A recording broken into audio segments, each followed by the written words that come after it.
Facebooks. We'll be able to get this information and use it for underwriting. The other thing is we also have back office data. So this is traditional data that we have stored over the years. So these are the claims decisions that we've made and the underwriting information that we've availed us over the years. The next thing that we'll use is so we all like taking pictures. So at some point, all these things are going to the web, and we take this information and assimilate it. And the last one is external data. So all those smartwatches that we use, all this banking information that you use when you go to the pharmacy, all that information is picked and it's used to make underwriting decisions. So when we combine all these sources of data and when it's analyzed, this kind of makes the data ecosystem under which we make underwriting decisions. Please keep clicking back there. Yes, so once all this data is merged and analyzed, the next stage that comes, that we envisage to come, is analysis and solutions. And what will happen at this point is human insights together with dashboards and AI will be used to form systems that will be able to make decisions going forward. Next slide, please. And then once we have all this information together, we'll be able to assess the effects of having the system and also the risks of implementing it and how to make it go forward. Once we have this in place, then the ecosystem can come around. And it's quite interesting what we've been able to do. So by being able to score or to rate our customers, we can be able to come up with things like automated claim solutions. We can leverage on third-party data to be able to come up with underwriting decisions that will be able to make us go forward. We can even be able to tell when people non-disclose against us. So things like misrepresentation that I'll discuss in the next slide. Fraud is also something we can be able to tell just from AI. And of course, the other thing that we can be able to tell is the propensity to buy. So as I said, as long as you can score the customers and be able to use the information that's out there to be able to tell what they're about to do, then you can use technology to be able to make decisions. The next stage is deployment. So ideally, we have systems and dashboards that will be able to communicate to our customers. And these systems will be passed on to insurers and their partners. Once it's passed on, then it will be able to be passed on to all the customers and policy insurers. So now, what I would like to do is take you through how we leverage this vision and what we are currently doing, the initiatives that we are currently going through. And as I said at the beginning of this speech, it will be in how we use augmented underwriting and AI to come up with decisions. So again, what we begin with is the underwriting AI models. And what we start with is, as I said before, the application data and the apps that are used to be able to log on to the system. And based on these two sets of information, it is, yeah, please go on to the next slide. We've been able to come up with forms that enable straight-through processing to be done. We've also been able to come up with underwriting triage, where you can be able to tell the most important points on an application form and kind of reduce the amount of questions that you ask. The other thing is we've also been able to reduce the amount of medical underwriting information that you ask for, just by being able to have information from both the application form and the underwriting apps that you give. But the real play comes when you add external data to the underwriting apps and the application form. And the external data, as I said, can come from anywhere. So it can come from digital apps, it can come from your pharmaceutical data, it can even come from your TV subscriptions, whereby if you're a couch potato, then we can tell something about you. So when this information is combined, we are able to actually make underwriting decisions that literally reduce the amount of money that we spend on underwriting. We were having market visits with my colleague here, Ernst, and he was saying that fully underwritten policies in South Africa cost about 4,000 rand. But some of these initiatives literally cut it down by over 75%. So, excuse me. So some of the things we've been able to do are, which I'll explain in the next slide. I have one or two examples just to make sure I don't lose you when you get to understand what you're doing. Is we've developed an app whereby when you take a selfie, it can actually tell your age and your BMI.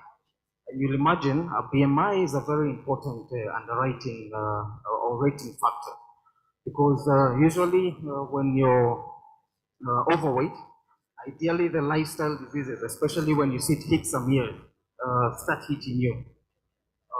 Sorry, you're going too fast back there. Okay, thank you. Yeah, so the other thing it can also tell is abnormal behavior. So another key thing that I really liked, especially when preparing for this, is just by virtue of the way you fill your application form online. You know, the fields that you hover over. So if you're single or if you're divorced, and if you hover over the marriage status page, just by the amount of time you hover over the fields and how long you take to fill that application form, we've been able to use those behavioral statistics to try and come up with ways of telling whether you'll anti-select against us.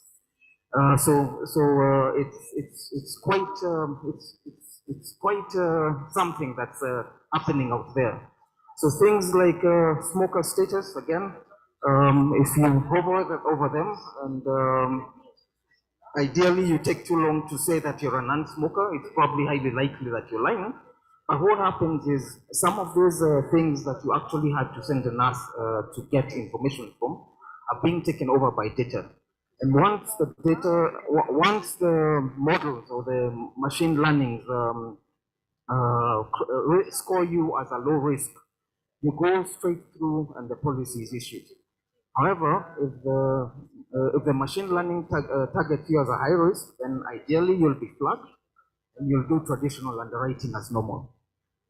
Other places where machine learning can help and other additional opportunities are basically upselling and propensity to buy, but I'll describe those in a few. I hope I haven't lost you, but what I'd like to do is maybe highlight some of the examples that we've been able to work on. Please click to the next slide. Yeah, so this is the one I was talking about, facial recognition and BMI. So you basically get on the app and take a selfie of yourself. And based on that selfie, the machine learning or the AI system is able to tell your BMI, and this BMI is used as a significant rating factor. So it is quite accurate. I remember when I used it last, it was painfully accurate. It actually told me I'm about 35, and probably motivated me to start going to the gym and everything. But those are one of the benefits, and it's something that we are trying to highlight as Munich Re. The other one, please go to the next slide. The other one that I spoke about and probably targeted at length is behavioral analysis. And this one basically is used when you're trying to fill your application form. So there are key things, like now when you ask your age and you hover and say you're 35, then suspicions start mounting. If you ask your address and you hover and probably give the wrong address, again, the machine learning kind of picks that up. But the key statistics were if you lie, you'll probably get flagged. Things like your marital status or your smoker status. So based on the length of time that you take and how you hover around the key fields, the machine learning is able to pick that up and just based on that behavior, flag you as either a risky person who will anti-select against the insurance company, or give you a straight-through processing to be able to kind of take you through the whole system automatically. On to the next slide, please. Yeah, another example will be early claims prediction. So basically, if you're a standard rate and you haven't claimed, ideally you end up as a standard case and the machine doesn't pick up anything. But then the problem is if the number of claims that you claim are too frequent, or the amount of claims that you claim are too huge, then ideally what happens is the machine learning kind of flags this up, scores you as a risky person, and when this information is kind of used to rate you as a person and kind of how do I put it? Determine how the life insurance company will treat you, especially on your claims. So what happens is, especially on a business value proposition, this happens usually for brokers who bring all these risks together. And ideally, if the claim book has too many claims or they claim too frequently, then this will just mean that one of our claims assessors will be asked to look into the book a lot closer. So these are actually initiatives that we are currently doing as Mimicry. And maybe just to take you through the process of, should you want to go through this journey with us, please go to the next slide.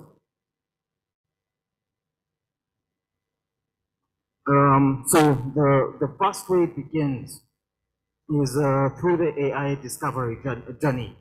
So some of our IT guys will come down, sit down with you, solve the problems, go through your data, and get to understand what it is exactly that you have. The next stage will be data preparation, where we'll ask you for data, analyze it, and ensure that we will be able to have enough data to be able to come up with a solution.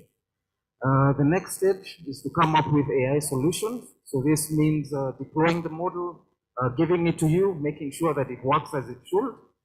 And then, of course, the next stage is transition and responsible AI.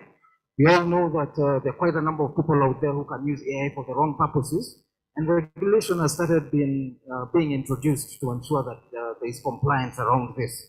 So as Mimicry, this is something we are quite big on, and the kind of audits that we have to do around that.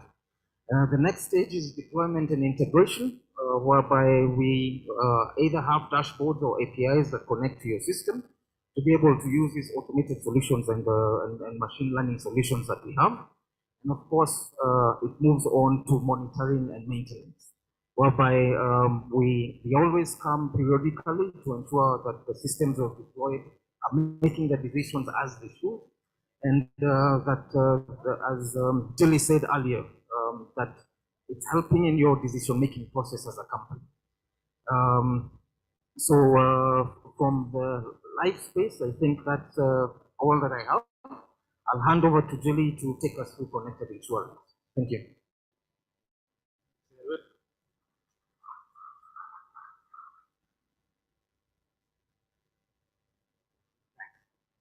Now, let's just take you through the last section is one of the hot industries in short-term insurance or non-life insurance, which is connected insurance. Bring up the slide. So what is connected insurance? So today we can use a device and we can collect information which is very practical for the insurance, in the non-life insurance industry. And the topic I'm going to speak about today is telematics. So telematics, you may have heard about the concept, very popular today, gaining a lot of traction.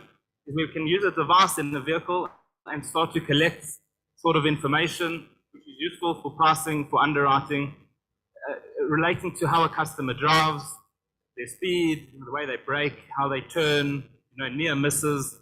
And we can build up a profile of the customer more related to the driving behavior. So, I mean, today we'll look at age, we'll look at gender, and they're all really proxies. They give us an indication of a risk profile. If we can get closer to the actual information itself, it allows for much better, a much more accurate risk selection. And I know you may be asking yourself, it's probably an expensive process. We need a device in the vehicle, or we need an app on the cell phone. And that is true compared to traditional book or traditional underwriting.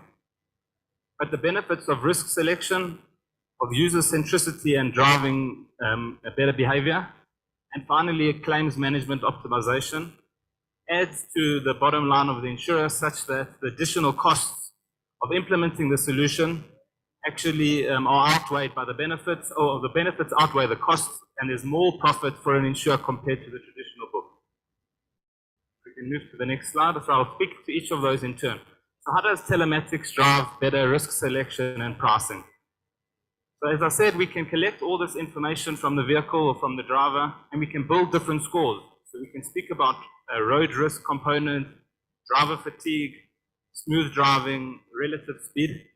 And these are all much better predictors of claims and claims frequency and claim severities. So that will allow us to price a risk more accurately compared to how the market's pricing. We think about exposure, exposure to risk. So we can understand now how much a vehicle is on the road, how much it's been driven, and that's a much more accurate measure for exposure than what's currently being used. Next is self-selection bias. I'm most likely only going to choose to take a product if I think I'm a good driver, if I think I'm a good risk. So insurers land up attracting people who are actually better drivers, and the overall risk profile on the book becomes a lot more attractive. And then finally, avoidance of anti-selection. As it becomes more and more prolific, such a solution, so insurers that aren't offering it are being selected against unfavorably in the favor of insurers who are offering telematics. We move on to the next slide. The next one. And next, we talk about user centricity and driving good behavior. Slowly, we start to share this information with the insured, about their risk profile, how they drive. And we can reward customers for driving better on a weekly basis, on a monthly basis.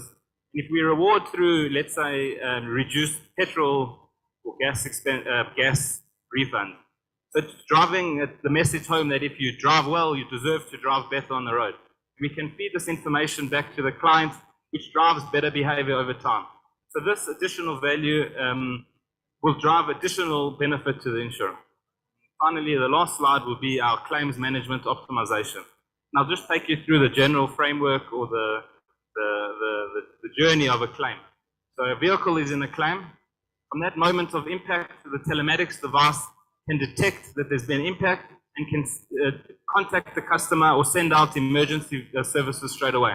That will have a benefit for the insured. Hopefully we can save a life, we can save a vehicle.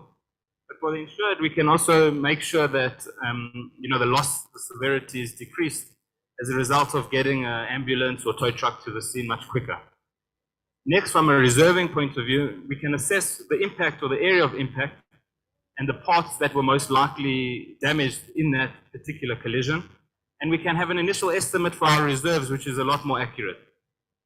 And then finally, when it comes to claims fraud, so we can have an assessment of what time was the vehicle being driven. Was it late at night? Was it in dodgy areas? Was the driver maybe under the influence? And we can use that for reducing fraud and disputing claims if it was against the policy wording. So just to give you an example of something which we're offering quite aggressively within the Munich Re space, partnering with different service providers on the device and on the software side. A nice example of connected insurance and how data and digitalization is building resilience within insurance businesses. So thank you for your time. I hope you enjoyed the presentation.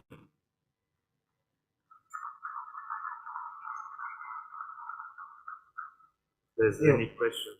Thank you very much. And maybe one thing I would like to add is these are digital solutions that we are currently offering.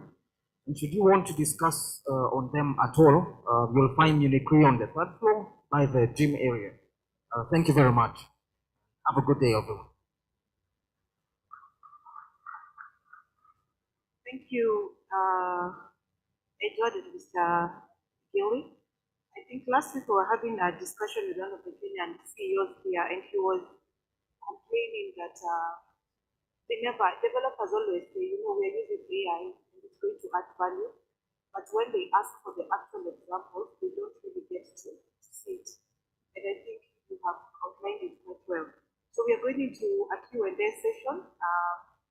So if you have any question, please raise up your hand. You can take about 3 to 4 questions, and they'll be able to start. So my ushers, where at now?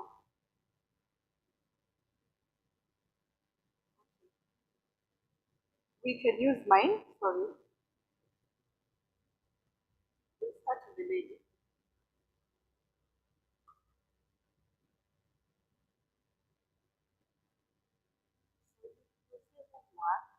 Then ask the question.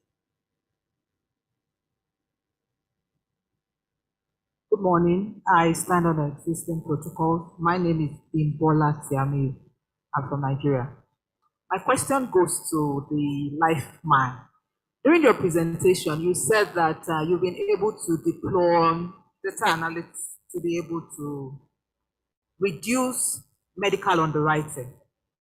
So I'm wondering, how was that possible? Is it that you use their data online and you just know that this person should not be? What I'm trying to say is, normally we have a free cover limit or we have medical limit. So if someone is supposed to go for medical insurance, how do you, using the data that you have, reduce the medical that the person is supposed to go for without breaching any underwriting principles? Thank you. Thank you very much. So what happens is, the medical underwriting rate and the way the free cover limit is set. So I hope you don't mind if I stand. What happens is, if you can be able to get external data and things like the selfie that I was talking about, just by virtue of knowing somebody's BMI, you can be able to tell on average how healthy that person will be and what kind of diseases he'll get. So ideally, if he has the ideal BMI of 25 to 30, you will see that probably if he's a middle-aged male, onsets like diabetes may not be able to, may not set on too quickly. So by virtue of having accurate information about the BMI, you can be able to reduce some of the tests. So for some of the lifestyle diseases like diabetes, maybe something like a HbA1c medical test may not be necessary, simply because you have accurate information of the BMI, and on average you can tell the kind of diseases that you'll get in future. So you can be able to design your medical underwriting rate around these facts, and kind of reduce the amount of medical examinations that someone has to take. I don't know whether that answers your question. Thank you. Okay, thank you. We have one question here, then we'll take one last question.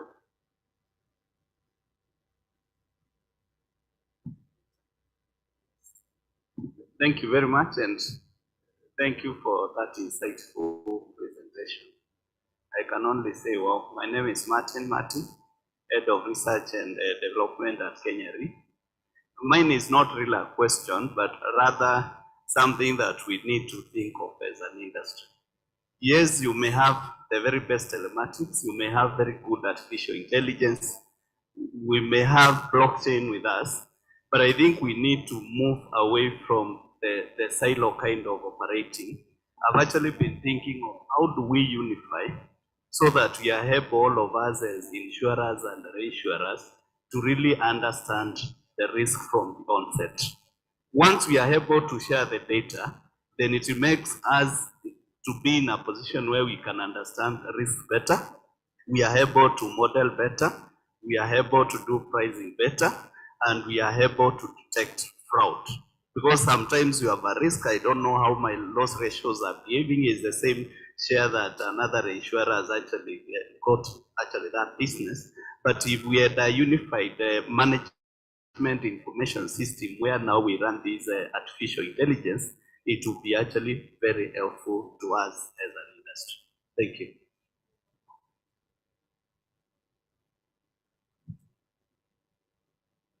So the comment. Okay. Yes, please.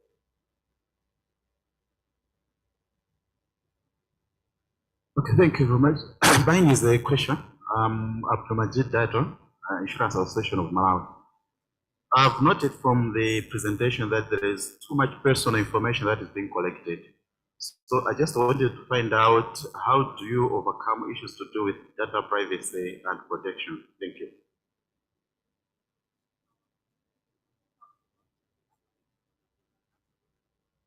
So that they can answer those two questions together.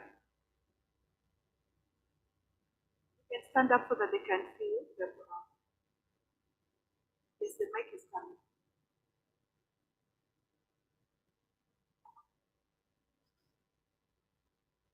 Thank you very much. Good morning. My name is Rashidat Adebisi. I'm from AXA in Nigeria. My question is a bit linked to the previous one. We're collecting a lot of personal information. So are you already considering the possible roles that will be brought up from the regulatory side in terms of what you can and cannot use, especially when you are sort of like scrambling and getting data available online? Are you also putting in a process of accepting approval or consent from the client in being able to use such information and making sure they understand what that means to them? Was one area I wanted to ask. And when we think about the telematics and motors, so how are you offering it? Are you offering it as a service? Are you just creating a solution that is standalone? And can that be sort of like integrated into systems via APIs, just to have a bit more clarity on what you've done? Thank you. Thanks for the questions. I'll start off with the data question. That's fun. I think just to emphasize the point that we obviously take data privacy very seriously and comply with all data regulation, be it in South Africa under the POPI Act, in Europe under GDPR. So data privacy is of the utmost importance. And the second thing to emphasize is that we don't look at personal information, so names or phone numbers, ID numbers, social security. So that's all avoided. We look at generic profiles. So it's looking at blank faces, I'll say, but building an aggregate profile without any personal information. So I think to emphasize the point that these solutions are all possible without having too much sensitive information. And then on the question of telematics, so yes, our expertise is around the solution, building the solution, and we work with product providers on the software side, on the device side, to be able to offer the full solution.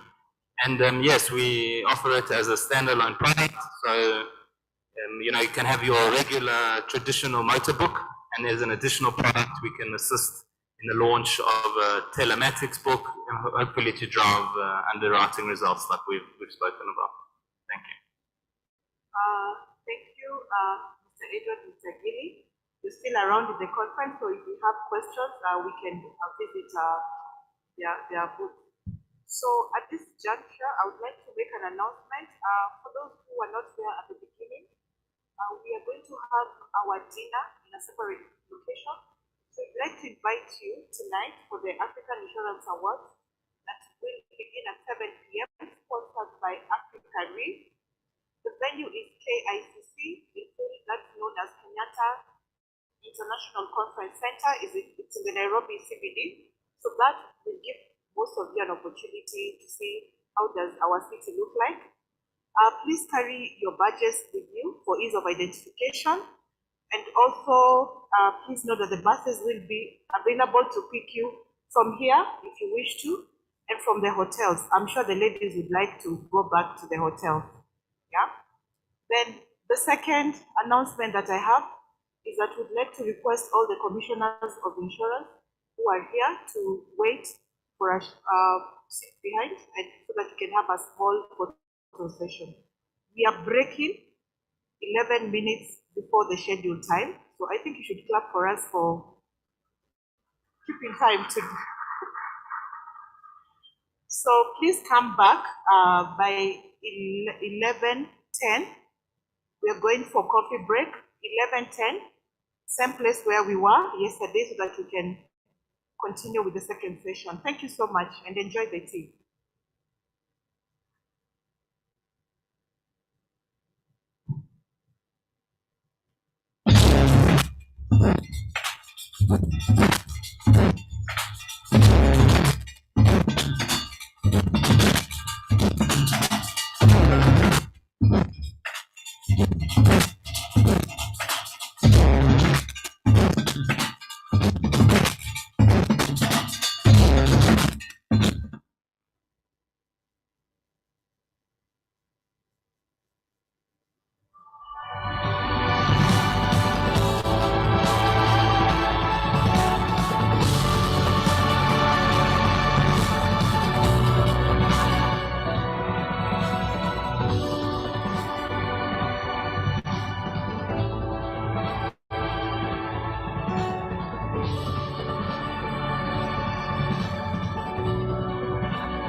WSafe Reinsurance Limited is a global company that provides clients with primary capacity for general and life insurance. WSafe was envisaged in 2018 and was established in 2021 by industry veterans, backed by a reputed business house with varied investment interests. We are ambitious about becoming a company with diversified profiles which provides clients with appropriate reinsurance solutions. We support Green World Initiative and children welfare. We don't support tobacco and related activities. Our abilities are demonstrated by our name, which is derived from the key elements of nature, which includes water, space, air, fire, and earth to make WSafe. Our global territorial scope guides our presence in Caribbean islands and our reach in Ghana, Mauritius, and Middle East markets further.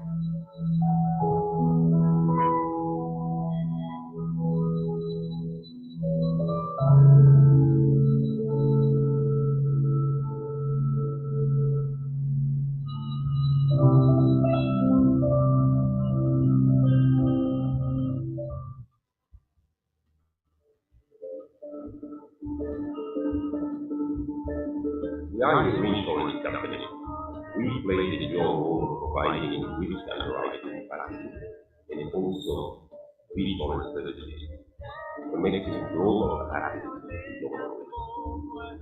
We offer reinsurance services across the range of life and non-life insurance markets. Today, we write business in more than 50 countries, and the customer base of over 200 insurance reinsurance brokers. Our vision is to be the premier Pan-African reinsurer. It is a vision that is informed by over 30 years of growth and profitability. One of the most enduring notions of society is narrowing the focus. Encapsulated in the English idiom, one must not spread oneself too thin. In Africa, captured in the Nigerian state, man does not wander far from where he is born. We are Africa focused.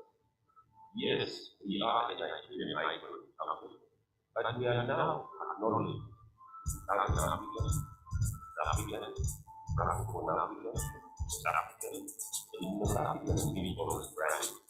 We are now an African icon. Our core values are commitment, responsiveness, sustainability, and trust. The future is exciting for the continent of He has a clear, well-defined strategy that focuses on the enemy. Number one, driving for profit growth. Number two, championing customers and businesses.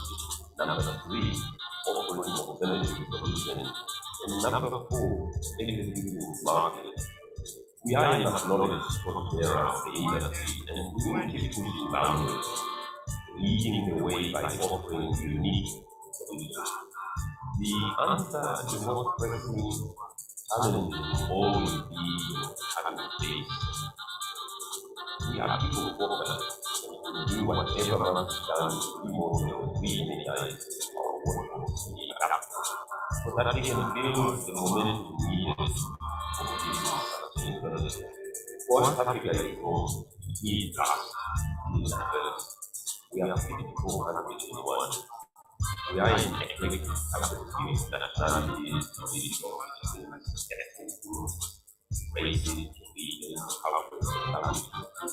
We celebrate the legacy of our team by being involved, engineers, accountants, actors, lawyers, economists, public etc. We are gender balance and celebrating the whole country. And we are passionate about what we do.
This is the legend of the great Indian pioneers.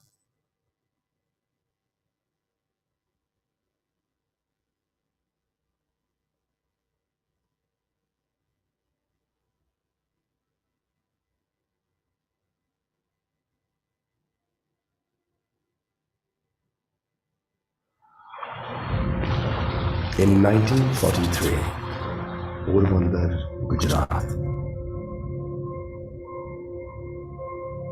two brothers started their journey to create a difference in society.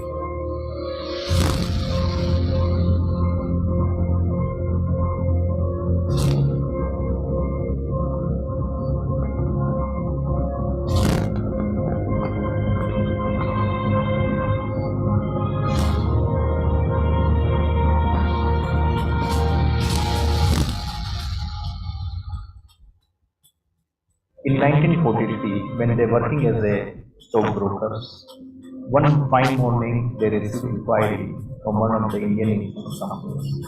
And during that time, there were about 100 plus Indian companies. And this inquiry came from the insurance company was for the professional indemnity coverage for the engineers. I still remember my first day in the organization and the warm welcome I received from my granduncle, to whom I used to call lovingly Dedu Kaka, and my father, who was my backbone. First day at work is always historical for everybody in their own life, and so was mine. I was handed over a letter by my father on what the company is all about, how to take the company ahead, and what are the basic principles with what we have reached today at the 75 years of the milestone.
The fundamentals of JB Boda is to work with transparency, integrity, sincerity, self-discipline, and ensuring that people believe in themselves and look very confident when they sit with their customers, where customers get comfortable to hand over their business to JB Boda.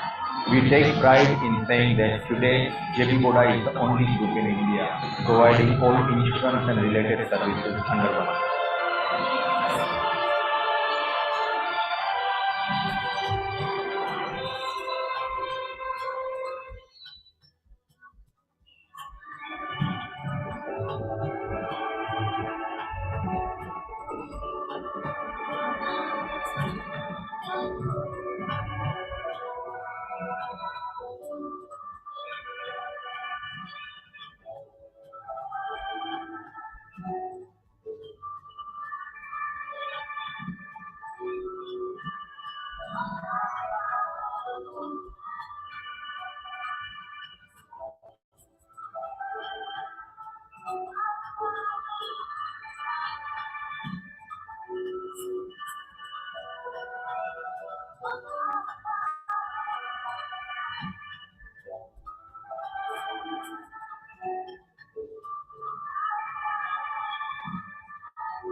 What do you want to do tomorrow?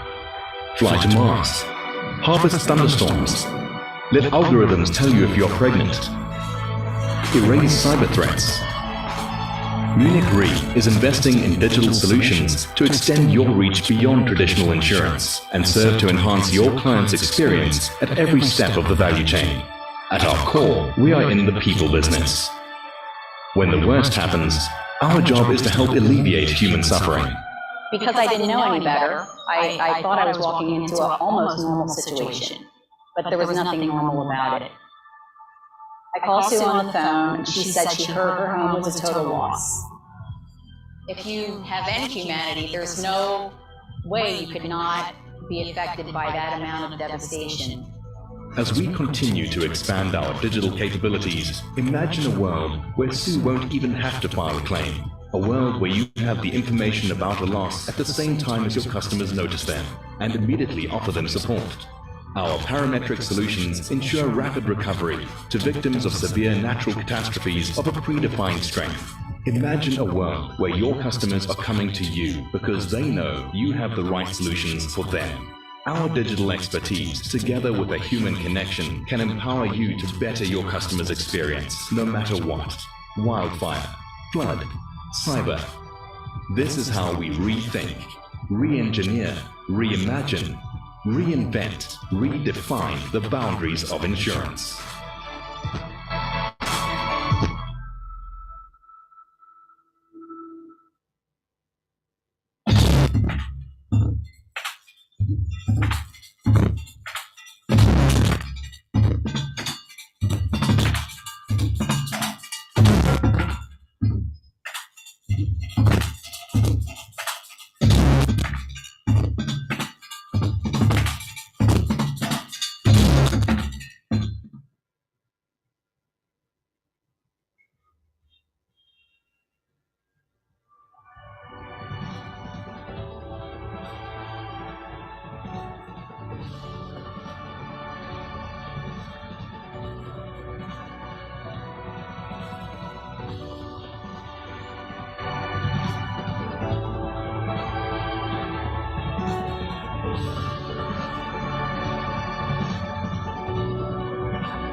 WSafe Reinsurance Limited is a global company that provides clients with primary capacity for general and life insurance.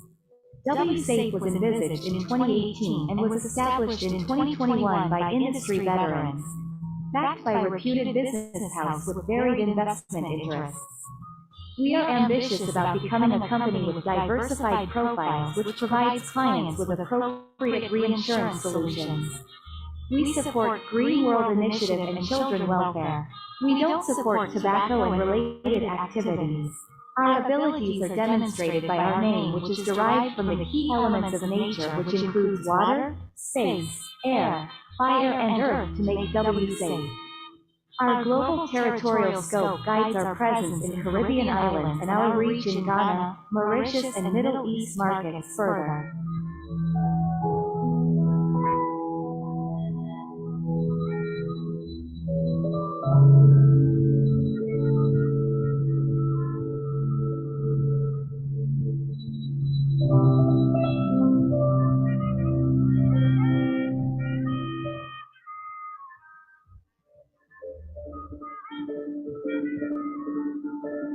We are a reinsurance company. We played in your role of providing risk underwriting capacity and also reinsurance services, connecting global capacity to local. We offer mutual services across the full range of life and non-life issues. Today, we write business more than 50 countries, with a customer base of over 200 insurance groups. Our vision is to be the premier Pan-African insurance. It is a vision that is informed by over 30 years of growth and profitability. One of the most enduring notions of strategy is narrowing the focus. Calculated in the industry, one must not spread oneself thin. In Africa, we captured in the Nigerian say, a man does not wander far from where he is born. We are Africa focused. Yes, we are a Nigerian icon company, but we are now acknowledged Southern African, African, Francophone African, African, and North African insurance brand. We are now an African icon. Our core values are commitment, honestness, sustainability, and trust. The future is exciting for continental region. We have a clear, well-defined strategy that focuses on four key elements. Number one, driving for profit and growth. Number two, championing customer centricity. Number three, offering alternative solutions. And number four, executing marketing. We are an acknowledged software of the industry, and we will keep pushing boundaries, leading the way by offering unique solutions. The answer to the most pressing challenges will always be having faith. We are people focused, and we will do whatever must be done to be more than re-energize our workforce to be adaptable, so that we can build the momentum needed for business sustainability. For us, Africa is home, it is vast, it is diverse. We are 54 countries in one. We are in ethnic capacity, nationalities, resources, races, regions, cultures, and countries. We celebrate the diversity of our people. By being insurance, engineers, accountants, actors, lawyers, agronomists, marketers, etc.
WSafe Reinsurance Limited is a global company that provides clients with primary capacity for general and life insurance.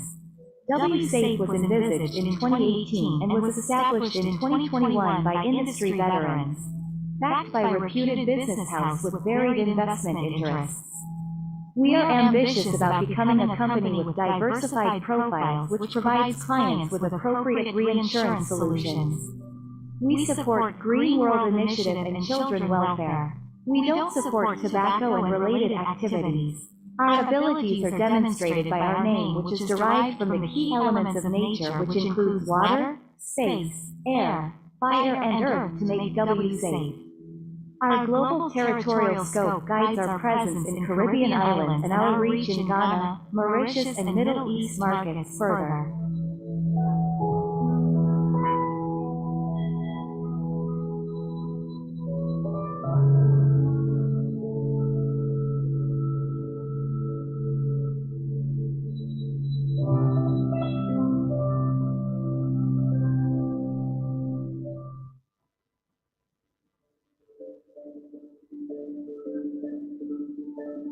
We are a reinsurance company. We play the dual role of providing risk underwriting capacity and also reinsurance services, connecting global capacity in local risk. We offer reinsurance services across the full range of life and non-life business lines. Today, we write business in more than 50 countries, with a customer base of over 200 insurance brokers. Our vision is to be the premier Pan-African reinsurer. It is a vision that is informed by over 30 years of growth and profitability. One of the most enduring notions of strategy is narrowing the focus. It is encapsulated in the English idiom, one must not spread oneself too thin. In Africa, captured in Nigeria today, a man does not wander far from where he falls from. We are Africa focused. Yes, we are a Nigerian icon company, but we are now acknowledged as an African, Francophone African, and North African reinsurance brand. We are now an African icon. Our core values are commitment, responsiveness, sustainability, and trust. The future is exciting for the continental region. We have a clear, well-defined strategy that focuses on four strategic elements. Number one, driving for profitable growth. Number two, championing customer centricity. Number three, offering alternative solutions. And number four, executing smartly. We are an acknowledged spokesbearer of the industry and we will keep pushing boundaries, leading the way by offering unique solutions. The answer to the most pressing challenges will always be having faith. We are people focused and we will do whatever must be done to remodel and re-energize our workforce to be adapted so that we can build the momentum needed for business sustainability. For us, Africa is home to vast, huge diversity. We have 54 countries in one. We are in eclectic capacity of nationalities, digital systems, ethnic groups, races, religions, cultures, and languages. We celebrate the diversity of our people by being insurance, engineers, accountants, actors, lawyers, agronomy, marketers, etc. We are a gender balanced family that we raise in the form of and we are passionate about what we do.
This is the legend of the great Indian pioneers.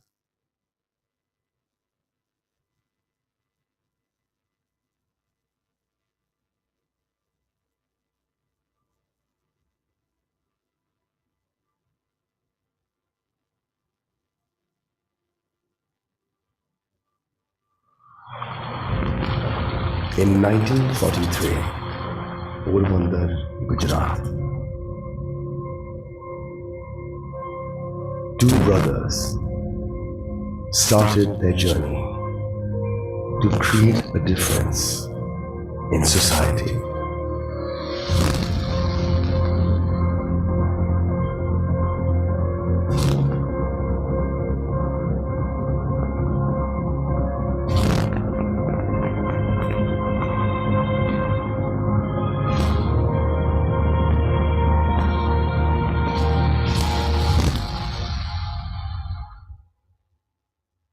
In 1943, when they were working as a stockbrokers, one fine morning they received inquiry from one of the Indian insurance companies.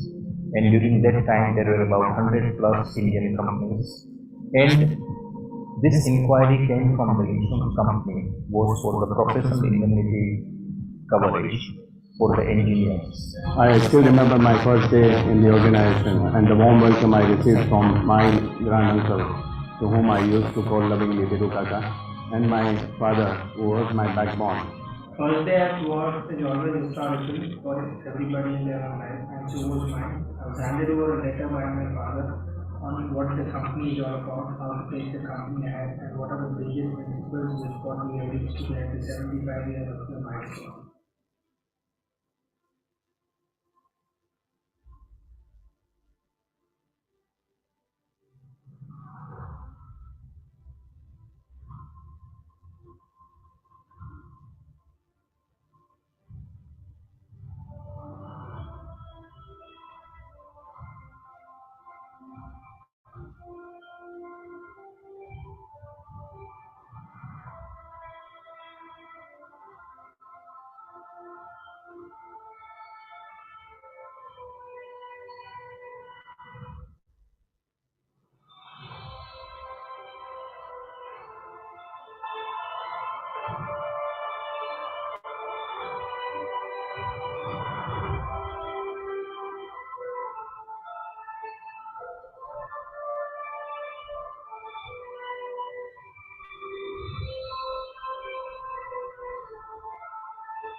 The fundamentals of JB Boda is to work with transparency, integrity, sincerity, self-discipline, and ensuring that people believe in themselves and look very confident when they sit with their customers, where customers get comfortable to hand over their business to JB Boda. We take pride in saying that today JB Boda is the only group in India providing all insurance and related services under one roof.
What do you want to do tomorrow?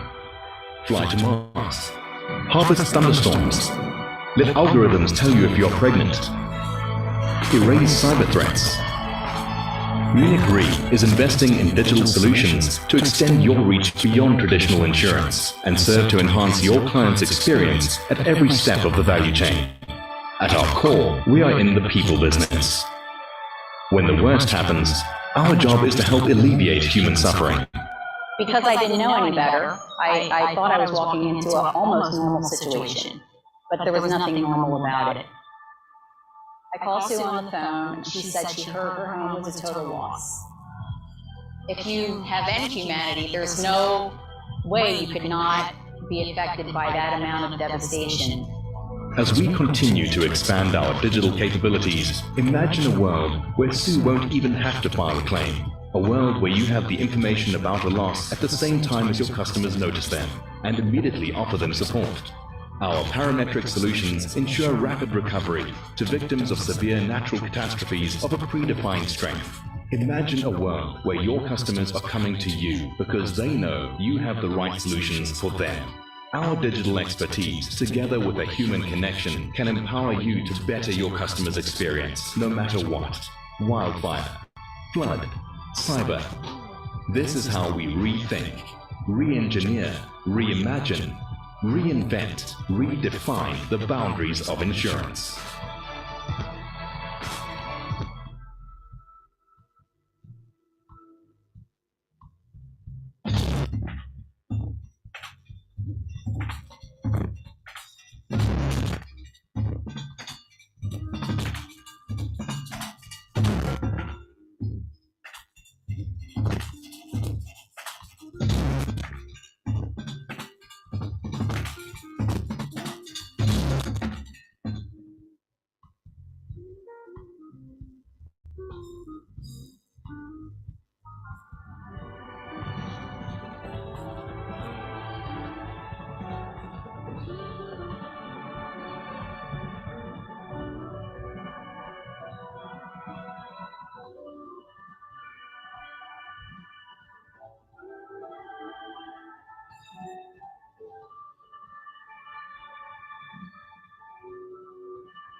WSafe Reinsurance Limited is a global company that provides clients with primary capacity for general and life insurance. WSafe was envisaged in 2018 and was established in 2021 by industry veterans, backed by a reputed business house with varied investment interests. We are ambitious about becoming a company with diversified profiles which provides clients with appropriate reinsurance solutions. We support Green World Initiative and children welfare. We don't support tobacco and related activities. Our abilities are demonstrated by our name, which is derived from the key elements of nature, which includes water, space, air, fire, and earth to make WSafe. Our global territorial scope guides our presence in Caribbean islands and our reach in Ghana, Mauritius, and Middle East markets further.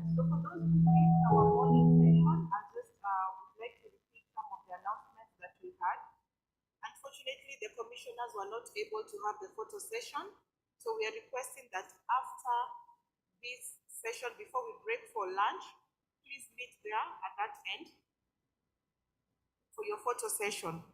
Then we would like to invite you for the African Insurance Awards sponsored by Africa Re. The location is KICC, which is Kenyatta International Conference Center in the CBD. The event starts at 7 p.m. and the buses will be available to pick you from the hotel and from the venue here at 6 p.m. So don't miss out that opportunity. So we'll now go straight into the second session of the day. And the topic of this discussion is promoting climate disaster risk financing in Africa.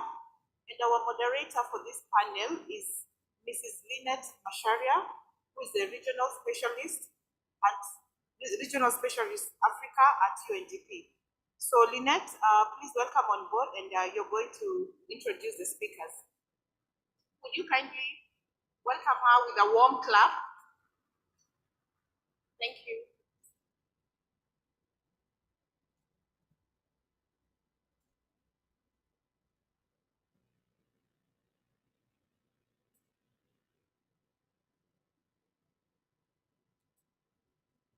All protocols observed.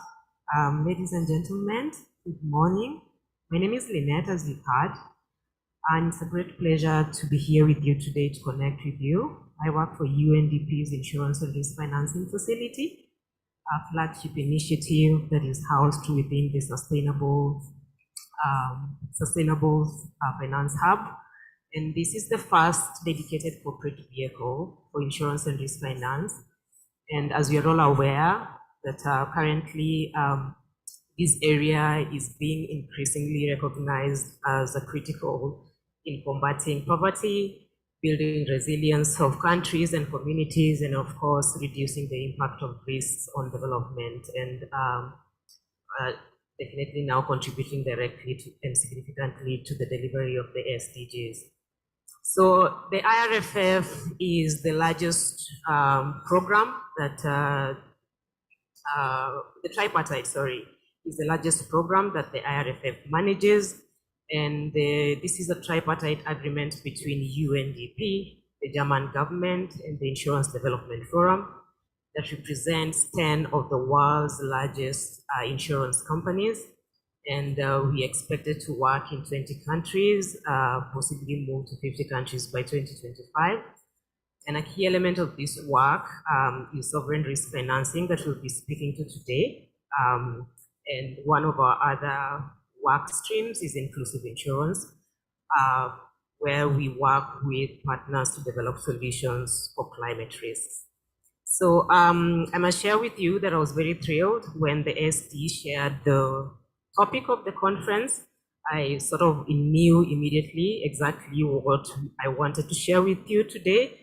And in partnership with our industry partners, our tripartite partners, we are looking to have this discussion to give us an opportunity to highlight the critical role of public-private sector partnerships in developing and implementing innovative, scalable solutions that contribute to tackling risks in Africa.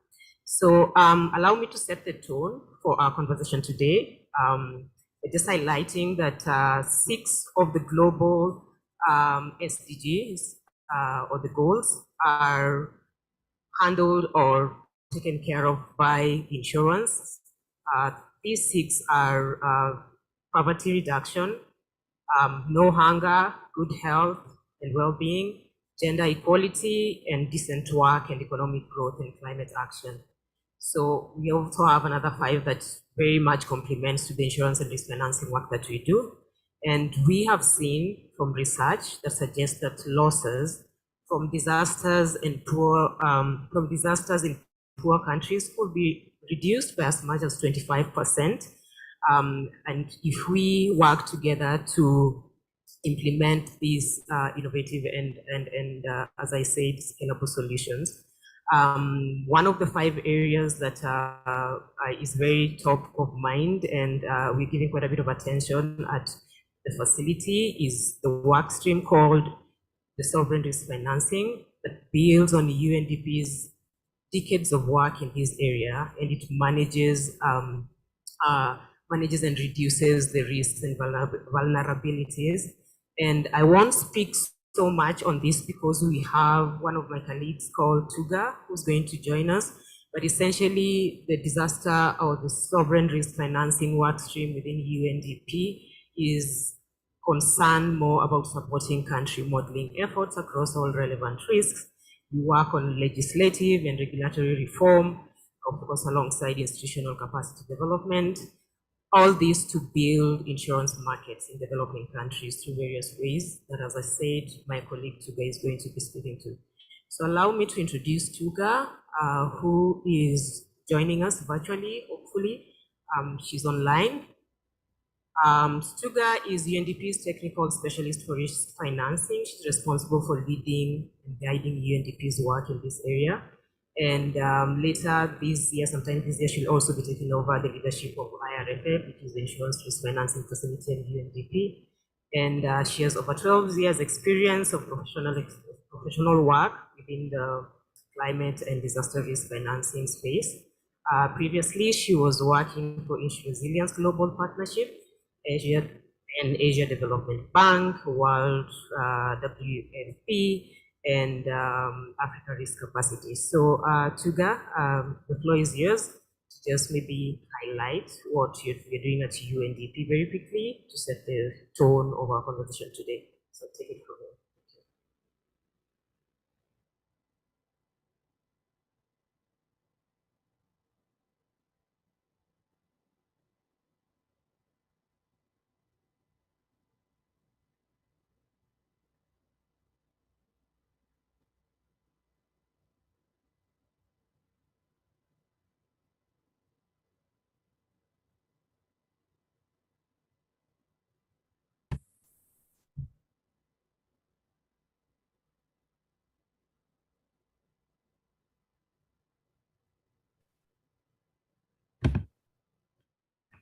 Can you hear me? Sorry, I had some challenges unmuting, but I think maybe now it's working. Tuga, if you can hear me, yes. Fantastic, thank you. Sorry for that. It's an absolute pleasure to be joining you. I would have loved to be there in person, but I'm glad to be joining virtually. As mentioned by my colleague Lynette, I'm Tuga Laskari. I've recently joined this year the Insurance and Risk Finance Facility, and I'm leading our sovereign risk financing work. I have a few slides I'd like to share today to give an introduction to both the Insurance and Risk Finance Facility, and then to zoom in a little bit on the work that we are doing specifically on sovereign risk financing. To begin with, I'd like to talk about the rationale for the Insurance and Risk Finance Facility, where we came from. As you see here, there are a number of statistics that are very key. As we all know, global economic losses from disasters are increasingly having a profound financial and development and human impact around the world, especially on those living in poverty and with vulnerability. We have statistics from 2021 that global economic losses related to hundreds of disasters around the world reached $270 billion, quite a staggering number. We also at the same time know that in emerging markets and low-income countries, there is a significant lack of insurance coverage. 97% of people are living without insurance. When you compare that to the cost and impact of disasters, we find ourselves with a major protection gap. At the same time, we also know that there is a significant need for adaptation financing, and that we need to start to think more innovatively around how to crowd in financing to address these very real challenges. And insurance is one of many solutions, but a very important one that allows crowding in of private sector financing, allows for timely access to finance, and it allows us to be proactive in the face of these disasters. So the Insurance and Risk Finance Facility, which is a flagship initiative of the UN Development Programme, was established and launched last year, and it operates along 5 key work streams. I'd like to introduce them all, but today I'll be focusing on one of them, as has been mentioned. So we, at the heart of the UNDP's mandate, our work is very concentrated on development. We're looking at achievement of sustainable development goals, working with our government partners and ensuring that the development goals set out in the Sustainable Development Goals are achieved. And therefore, our first work stream is looking at integrating insurers into development For us, this is about development first and looking at how insurance can fit into that agenda, support that agenda, and drive us towards and propel us towards achievement of the Sustainable Development Goals. A second work stream, which was alluded to by my colleague Lynette, is inclusive insurance. This is very much looking at the household level, looking at small businesses, and looking at how people can access insurance to better protect themselves. Sovereign risk financing is very much operating at a national and subnational level, and this is something I will go into in more detail. But in addition to that, we recognize that there is a real important focus to take relating to natural capital. And we have a work stream there and some key partnerships looking at how we could develop innovative financing solutions, for example, with coastal reef restoration and others, crowding in additional financing to support those development goals. Additionally, we look at insurance and investment, taking a closer look at how we could inform investment decisions by risk information, the great knowledge that comes out from the insurance industry related to risk understanding, and how to link that better to ensure that investments are resilient and risk informed. Now, the Insurance and Risk Finance Facility has quite a large country footprint. UNDP operates in 170 countries. We so far are working in over 30 countries. We've just recently added some more. And this is something that one of the country list you see here is part of what Lynette mentioned, which is the tripartite agreement. This is a very unprecedented agreement between UNDP, the private sector, the top 10 largest insurance companies through the Insurance Development Forum, and the German government through the Federal Ministry for Economic Development, Economic Cooperation and Development. And through this agreement, we have assigned the different roles to contribute together collectively towards a comprehensive program that can support the implementation of disaster risk financing and insurance within development agenda. And I'll explain a little bit more about the roles within the tripartite agreement and how we organize ourselves in this way. In addition to the tripartite agreement, which is one of our main programs, we are working to look at integration of insurance and risk financing in other spaces. We have, for example, a partnership with the African Adaptation Initiative, which covers 50 full countries, where we are developing a comprehensive disaster risk financing program, which will be presented across the continent, covering different modules related to disaster risk financing, risk understanding, insurance, risk pooling, and so on. We have a number of others, so some of them relate to the natural capital, which I referred to. We also have some work related to fragile and conflict states. And within all of this, we look at the development lens and how insurance and risk financing could offer solutions in this space. I'll go back to the tripartite agreement to give a sense of how we are working with industry within this program. You'll see that there are two tracks that are very interlinked. So we work with industry partners who work to submit, to put together a proposal for a solution for the government. But how UNDP supports this work and drives this work is that as a first step, UNDP commissions a diagnostic assessment. This looks at the context of the country, the needs in the country. It looks at what already exists. It looks at the insurance market. It looks at the enabling environment. It looks at the legislation around disaster risk financing. It looks at the key hazards and risks and paints a picture of the risk profile of the country. We do this together with government, and the diagnostic is signed off by government. And on that basis, a solution is identified together with government, which industry can work on. And that forms the starting point for the proposal that industry puts together. In addition to that, through the implementation of industry's work in the design and development of a risk financing or inclusive insurance solution, UNDP implements a technical assistance program, which ensures that this work is really embedded into the longer term development goals of a government. And the way we do this is we work on development of policy and frameworks. We look at working on disaster risk financing strategies with governments. We look at how we position this solution that is developed within the existing government frameworks, or work with government to develop new ones. We look at how product development and delivery can be strengthened. So it's not enough to just develop a disaster risk financing solution. We recognize that the delivery mechanism, the payout mechanism, how will ministries of finance implement this? And we work with government to strengthen and support that.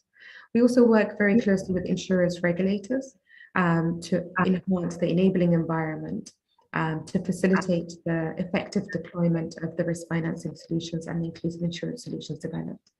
And additionally, an important pillar is advocacy, research, and evidence. We're really looking to advance knowledge and understanding on appropriate and innovative risk financing solutions that can address developmental challenges. I'd like to take a closer look at the sovereign risk financing space. So as I mentioned, we have two pillars. We have the inclusive insurance and we have sovereign risk financing. At a sovereign level, work program of UNDP covers 5 areas broadly. One of our areas is, as a starting point, very much looking at strengthening understanding of risk. So we start off with looking at the risk profile of the country. We work with our partners to develop a deeper understanding of the potential impacts of future disasters, to map out vulnerability and exposure, to really develop a greater understanding of the financial impact of these disasters and how government can start to think about addressing this and putting plans in place for this. We also look at the governance of risk financing. This looks at what legislation already exists, what laws may exist relating to disaster risk management and financing, strategies that govern that at the national and subnational levels. And we work with government to explore how these could be potentially strengthened. We share examples from other countries. The third pillar looks at financial construction. This work we do very closely with industry. Industry have very good capacities related to insurance solutions, developing the risk models, developing the underwriting risk, and so on. What we do is we try and really ground that in a conversation with government to ensure that everything that's done is very much needs-based. We also take a look at public policy and financial management. So beyond this, the insurance solution that is developed, what is the broader picture of public financial management? How can we paint a picture towards strengthening that, working on developing resilience within that?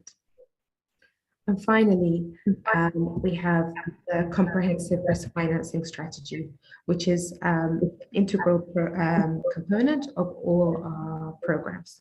We make sure we work with governments to develop a comprehensive risk financing strategy that goes beyond the financial solution that we would have developed, the insurance solution we would have developed together with industry, because for UNDP, this is really about advancing resilience to disaster risks and doing so in a very comprehensive way. And of course, we do this with many partners, and I'll come to that later. I'd like to take a little bit of a closer look at the sovereign risk financing technical assistance we offer through those 5 pillars, and some specific kind of activities that we engage in. So as I mentioned, we have this work with the Africa Adaptation Initiative, and we also have another within UNDP. We have a sustainable finance hub academy, and we're looking at really advancing, developing a curriculum for disaster risk financing and insurance, which would be available to all our government partners across the world to really enhance understanding around disaster risk financing. Diagnostic and needs assessment, which I mentioned, we're working to really make that a useful document that others can also benefit from, to guide the work to ensure that disaster risk financing and insurance solutions are developed in a way that is very informed and also based on needs assessments. And a key pillar, as I mentioned, is the development of climate and disaster risk finance and insurance strategies. We work with government to build on what they might already have in place and look at how these can be strengthened.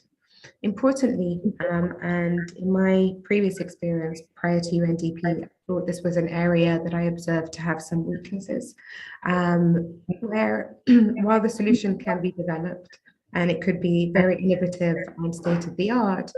If the payout cannot be transferred rapidly due to challenges with procurement timelines, challenges with transferring funds from one ministry to the other, to the local level, and certain other roadblocks along the way, we may lose the value of an early payout. And so what UNDP will be dedicating attention to is really looking at payout management. What existing social protection schemes are there? How can they be strengthened to be shock responsive, scalable, and absorb additional financing to rapidly reach affected populations?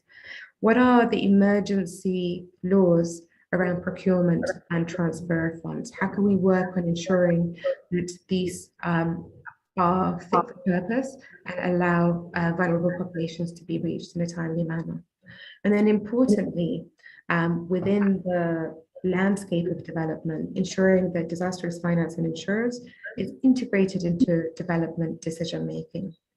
Quite often we find that in the development of disaster risk finance and insurance solutions, we find they exist in an innovative space, sort of outside the daily business of government. And what they should be very integral to national adaptation plans, development planning, NDCs, and so on, public financial management.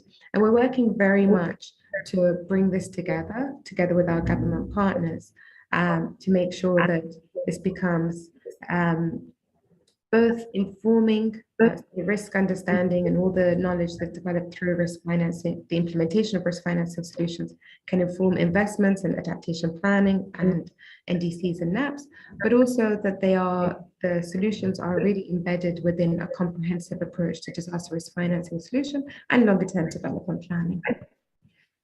As I mentioned, we don't work alone. We're really working to be a platform at the country level that brings together all the great work that already exists. Some of you may have heard of the Insurance Development Forum. They're our tripartite partner. We're a founding member of the Insurance Development Forum, and we work very closely with industry to bring a development lens to the work that's being done there. We're also a founder of the Insurers and His Global Partnership. We're also member of the governing body, as well as the implementing body. There's something called the Program Alliance, which we are a member of. So we're very much trying to link what's happening at a global level with the work that we observe at the country level. And then in addition to that, we're also looking at, we have partnerships with the Micro Insurance Network, with International Cooperative and Mutual Insurance Federation. We're really trying to be informed by those on the ground, the microinsurance companies, the cooperatives, to try and bring the best understanding and knowledge from the ground to the work at the global level, and likewise also try and enhance knowledge and evidence around this disaster risk finance and insurance and to feed into those. We have a number of other partnerships, but I think we're up against time, so I won't go through all of them. But I just want to quickly look at some of this actually changed already since we last put it together, as we find ourselves in very many conversations at the moment related to this work. But some of the key partnerships, you'll see the African Risk Capacity, we're working very closely with them. We've got the African Development Bank, among others. I'll stop there, because I think I've run out of time, but I would be very happy to hand over back to you, Lynette. Thank you very much, Tuga, for giving some insight into what's happening within the UNDP's Insurance Risk Financing Facility. I will save any questions that you may have for Tuga for the very end. And as I said, today we're trying to highlight what's the critical role for insurance and, of course, public-private partnerships, as you've seen. And one of the key highlights of the past few weeks has been Ghana. Ghana was recently launched, a project in Ghana was recently launched under the tripartite agreement. And we are developing a flood risk financing solution for the greater metropolitan area, that is Accra and the surrounding areas. We're doing quite a bit in the same thing in Lagos, for Lagos State.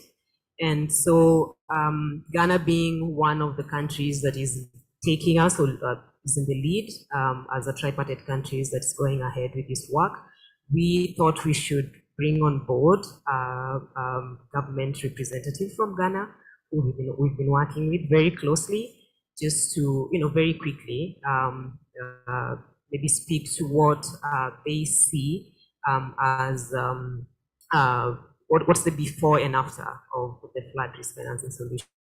What are the benefits? And we have Charlotte Norman, who's the director at NADMO.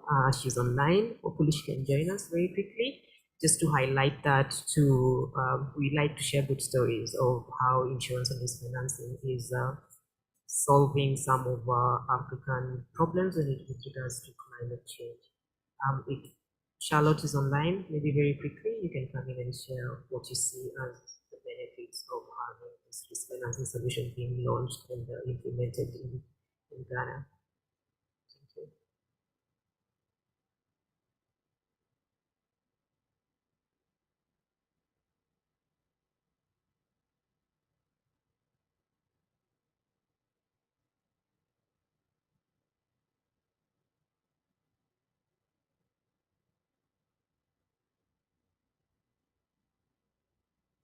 So it seems she's having trouble logging in. I'm happy to park that for now, and she'll probably come in the end to cap it all.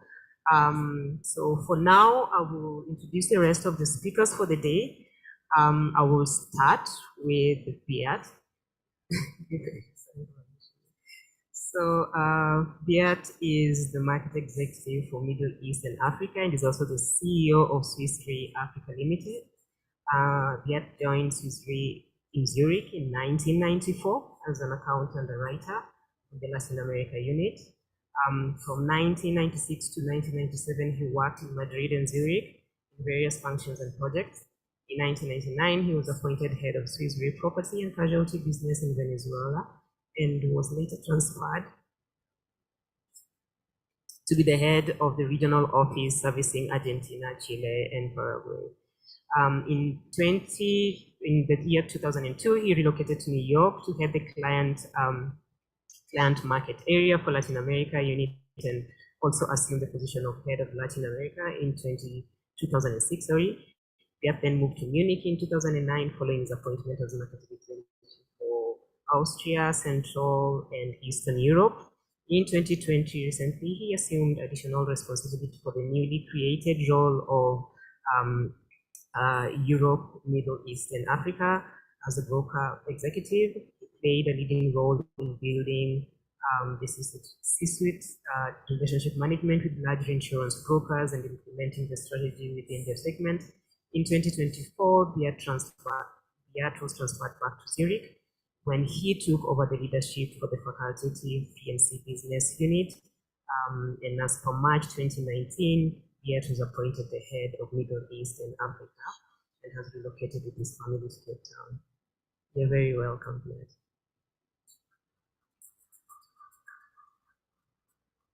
Our second panelist will be Leslie. He's a household name. I think he's on 5 panels in this conference. So allow me to introduce you. Leslie is currently the CEO of Africa Risk Capacity, which we fondly call ARC, and is a specialist insurance company. ARC is a specialist insurance company that provides parametric insurance coverage to African countries against extreme weather events and natural disasters. Leslie spent close to a decade in various senior management roles in insurance and asset management within the AXA Group in London, Paris, and Singapore, including being a CEO of a Lloyd's of London insurance syndicate. He as head of corporate development for AXA Global Asset Management and chief investment officer for AXA Singapore. Leslie is a graduate of Christ Church University in Oxford in England and INSEAD in France. Very welcome, Leslie. So I was saving the best for last, not ladies first, but so our next speaker is Ms. Ekua. She's the head of operations and business development at Alliance Insurance Company in Ghana.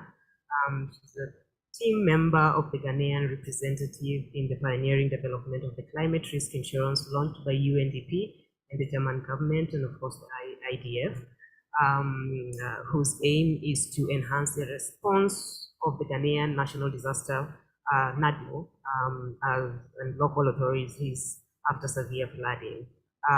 ECUA has played a very key role in bringing the public and private sector together.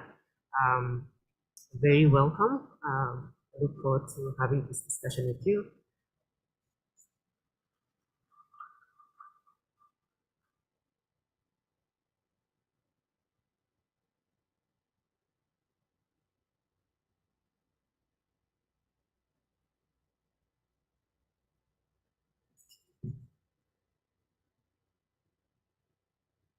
So I'll start the discussion with ECUA because we were already maybe speaking to this. I know Allianz has played a key role in bringing the public-private sector partnerships together. And you're also leading the conversation within the Insurance Resilience Global Partnership.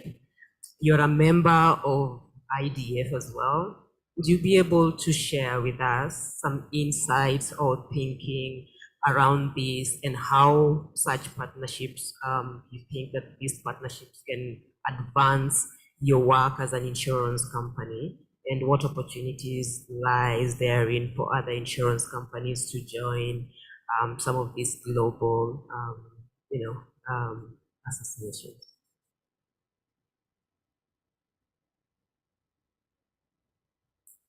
Thank you, Lynette. Allianz is a member of the IDF, and I would say that Ghana is particularly very lucky that this project has been pioneered, and this is because whilst the climate change brings devastating effects on the world, and the world is still thinking about how best to curb it, floods particularly continues to come. And Ghana is no exemption of the effects of that. But unfortunately for us as an insurance industry, particularly in Ghana, we do not have the traditional standard flood policy that would cover events where there is flood. And so this project comes in very handy as a specific solution to take care of businesses bouncing back. And what it intends to do is to partner with government, and this is because the effect of flood can be very enormous. Businesses put monies into assets, and for example, flash floods, which has no announcement to allow you even prepare yourself towards mitigating factors, comes and wipe everything. And if you have no special programs to support businesses to come back, then it means that it goes into the root of livelihood. This is why we think that this is one great opportunity for Ghana and for the IDF partnership to kind of develop a parametric solution. And what this seeks to do is that, unlike the usual traditional insurance, which comes with all the technicalities and the challenges of meeting the standard for claims, we're working towards designing a metric that when it triggers, it already generates a payout, and this is one way we can support businesses. But the truth is, because there's a new thing and all the insurance companies are not doing it, it becomes very necessary to get the support of the Ministry of Finance. And so we're working closely with the Greater Accra, which is the capital town of Ghana, some identified districts which record the highest hits of flood. In the meantime, there is still discussions with the ministries, with the district assemblies, selected government agencies, and then the regulator. And at this point, we have just launched a project. I must confess that I have been part of the discussion, and it is very welcoming. The government sees that it could be one of the finest way of bringing on board disaster risk management. And this is because all of us here, and not using Ghana as an example, can testify of the damages that our floods brings into our communities. Not just assets, we're talking of losing lives, losing livelihood, losing businesses, and as much as it can affect. The unfortunate thing is that even as we would wish as an insurance company to give cover to some of these, we don't have the we don't have the means to measure and then even to design to mitigate against the floods. And so among other discussions with the states or the government is also to look at best ways of preventing the floods. And this is because you cannot stop the floods, but you are in a best position if you begin to identify best ways of mitigating the flood. And some typical examples would be clearing of drainages, building flood resilient pathways, clearing infrastructures that are built on waterways, designing and tapping into meteorological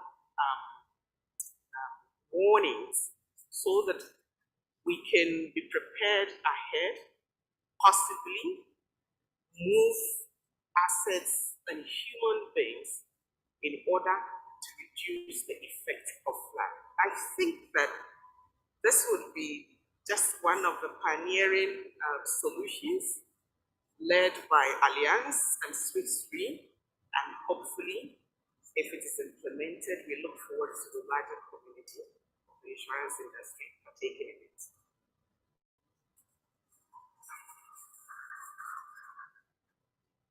Thank you very much, Ms. Ekua, for diving very deep and highlighting what we are doing.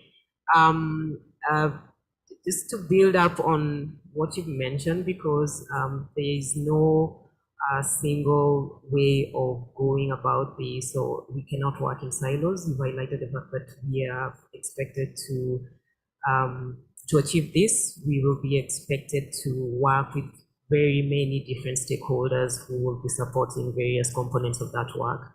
And in relation to that, that brings me to the next question to Mr. Biat. Of course, Swiss Re has not shied away from transgressing new grounds when it comes to climate and disaster risk financing.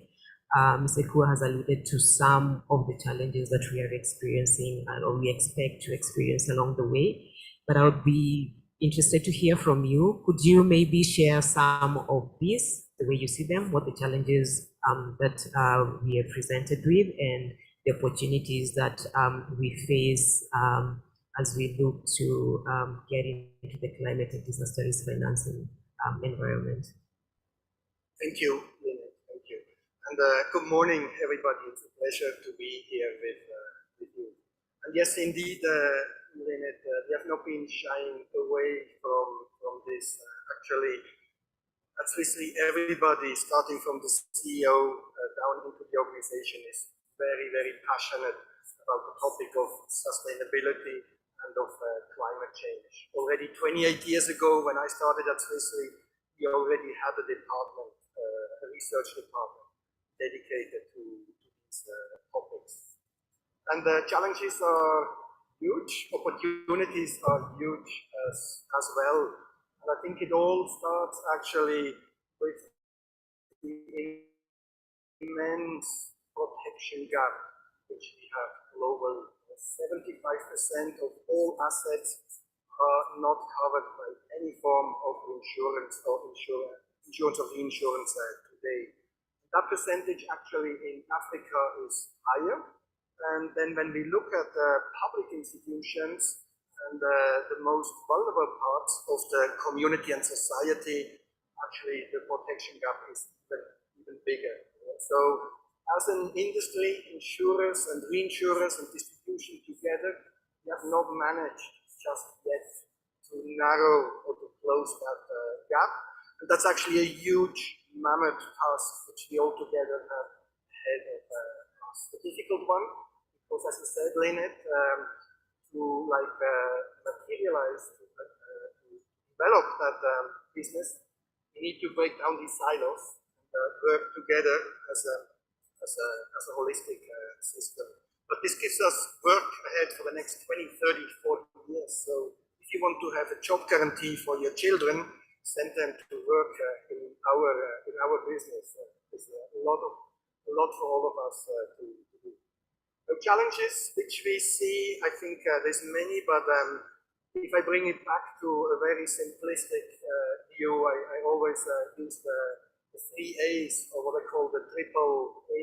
The first one is the awareness. It all starts with awareness. There's still a huge lack of awareness around the existence of risk and as well the increase of risk. And that gap of awareness does exist amongst individuals, amongst private companies, but as well at government level.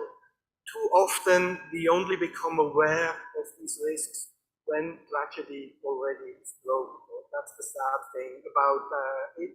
That's what we try to change through education and sharing of information to make sure that we all are aware of the existing risks and the impact they can have, not only on assets, but as well on livelihood. The second one, the second A is affordability. And obviously, affordability is limited or most limited, again, often in the public sector in developing countries and in the most vulnerable parts of the community. But actually, often it's as well, affordability actually is a function of the kind of product we try to sell. So some of the products as well are too complex and too expensive. So it's as well about us to find ways to develop products which are more economic and more affordable. And then the third A is accessibility. So it's affordability, awareness, and accessibility. That's obviously the biggest challenge. Accessibility is in the most vulnerable parts of the community, amongst the poorest people in our region, where often the access is not given or we don't get to those people with our product. So these are 3 obstacles we need to overcome. In terms of opportunities which we see, one is clearly these public-private partnerships we have been talking about since the beginning of the session. And the Ghanaian project is a really good example for that. We have the Ghanaian government involved, we have the German government involved, we have new colleagues from the UNDP involved, we have the Insurance Development Forum involved, in this case, in this specific case represented by Allianz and by Swiss Re. Then we have multiple knowledge and technology providers as well involved. So it's a whole ecosystem which we are creating together to develop this kind of solutions. I think that's the future. And when you look at all the recent disasters here on the continent, for example, the riots in South Africa, or just a few weeks ago, the floods in KZN in South Africa, with all these tragedies, they have a magnitude which goes beyond what they can deal with, it goes beyond what we as insurers can deal with. I think we can only manage it and mitigate it if we work all together. So I think that's a big opportunity for all of us. The second one is technology. Technology actually allows us to make a lot of previously uninsurable risks insurable. And again, Ghana is a good example for that. by, for example, using remote sensoring, so satellite data, to measure the level of moist of the soil, or to see which areas have been flooded. Only that makes it actually feasible to ensure the most vulnerable communities. Then as well, obviously in line with technology, the availability of data, which allows to model, assess, structure risk, as well. Nice. So technology, a big opportunity. And then thirdly, actually innovation. And for that, actually, what I've seen, and I've been on 4 different continents in my career, Africa offers the most fertile ground for innovation of all. I've never been anywhere where people, where companies, where institutions are so open towards innovating, working together, and testing new things. And I think it's really fascinating what's currently happening. We're only at the beginning of the journey, but Africa is the place to be. And I think many things which we are developing here will be replicated and exported into other parts of the world in the future. So big challenges, but as well great opportunities for all of us. Thank you, Beat. We will focus on the great opportunities for now. I just want to maybe, this is to you, Leslie, and it's sort of a two-faced kind of question, just to pick up from Beat's conversation around affordability, around access, both to distribute insurance and possibly to redistribute the payouts to the, to the poor and the vulnerable communities in the case of a payout. Maybe you'll touch very briefly on that. But the bigger question for me is ARC has been playing a very critical role as a financial affiliate of the African Union. What would you say is the vision, the ARC's vision for disaster risk financing in Africa? How, I know there's been quite a bit of discussions between ourselves bilaterally and in other quarters as we look to deepen and widen the conversation we are having about DRF with Africa Development Bank. But I'm interested and keen for you to share how you see the vision looking like for DRF in Africa, and how our industry partners can be able to tap into these opportunities and possibly together address some of the challenges that have been highlighted by Mr. Beat. Thank you. Thank you very much, Jeanette. Just to build on what my co-panelists have been talking about, in Africa, we are really exposed to natural disasters. And as a result of climate change, there is an increasing frequency and severity of these disasters. And the challenge is then, what is the most appropriate response to this? So in 2012, the African Union set up the African Risk Capacity as Africa's response to this increasing frequency and severity of natural disasters. Within the African Risk Capacity, we have a development agency, ARC agency, as it's imaginatively called, that works with governments to move and shift the mindset from having a reactive approach to natural disasters, where you wait for the disaster to happen and then act, and moving them more towards a proactive disaster risk management framework. We then, through the ARC Limited, the insurance company, offer solutions to African countries to transfer some of the risk to the global insurance markets through risk pooling. So we underwrite the climate risk in the country through perils such as droughts, floods, and tropical cyclones. The risk is transferred to the African Risk Capacity, and then we place the risk in the global insurance markets. This risk pooling approach is innovative and allows African countries to access expertise and pricing that they would not be able to access directly themselves. So in fact, the insurance mechanism serves as a way of creating financial solidarity with the African countries. Currently at ARC, we operate across 3 client segments. We have what we call macro insurance, which is insurance that we offer at the level of the government.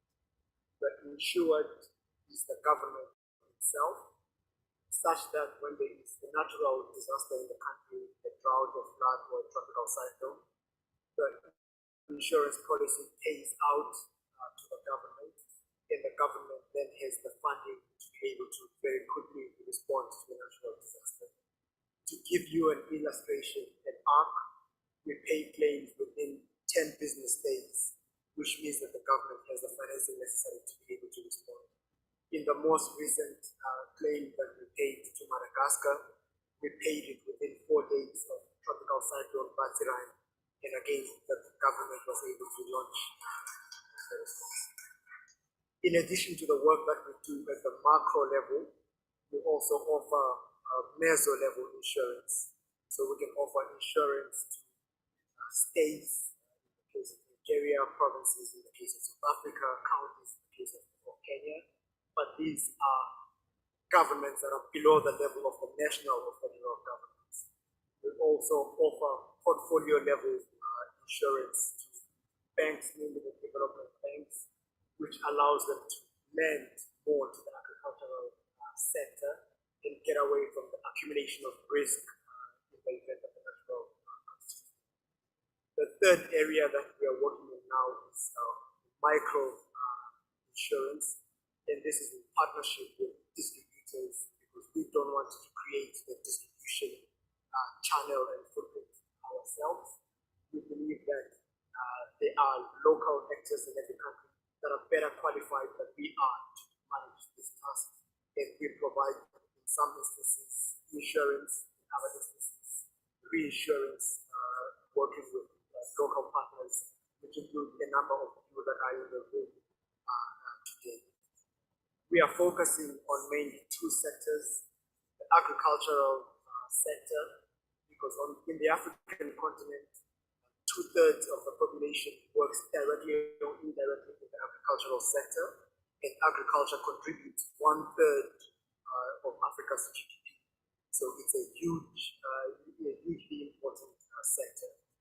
The African Development Bank estimates that there's $25 billion of investments every single year that are going into the agricultural sector, and insurance lends itself as a projection mechanism for these investments. The other sector that we are looking at is the renewable energy sector.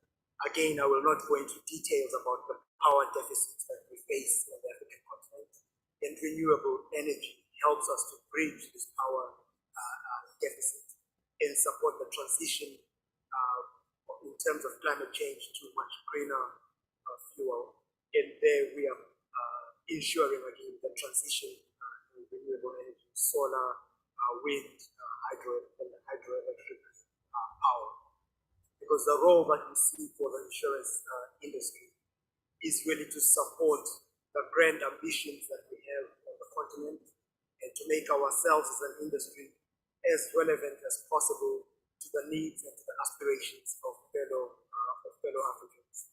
And maybe to conclude on this note, that whenever we pay out a claim through our insurance programs, it's also contributing to the positive experience that clients and future potential clients have on insurance. Because as Beat was mentioning, the level of awareness is still quite low, so we need to be then creating a positive environment for the insurance industry to flourish. Thank you.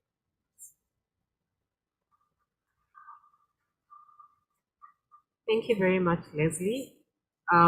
Before I open up the discussion into a Q&A, I just wanted to maybe check with the team if Charlotte, the Director for National Disaster Management Organization, has joined us from Ghana. So she has not. In the meantime, we can probably maybe take questions from the from you. If there's any question that you'd like addressed, some a comment, maybe.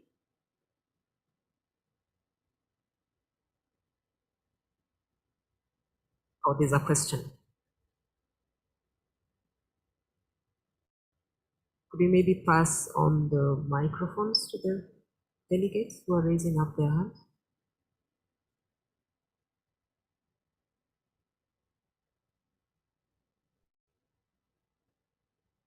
Thank you, Len.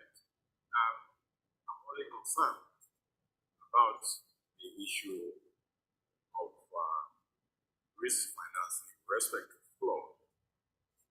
Most of the places where we have flooding, there are annual recurrent issues.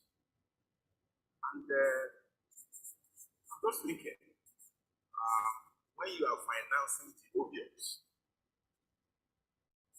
you know for sure, and these people are not ready to move from the place. They are not ready to move their farmlands from the location. Now, do you still call that insurance? Because it's definite that, yes, you have sorted out the problem of this year. You are coming back next year to suffer the same problem. Do you call that? Then, again, of course, Leslie's talked about the issue of partnering, and we've had some conversation when we visited Nigeria. Between the insurance sector and the government, I believe that whatever is the contribution of the insurance sector with respect to this disaster, I'm talking of drought, I'm talking of flood, should be seen as more of institutional service than insurance as it were. Because these are things that you fund out of your excess, not out of the risk capital. I mean, that's my own perception of this whole. So can we strictly call it insurance? That's the question. Thank you, Dr. Sunday, for that question. If you allow me, we'll probably respond to that. And my immediate response is usually that insurance or risk financing is not a silver bullet. It is just one of the solutions that is embedded within the broader disaster risk management strategy for countries to attend to the residual risks that other means, whether structural or other available mitigation means, are unable to address. But then again, I have very esteemed technical experts with me. I think I will, maybe Ko, you can take this. Yeah, please. Indeed, what we're trying to do, as an example in Ghana, is to curb the concern that you have just raised. And I think my brother is in a good position to speak more about the paramedic solution. The truth is that, yes, the risk is imminent and is recurring, and so it is not just enough to provide the solution. We also looking at taking steps to mitigate them. And therefore, if it means that people would have to be moved from places that it's so aggravated when there is flood, you have to take steps to do that. This is also the reason why we're partnering with government. And so there's a whole data collection, there's a whole study that allows government to redesign infrastructure, to open up drainage, buffer zones, so that floods can be accumulated in these places. It's not going to be the same one. Government would have to take steps to improve the infrastructure so that it can take some of the volumes of water that would flow. But indeed, this is the reason why you cannot treat flood insurance like the traditional insurance. And so there should be a design plan that can take care for businesses to bounce back. And I think I'll leave it for my brother to speak more about the paramedic. and maybe if I just continue from where you left off, the discussion that we're having is a very good illustration, I think, of the role between what we call adaptation financing and mitigation financing, because insurance cannot solve all the problems that we face. It works best as an add-on. So when you talk about flooding specifically, in most instances it can be related to just poor infrastructure, and it will be more effective if you build flood walls, relocate people to higher ground than to use insurance. Because we know that if a flood is occurring every single year and you're paying claims every single year, then very soon the only way it can be sustainable is for the premium to be equal to the cost of the claim plus loading, which then isn't cost effective even for the clients.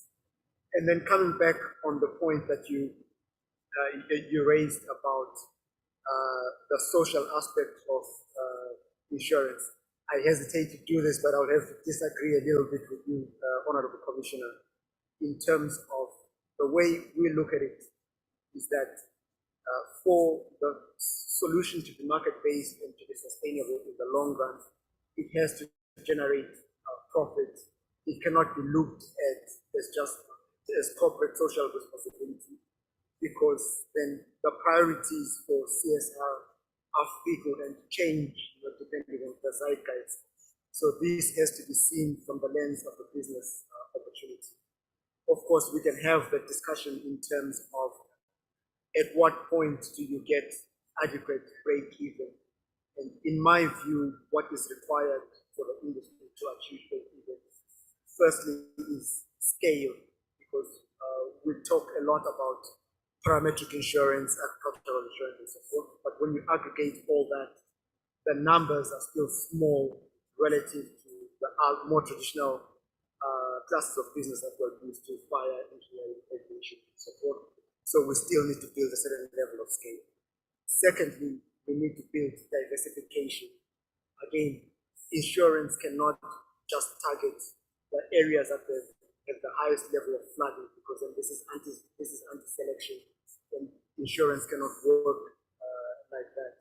But if we are covering enough clients across many different geographies, targeting many different perils, we can then build within the portfolio an adequate level of diversification that will make it a profitable proposition.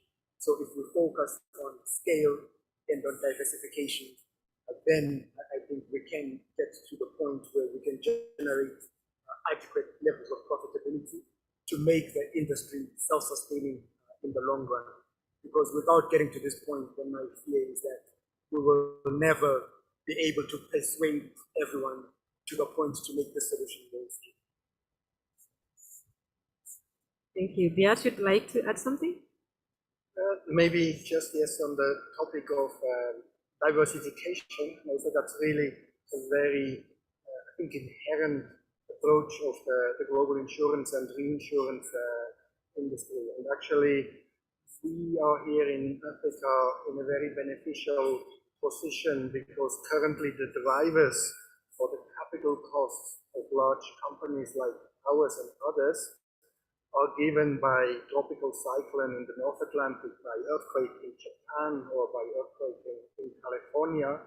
And so actually, every additional risk we take on in Africa is helping us to diversify our global portfolio, and so we can do it at a marginal, relatively low capital cost.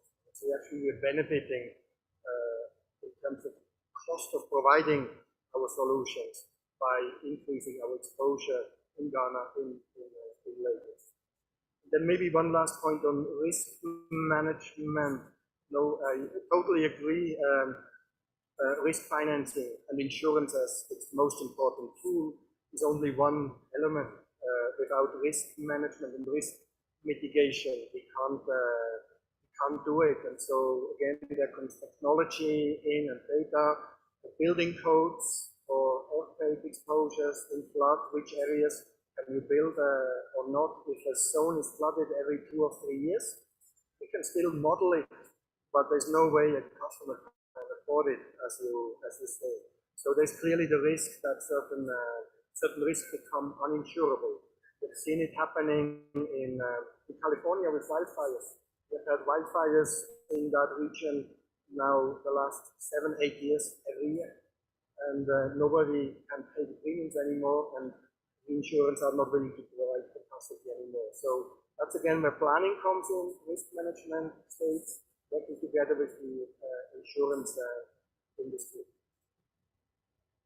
Thank you, Beat. And hopefully we've, to some extent, been able to address the question of viability for insurance.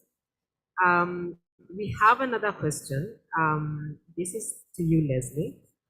What are the best adaptation strategies and mitigation measures of drought and floods in the Horn of Africa in insurance?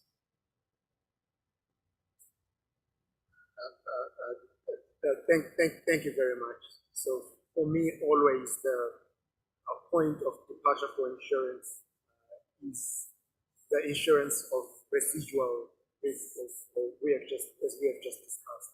So when you look specifically at the Horn of Africa, there has been a drought in one form or the other for the past 4 years. And this year is actually the most severe because we have a drought in Kenya, a drought in Somalia, a drought in Ethiopia. And as has already been said, insurance cannot be the only solution. So you have to look at, firstly, the agricultural value chain as a whole, in terms of irrigation, in terms of drought-resistant seeds, in terms of proper extension advice. And then insurance comes in through a risk layering approach, where there is an element of a self-retention layer at the level of the government, because the government also has to be able to respond in the event of a drought or of any other natural disaster. And then insurance kicks in as a secondary layer where the cost of response exceeds the means of the government.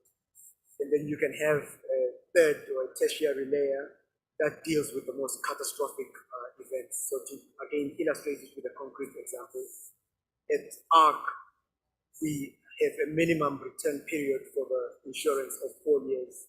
So we're insuring a drought that occurs on average every 4 years at the lowest attachment. And the insurance coverage is exhausted by a drought that will occur, say, every 10 years. So beyond the droughts that have a severity that goes beyond 10 years, then you need another instrument like a type of catastrophe bond that will kick in at that level. But the pressure that we face very often is that it's easy to talk about it conceptually in terms of the risk layering approach, but the reality is that there are no other instruments that exist. Government resources are exhausted even by the first drought that they have, and then of course at the level of the catastrophe bond, there isn't such a bond.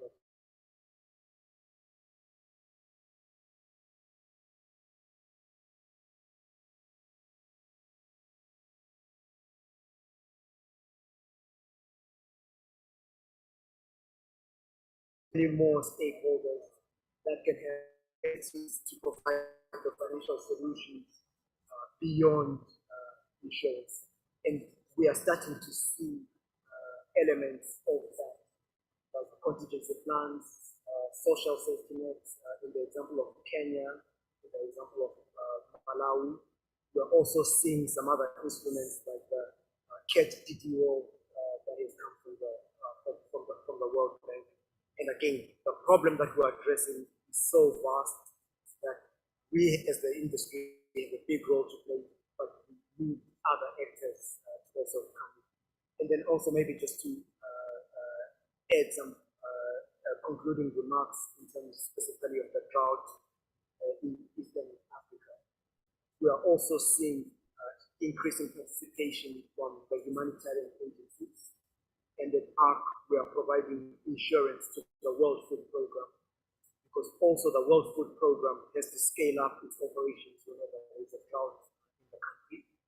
the cost of scaling up can be modeled back to a parameter like inadequate rent growth and can therefore be insured. So again, they also benefit from rapid payment of claims that comes about as a result of parametric insurance, and they are able to more effectively respond and be quicker in their response in the countries. And actually, we are seeing that in Eastern Africa, but also in West Africa. So recently we paid over $15 million in claims to Mali, and part of it went to the World Food Program, because there is a huge drought, as I just mentioned, in Eastern Africa. But there's also a big drought that is happening in the Sahel as well. Thank you, Leslie. I think from the discussions that we're having today, it's obvious that the climate, the effects of the climate change are imminent and getting very aggressive every day. And as Leslie has mentioned, most governments, or probably all governments currently, have other competing needs and are struggling to even raise premiums to support some of these solutions that are being put forward. And that's why we're here to discuss what are the opportunities, what are the challenges, and how can possibly through these public-private partnerships, the donor community can come in and support government. UNDP does work with different donor communities to do this. So, and also there was mention of the risk layering approach that government takes into consideration whenever they're buying insurance. And at UNDP, and as my colleague Tuga mentioned earlier, we're working very closely with the ministries of finance and other,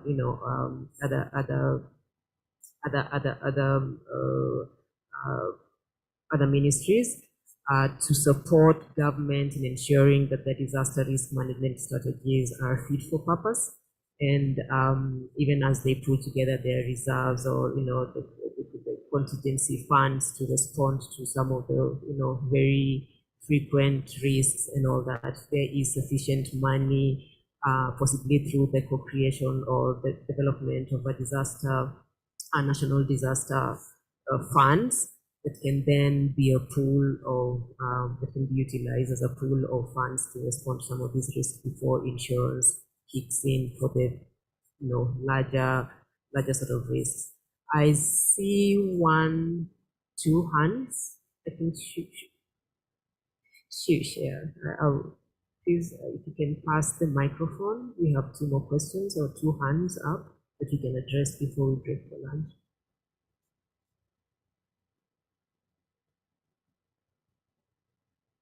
So good afternoon. My name is Carol. I work with Britam, Pan-African Insurance Company.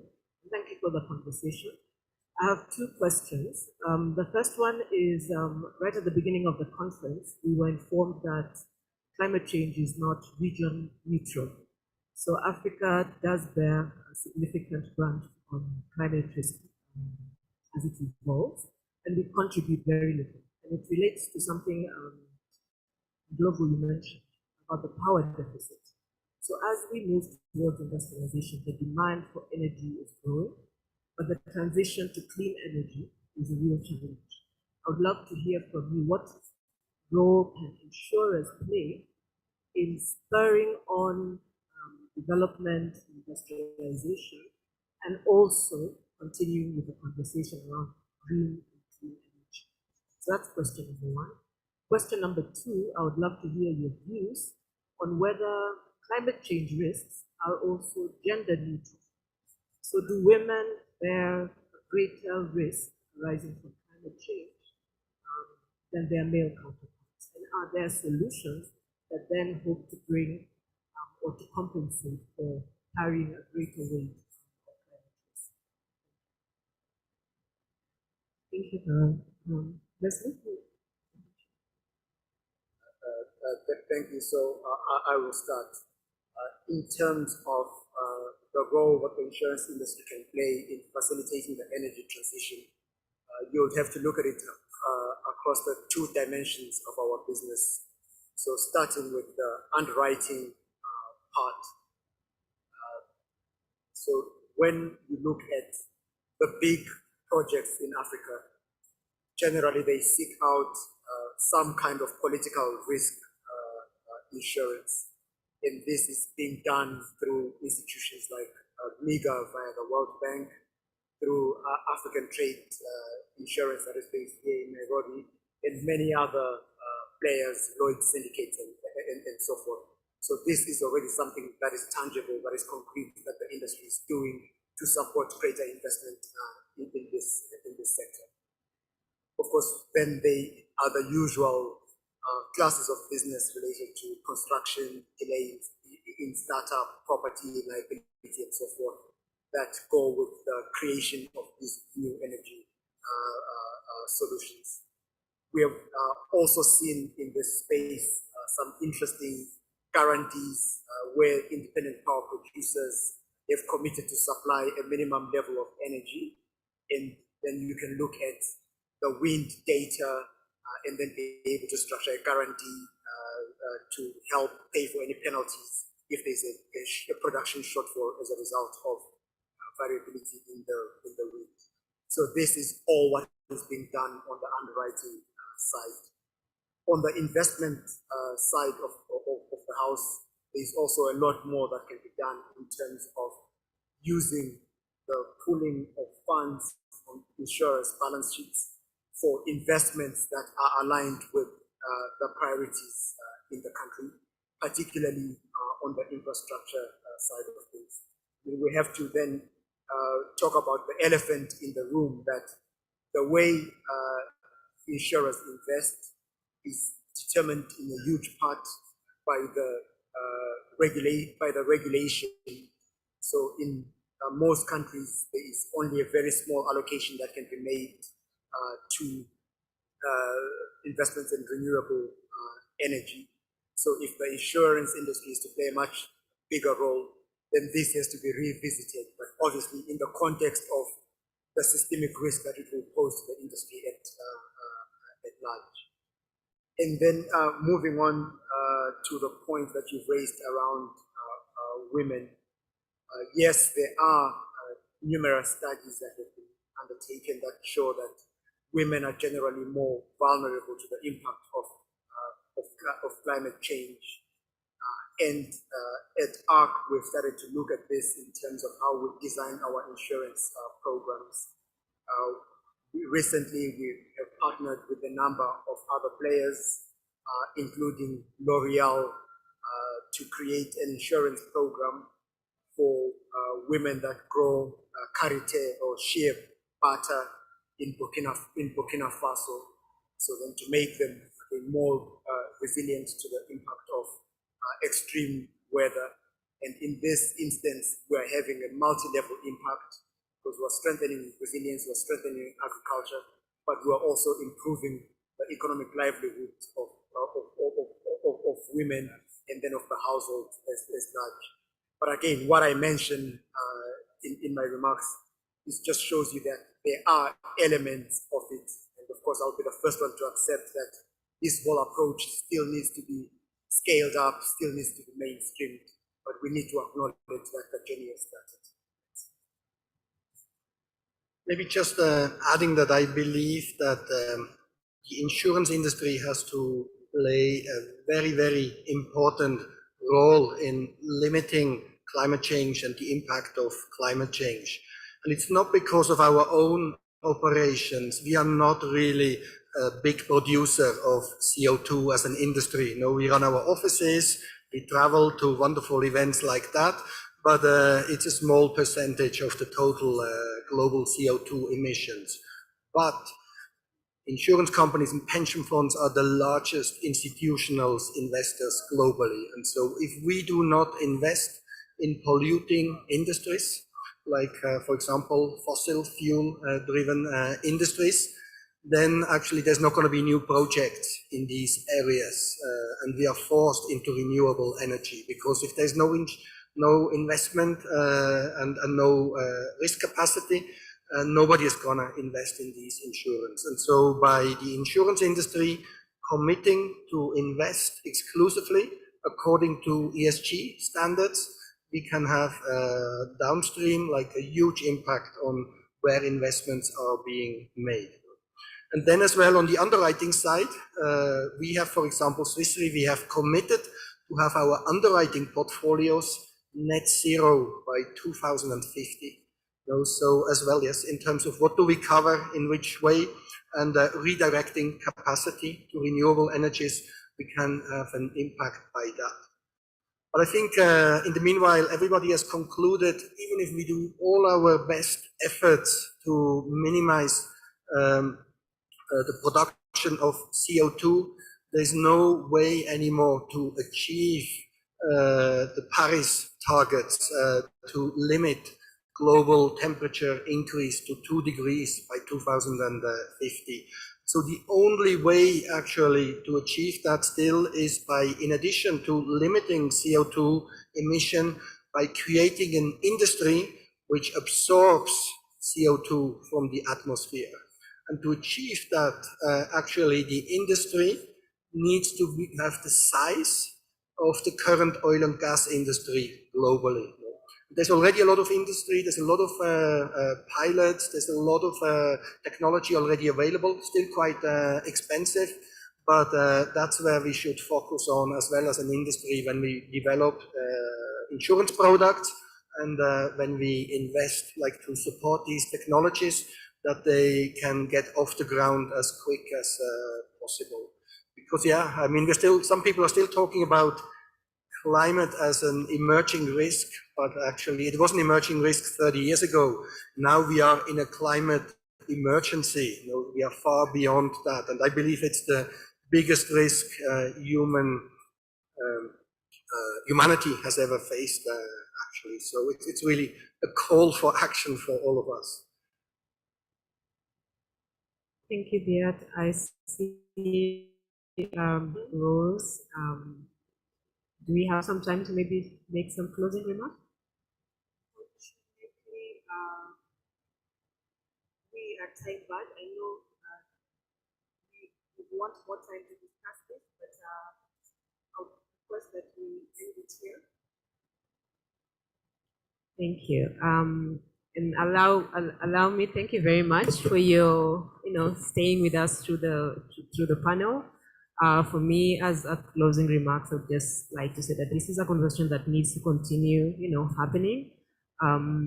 As you see, there are so many other questions that we are yet to address. Please feel free to reach out to any of the panelists or myself during the breaks. We may be able to attend some of these questions bilaterally.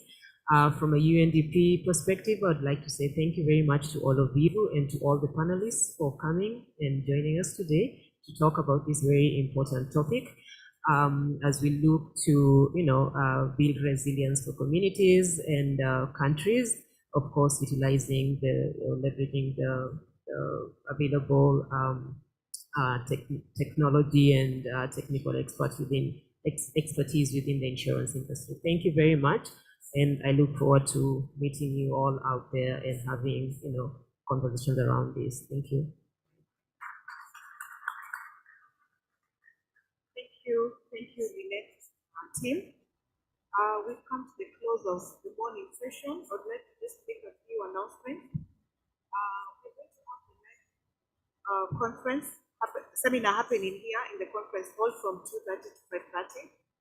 Then we are going to have the market presentation of Aribi blockchain project in boardroom 24, which is on the second floor. That is between 3 p.m. and 5 p.m. From 5 p.m. to 6:30, we are going to have the meeting of African Insurers Association in boardroom 24, second floor. Then we have dinner today at KICC. Please don't miss the African Insurance Awards sponsored by Africa Re from 7 p.m. Transport is available from here, from your hotels, from 6 p.m. Tomorrow, we're going to have the launch of the Kenya Women in Insurance. All ladies, you're invited. Please join us as we celebrate this moment. For those who require a PCR test, At the entrance just behind, PCR testing is available, $60. And the results will come within earliest 6 hours, and it can be sent to you on email or via WhatsApp. And then please, we'd like you to remember Kenya, take a piece of Kenya. And we are known mostly for Maasai wear. So we have a Maasai exhibition just after the exhibitors area. Visit and buy something from them. Commissioners, all commissioners, we are requesting you again kindly, please gather at that end and have a photo session. All delegates from Ghana, please meet on this other side. All delegates from Nigeria, after lunch. That's what I've been asked to request you. But all in all, what we are asking you is tomorrow, please make it on time. We are going to start at 9 a.m. and end the event is at 6 p.m. in readiness for our dinner at 7 p.m. that has been sponsored by Waikari. Asanteni, enjoy your lunch. Same place we were yesterday, first third floor areas. Thank you. Panelists.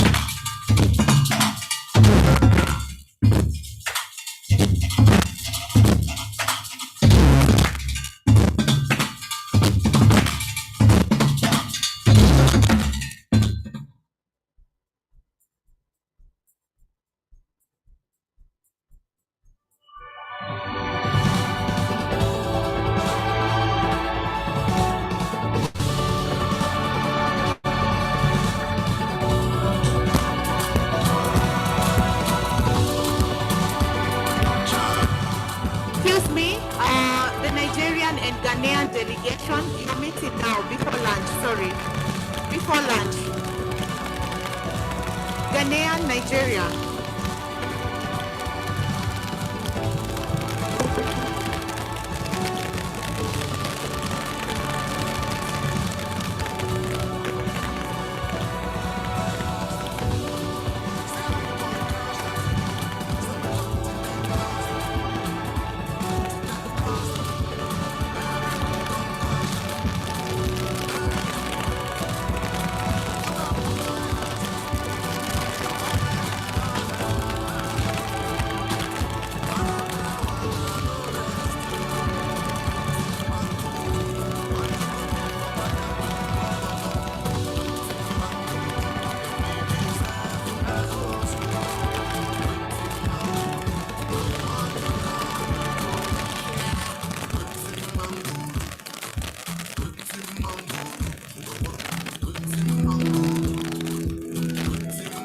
WSafe Reinsurance Limited is a global company that provides clients with primary general and life insurance. WSafe was envisaged in 2018 and was established in 2021 by industry veterans, backed by a reputed business house with varied investment interests. We are ambitious about becoming a company with diversified profiles which provides clients with appropriate reinsurance solutions. We support Green World Initiative and children welfare. We don't support tobacco and related activities. Our abilities are demonstrated by our name, which is derived from the key elements of nature, which includes water, space, air, fire, and earth to make WSafe. Our global territorial scope guides our presence in Caribbean islands and our reach in Ghana, Mauritius, and Middle East markets further.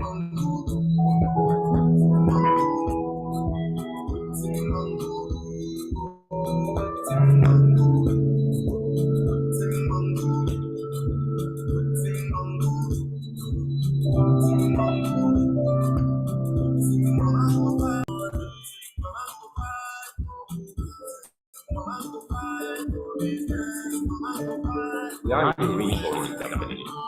We played a role of providing risk underwriting capacity and also regional services, connecting global capacity to global risk. We offer mutual services across the range of life and non-life business. Today, we write business more than the customer base of over 200 insurance brokers. Our vision is to be the premier Pan-African reinsurer. It is a vision that is informed by over 30 years of growth and profitability. One of the most enduring notions of strategy is narrowing focus. It is isolated in English idiom. One must not spread oneself thin. In Africa, we captured in Nigeria say, a man does not wander far from where he is born. We are Africa focused. Yes, we are a Nigerian icon, but we are now acknowledged as an African, Francophone African, and North African reinsurance brand. We are now an African icon. Our core values are commitment, responsiveness, sustainability, and trust. The future is exciting to us. We have a clear, well-defined strategy that focuses on number one, driving for profitable growth. Number two, championing customer centricity. Number three, offering alternative solutions. And number four, executing smartly. We are an acknowledged software of the industry and we will keep pushing boundaries, leading the way by offering unique solutions. The answer to most pressing challenges will always be habit-based. We have to focus and do whatever must be done to so that we can build the momentum needed. What Africa is us, is diverse. We are 54 countries in the world. We are expecting nationalities,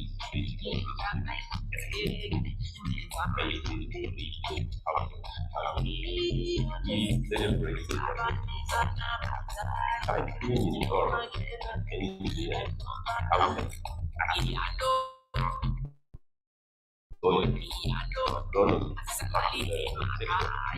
we are gender balance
Two brothers started their journey to create a difference in society.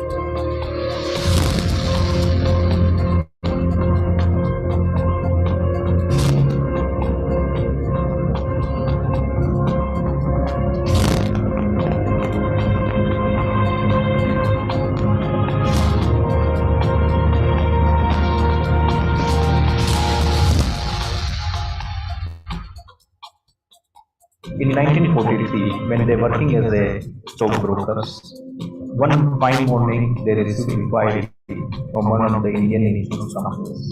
And during that time, there were about 100 plus Indian companies. And this inquiry came from the insurance company was for the professional indemnity coverage for the engineers. I still remember my first day in the organization and the warm welcome I received from my granduncle, to whom I used to call lovingly Tiru Kaka, and my father, who was my backbone. First day at work is always historical for everybody in their own life, and so was mine. I was handed over a letter by my father on what the company is all about, how to take the company ahead, and what are the basic principles with what we have reached today at the 75 years of the milestone.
Bella ciao,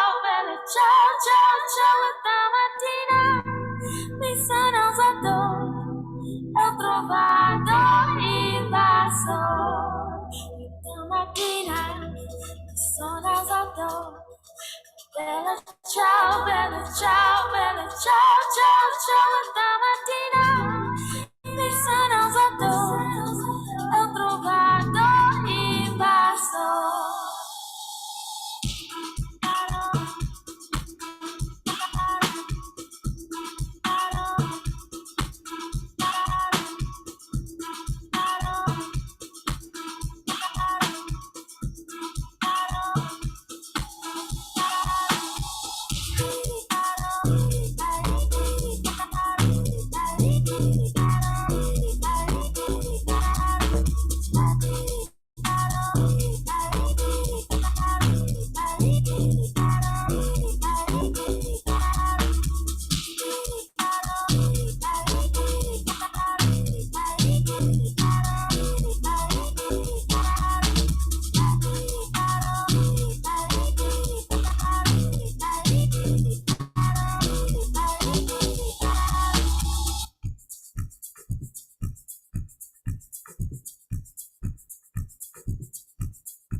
Nakasungala jano de waste time, ona. Me I will fire bazooka, ona.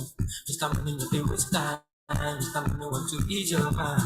Say baby don't find no day to shine, unaka. Show why me.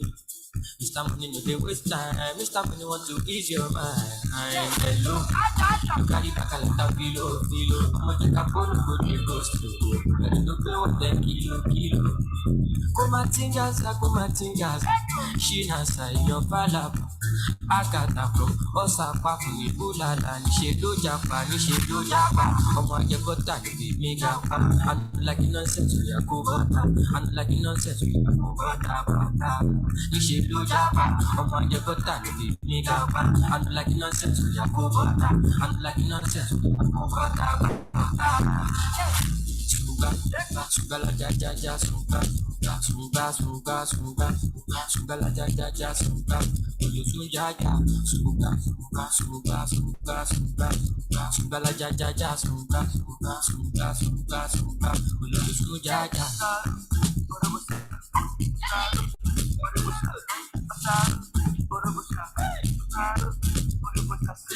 Somebody with the vibe right now. Somebody with the vibe right now. Somebody with the vibe right now. Somebody with the vibe right now. Tell me what you see when you look at me. Sumbala jako machubadi. My problem is not to serve you. But body for the poop party. I got out ya dark bata.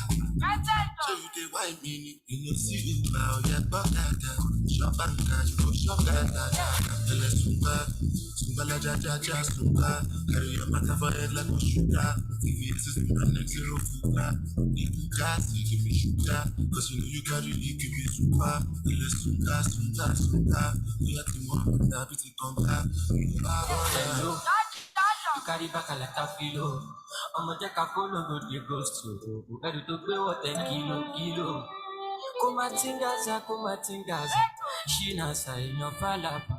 Agata from Osaka from Ibulala, Nishe.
Nakasumbala jano de waste time, oh nah. Me I want fire bazooka, oh nah.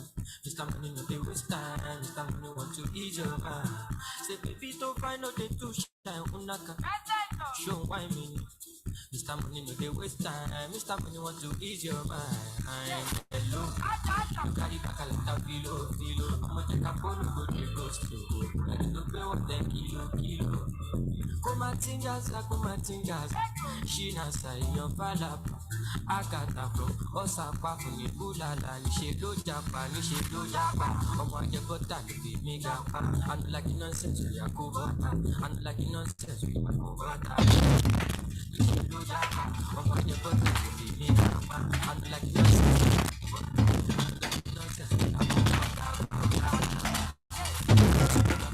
Sungala Jaja,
WSafe Reinsurance Limited is a global company that provides clients with primary capacity for general and life insurance. WSafe was envisaged in 2018 and was established in 2021 by industry veterans. Backed by reputed business house with varied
WSafe Reinsurance Insurance Limited is a global company that provides clients with primary capacity for general and life insurance. WSAFE was envisaged in 2018 and was established in 2021 by industry veterans. Backed by reputed business houses with varied investment interests. We are ambitious about becoming a company with diversified profiles which provides clients with appropriate reinsurance solutions. We support Green World Initiative and children welfare. We don't support tobacco and related activities. Our abilities are demonstrated by our name, which is derived from the key elements of nature, which include water, space, air, fire and earth to make WSAFE. Our global territorial scope guides our presence in Caribbean islands and our reach in Ghana, Mauritius and Middle East markets further.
One of the most enduring notions of strategy is narrowing your focus.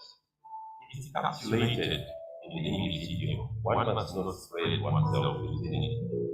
In Africa, it is captured in a Nigerian saying, a man does not wander far from where he is focused. We are African focused. Yes, we are a Nigerian icon, but we are now acknowledged South African. African, Francophone African, African, North African brand. We are now an African icon. Our core values are commitment, responsiveness, sustainability, and trust. The future is exciting. We have a clear, well-defined strategy that focuses on the enemy. Number one, driving for profitable growth. Number two, something absolutely risk.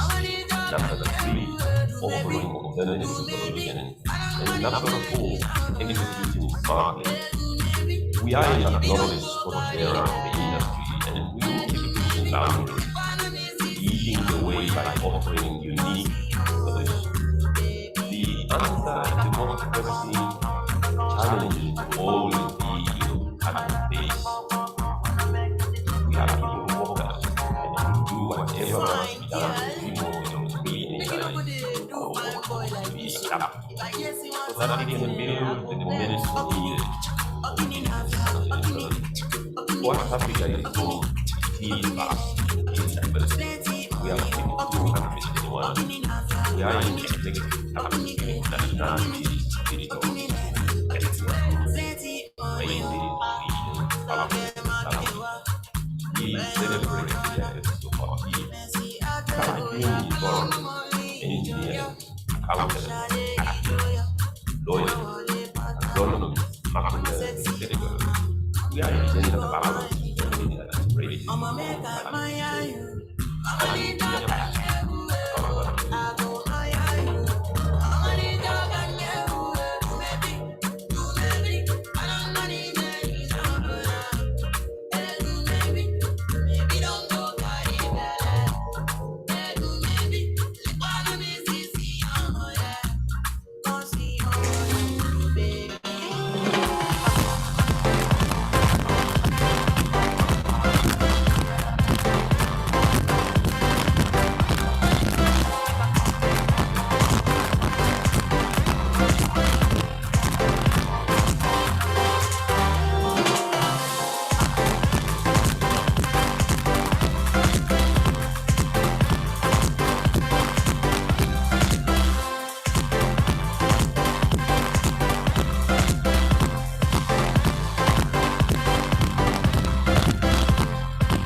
This is a legend of the great Indian pioneers.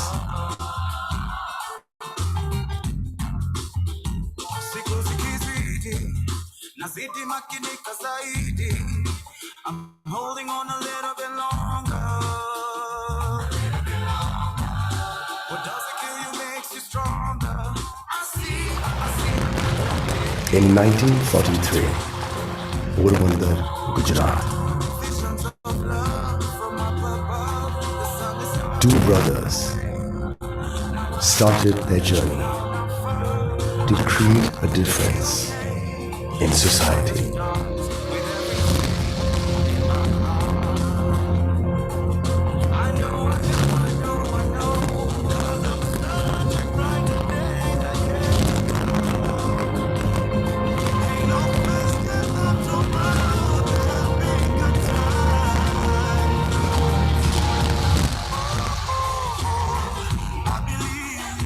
In 1943, when they were working as a stockbrokers, one fine morning they received inquiries from one of the Indian insurance companies, and during that time there were about 100 plus Indian companies.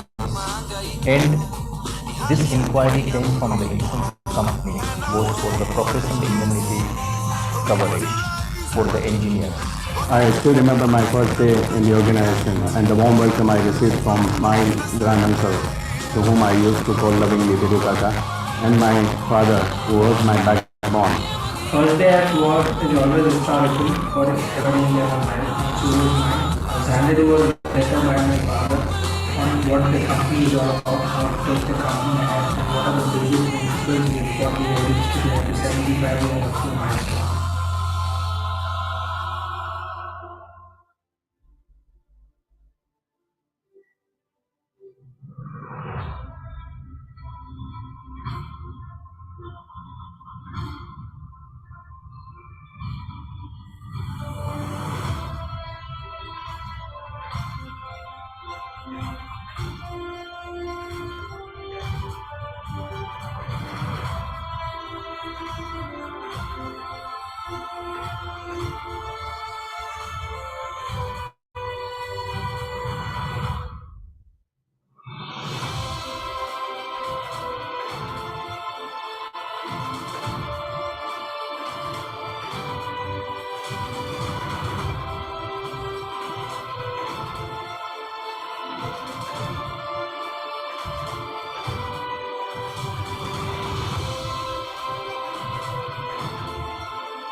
The fundamentals of JB Boda is to work with transparency, integrity, sincerity, self-discipline, and ensuring that people believe in themselves and look very confident when they sit with their customers, where customers get comfortable to hand over their business to JB Boda.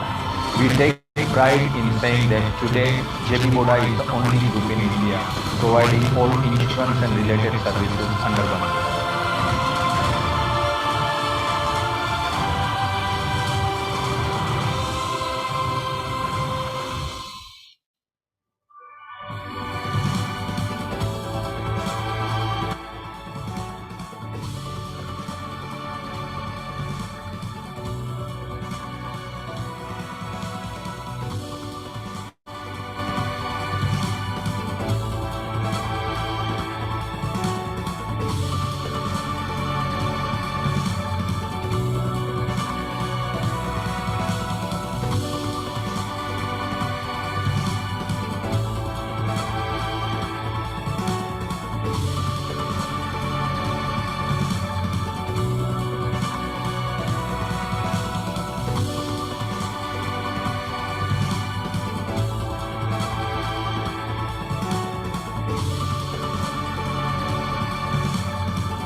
What do you want to do tomorrow?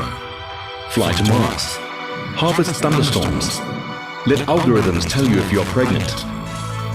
Erase cyber threats. Munich Re is investing in digital solutions to extend your reach beyond traditional insurance and serve to enhance your client's experience at every step of the value chain.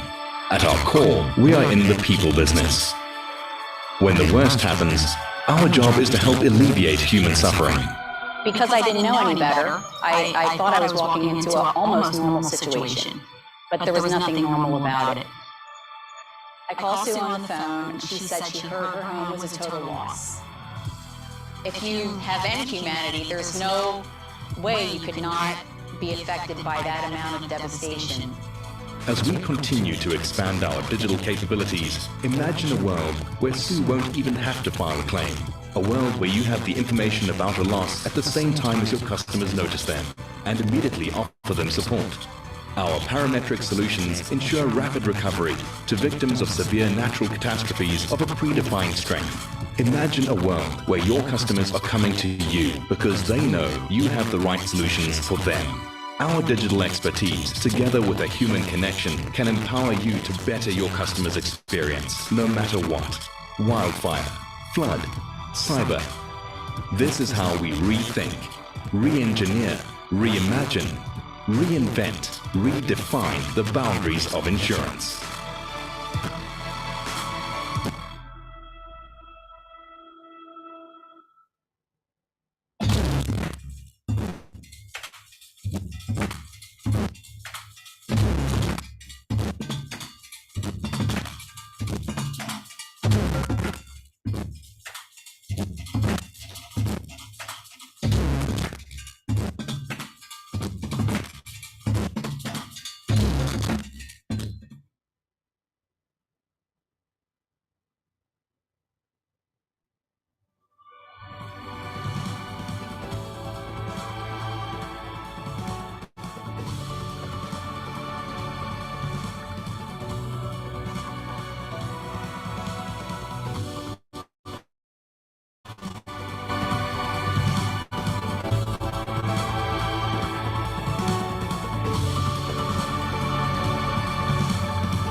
WSafe Reinsurance Limited is a global company that provides clients with primary capacity for general and life insurance.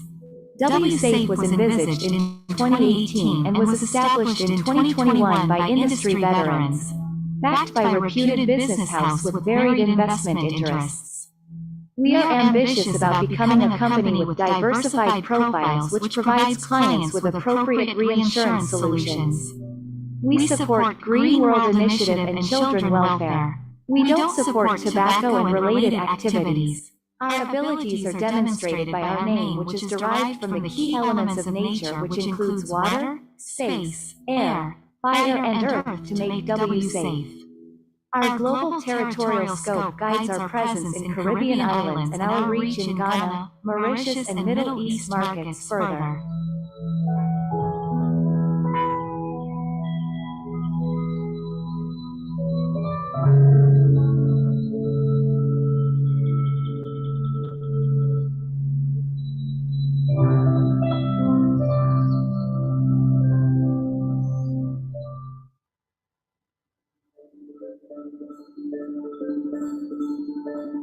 We are a reinsurance company. We played a dual role providing risk underwriting capacity and also reinsurance services, connecting global capacity to local risk. We offer reinsurance services across the full range of life and non-life business classes. Today, we write business in more than 50 countries and we have a customer base of over 200 insurance and reinsurance brokers. Our vision is to be the premier Pan-African reinsurer. It is a vision that is informed by over 30 years of growth and profitability. One of the most enduring notions of strategy is narrowing your focus. It is postulated in the English idiom, one must not spread oneself too thin. In Africa, it is captured in a Nigerian saying, a man does not wander far from where he is born and roasted. We are Africa focused. Yes, we are a Nigerian icon champion, but we are now acknowledged as Southern African, East African, Francophone African, West African, and North African reinsurance brand. We are now an African icon.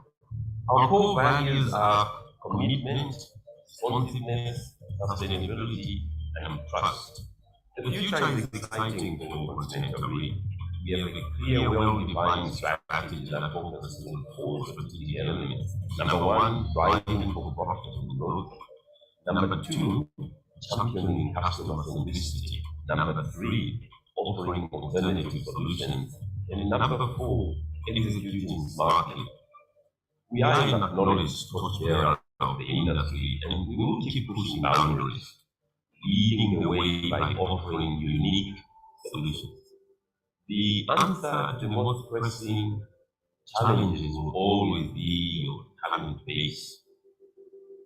We are people focused and we will do whatever must be done to remodel and re-energize our workforce to be adaptable so that they can build the momentum needed for business sustainability.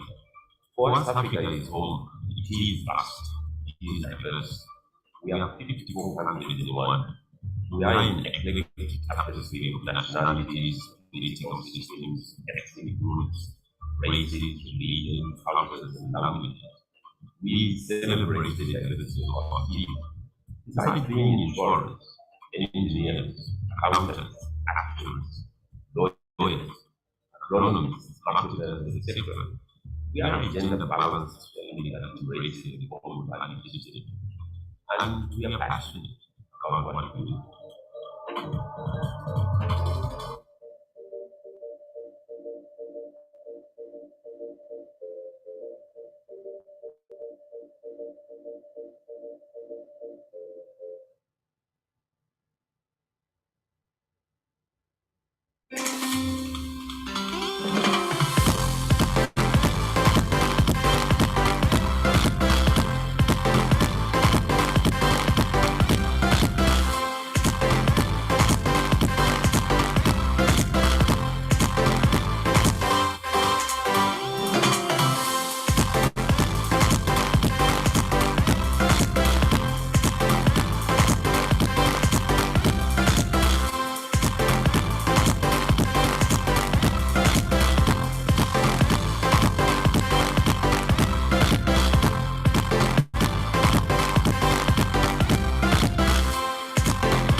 This is a legend of the great Indian pioneers.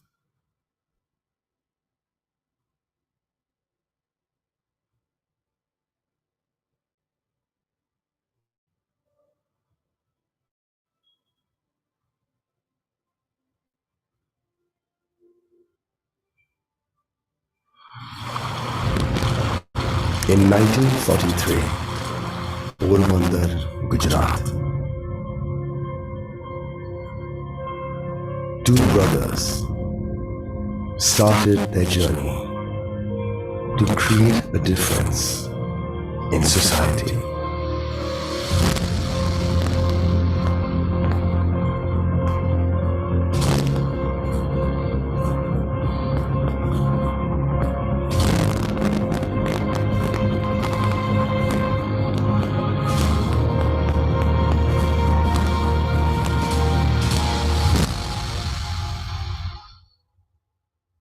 In 1943, when they were working as a stockbrokers, one fine morning they received inquiry from one of the Indian insurance companies. And during that time, there were about 100 plus Indian companies. And this inquiry came from the insurance company was for the professional indemnity coverage for the engineers. I still remember my first day in the organization and the warm welcome I received from my granduncle, to whom I used to call lovingly Tiru Kaka, and my father, who was my backbone. First day at work is always historical for everybody in their own life, and so was mine. I was handed over a letter by my father on what the company is all about, how to take the company ahead, and what are the basic principles with what we have reached today, the 75 years of the milestone.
The fundamentals of JB Boda is to work with transparency, integrity, sincerity, self-discipline, and ensuring that people believe in themselves and look very confident when they sit with their customers, where customers get comfortable to hand over their business to JB Boda. We take pride in saying that today JB Boda is the only group in India providing all insurance and related services under one roof.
What do you want to do tomorrow? Fly to Mars. Harvest thunderstorms. Let algorithms tell you if you're pregnant.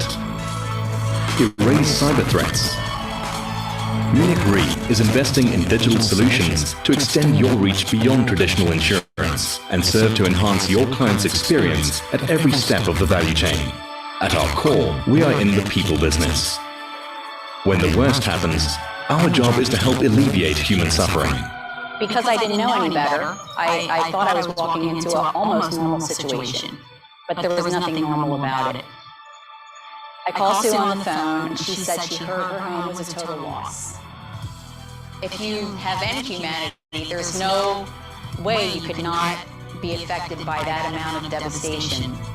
As we continue to expand our digital capabilities, imagine a world where Sue won't even have to file a claim.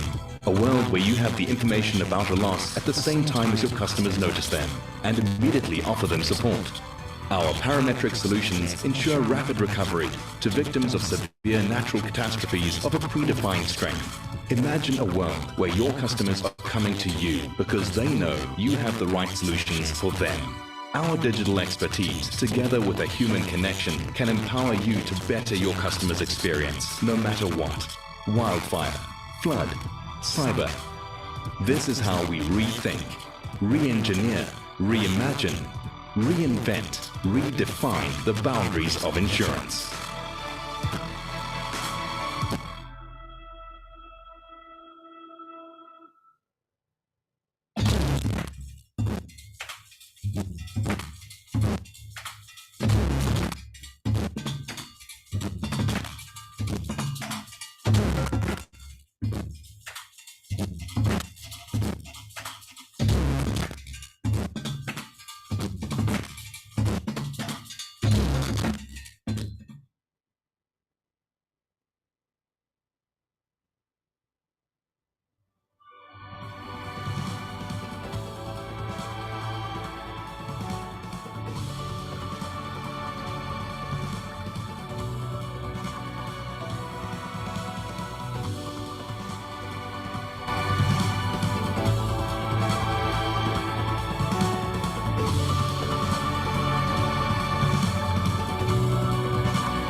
WSafe Reinsurance Limited is a global company that provides clients with primary capacity for general and life insurance. WSafe was envisaged in 2018 and was established in 2021 by industry veterans, backed by a reputed business house with varied investment interests. We are ambitious about becoming a company with diversified profiles which provides clients with appropriate reinsurance solutions. We support Green World Initiative and children welfare. We don't support tobacco and related activities. Our abilities are demonstrated by our name, which is derived from the key elements of nature, which includes water, space, air, fire, and earth to make WSafe. Our global territorial scope guides our presence in Caribbean islands and our reach in Ghana, Mauritius, and Middle East markets further.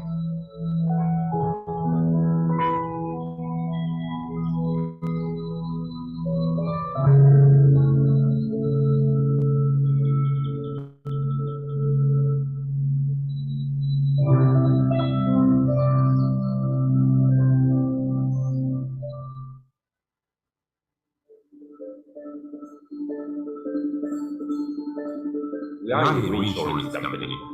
We played a dual role of providing risk underwriting capacity and also reinsurance services, connecting global capacity to local risk. We offer reinsurance services across the full range of life and non-life business classes. Today, we write business in more than 50 countries and have a customer base of over 200 insurance and reinsurance brokers. Our vision is to be the premier Pan-African reinsurer. It is a vision that is informed by over 30 years of growth and profitability. One of the most enduring notions of strategy is narrowing your focus. It is encapsulated in the English idiom, one must not spread oneself too thin. In Africa, it is captured in a Nigerian saying, a man does not wander far from where he is born in Rome. We are Africa focused. Yes, we are a Nigerian icon company, but we are now acknowledged as Southern African, East African, Francophone African, West African, and North African reinsurance brand. We are now an African icon. Our core values are commitment, responsiveness, sustainability, and trust. The future is exciting for continental region. We have a clear, well-defined strategy that focuses on four strategic elements. Number one, driving for profitable growth. Number two, championing customer centricity. Number three, offering alternative solutions. And number four, executing smartly. We are an acknowledged top tier of the industry, and we will keep pushing boundaries, leading the way by offering unique solutions. The answer to the most pressing challenges will always be your talent base. We are people focused and will do whatever must be done to remodel and re-energize our workforce to be adaptive, so that they can build the momentum needed for business sustainability. For us, Africa is home. It is vast. It is diverse. We are 54 countries in one. We are an eclectic tapestry of nationalities, religions, ethnic groups, races, religions, cultures, and languages. We celebrate the diversity of our team. Besides being insurers, engineers, accountants, actors, lawyers, agronomists, marketers, etc., we are a gender balanced community that embraces all values. And we are passionate about what we do. Mapenzi ya kukata na shoka yashamwagika yazoleki yao, basi nenda lote mama,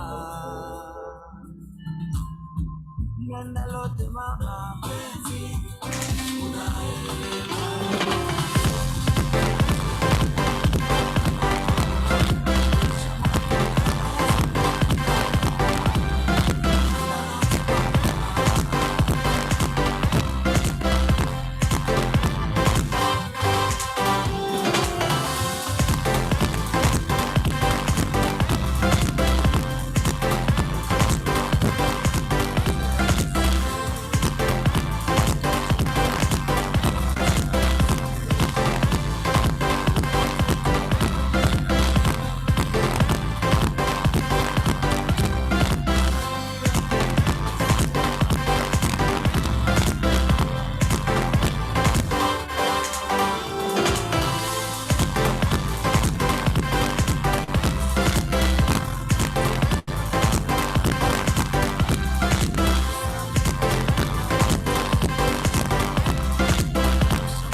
This is the legend of the great Indian pioneers.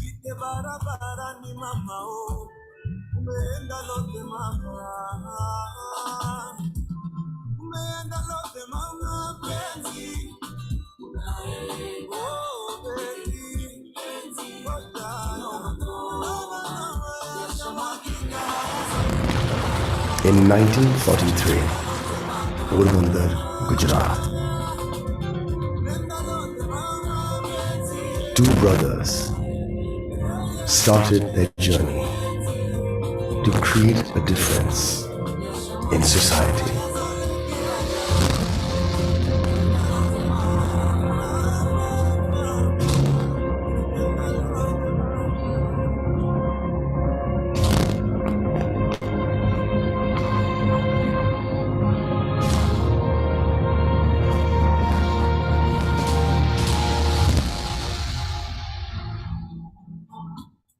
In 1943, when they were working as a stockbrokers, one fine morning they received inquiry from one of the Indian insurance companies. And during that time, there were about 100 plus Indian companies. And this inquiry came from the insurance company was for the professional indemnity coverage for the engineers. I still remember my first day in the organization and the warm welcome I received from my granduncle, to whom I used to call lovingly Bidu Kaka, and my father, who was my backbone.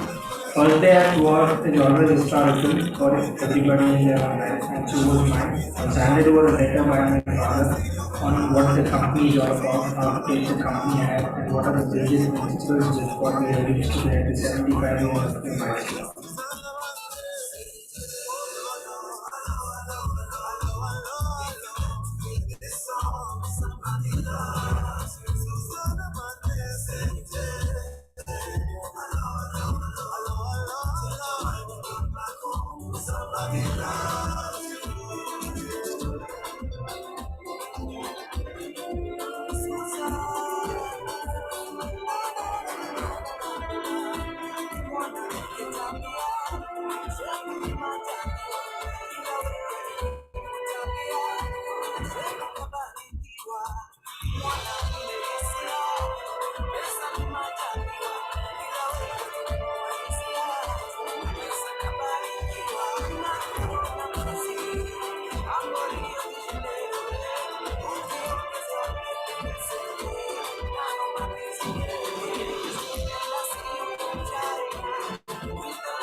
The fundamentals of Jelly Boda is to work with transparency, integrity, sincerity, self-discipline, and ensuring that people believe in themselves and look very confident when they sit with their customers, where customers get comfortable to hand over their business to Jelly Boda.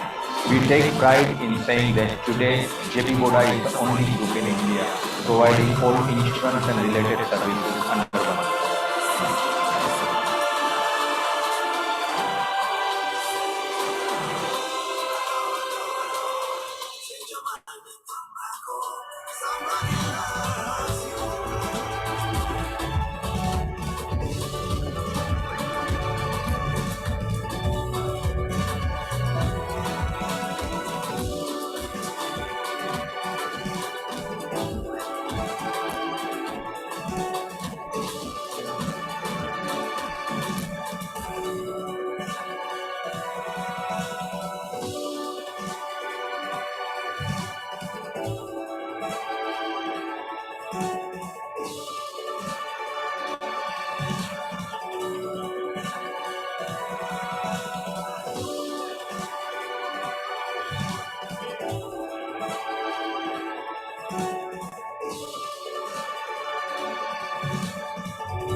What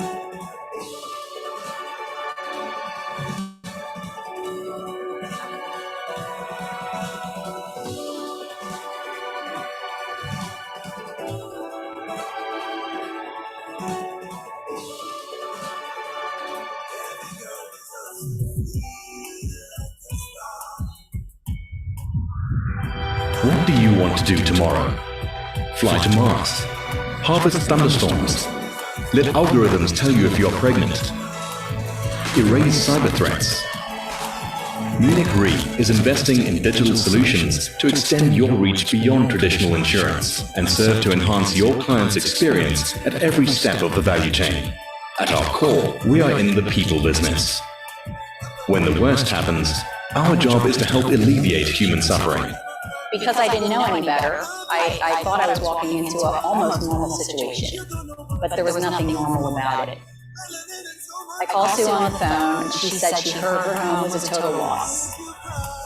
If you have any humanity, there's no way you could not be affected by that amount of devastation.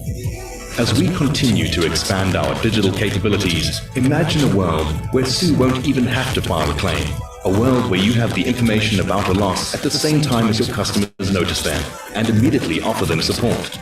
Our parametric solutions ensure rapid recovery to victims of severe natural catastrophes of a predefined strength. Imagine a world where your customers are coming to you because they know you have the right solutions for them.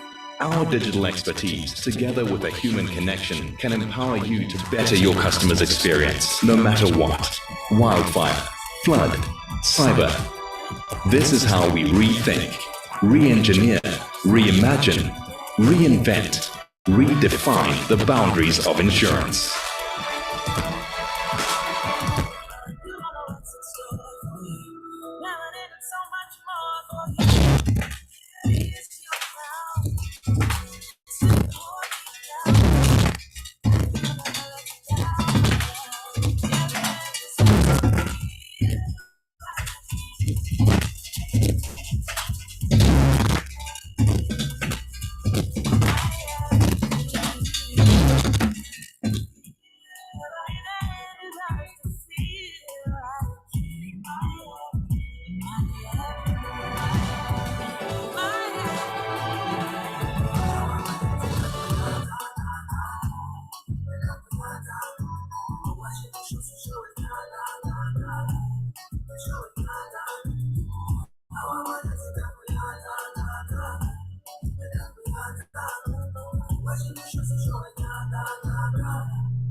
Every man deserves to feel like my every. You're everything. You're everything.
She's so insecure. She don't make love with the lights on. So insecure. She don't wanna talk about it. And I'm so insecure. One day she leaves me. And she find another guy who make her happier than I. You need give her magic, many cheese, many stuff, not to holler. When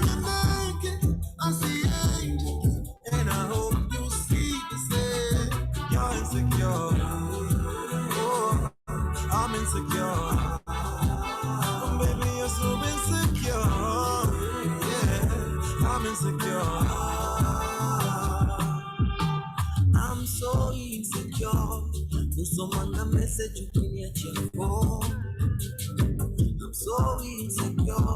I'm never telling you about it. Yeah. Go and dance with Monati show.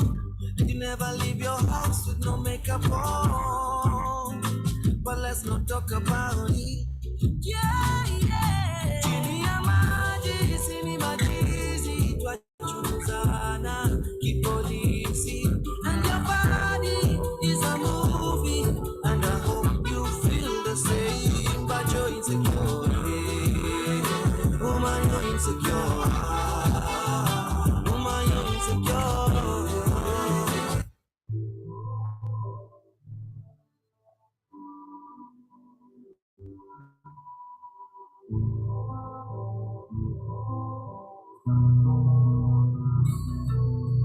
She's so insecure.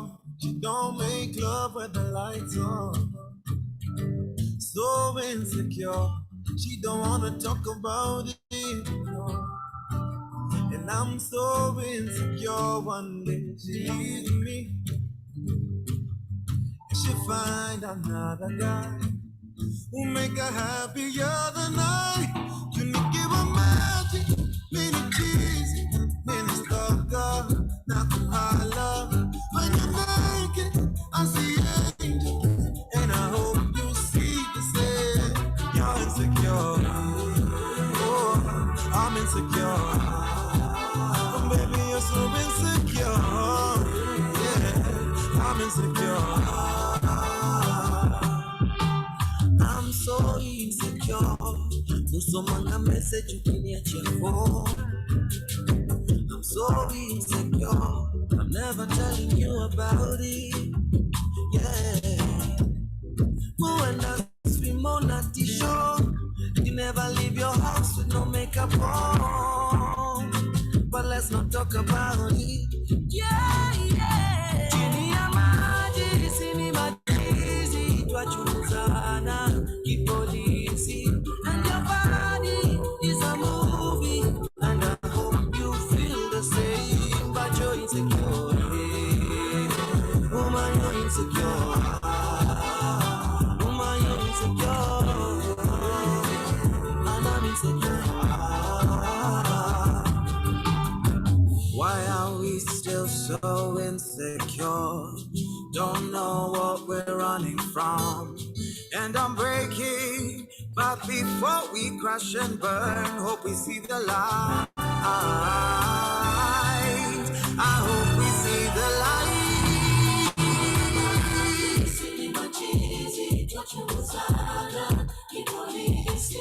And your body is a movie, and I hope you feel the same. Chini ya maji, sini machizi, twachunguzana, kipolisi. And your body is a movie, and I hope you feel the same. I'm insecure. You're insecure. I'm insecure. You're insecure.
I mean, she's so fine, no. Her body, now wahala.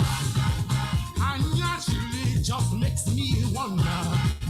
Her breast be like you don't love Maria.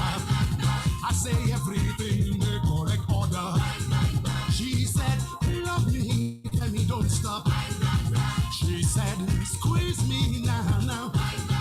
She said, love me, tell me don't stop. She said, squeeze me now, now. Bang, bang, bang, I just dey go. Bang, bang, bang, I just dey go. Bang, bang, bang, bang, bang, bang, bang, bang, bang. Yeah, yeah, yeah.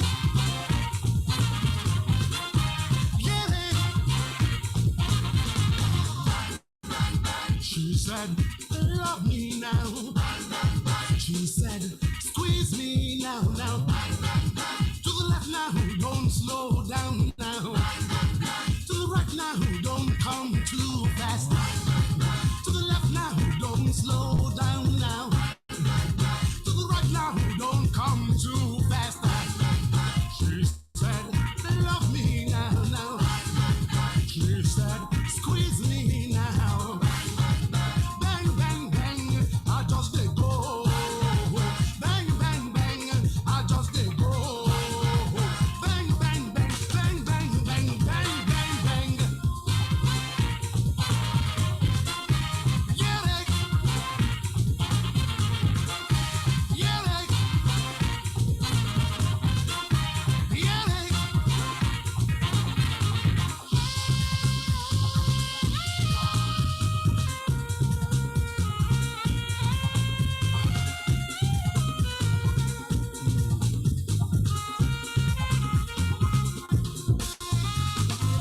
Love me now, love me now, squeeze me now, squeeze me now.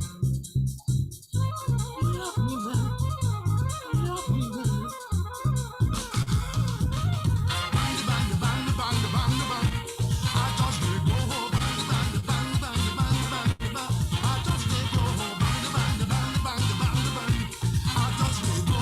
Bang, bang, bang, bang, bang, bang, bang, bang, bang, bang. I just dey go. I just dey go. I just dey go. I just dey go.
Jump if you get belly to put down. Drink if you get belly to take.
Eu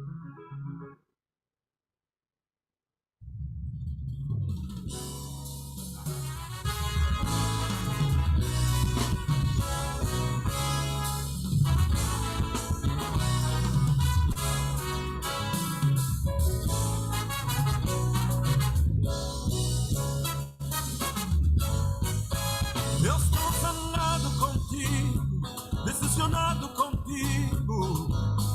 Desde o dia que entendi que pra você não sou ninguém. E afinal de contas você me utilizou. Foi tão injusta, tão frívola. Eu estou sanado contigo, decepcionado contigo. Desde o dia que entendi que pra você não sou ninguém. E afinal de contas você me utilizou. Foi tão injusta, tão frívola. Contigo aprendi que nessa vida não se deve amar alguém como eu te amei. Que não se deve confiar em alguém como eu confiei em ti. Porque essa vida está cheia de ingratidão e a prova és tu. Contigo aprendi a imaginar e a sonhar alto como eu nunca fiz. A preocupar-me a ser feliz, amando uma mulher que fosse dona por inteiro do meu coração. E você não quis. Contigo a minha vida enalteceu uma esperança de ser o homem mais feliz desse mundo. Vou estar amando loucamente uma mulher hoje não me quer. Contigo a minha vida enalteceu uma esperança de ser o homem mais feliz desse mundo. Vou estar amando loucamente uma mulher hoje não me quer.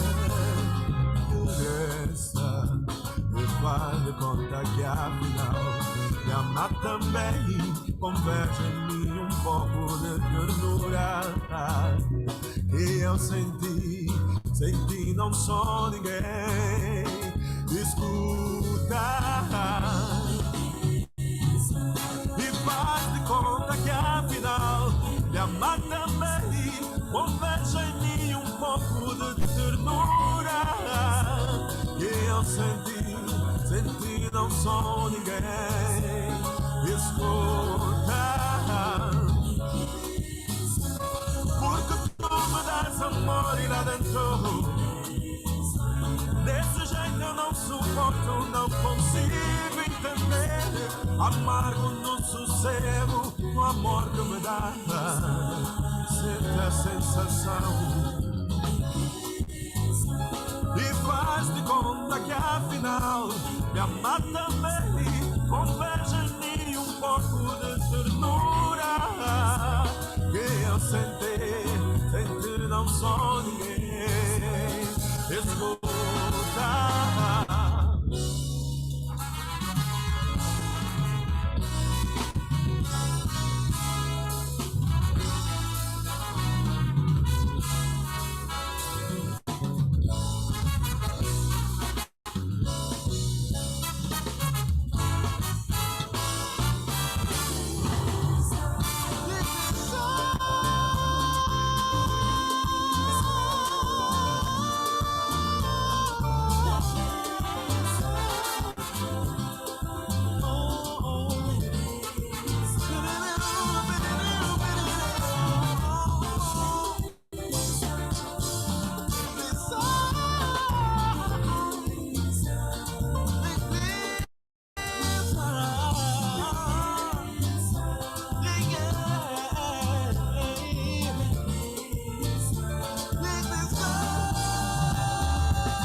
Fabrice magasin monene, ekende sango partout, on a vacances.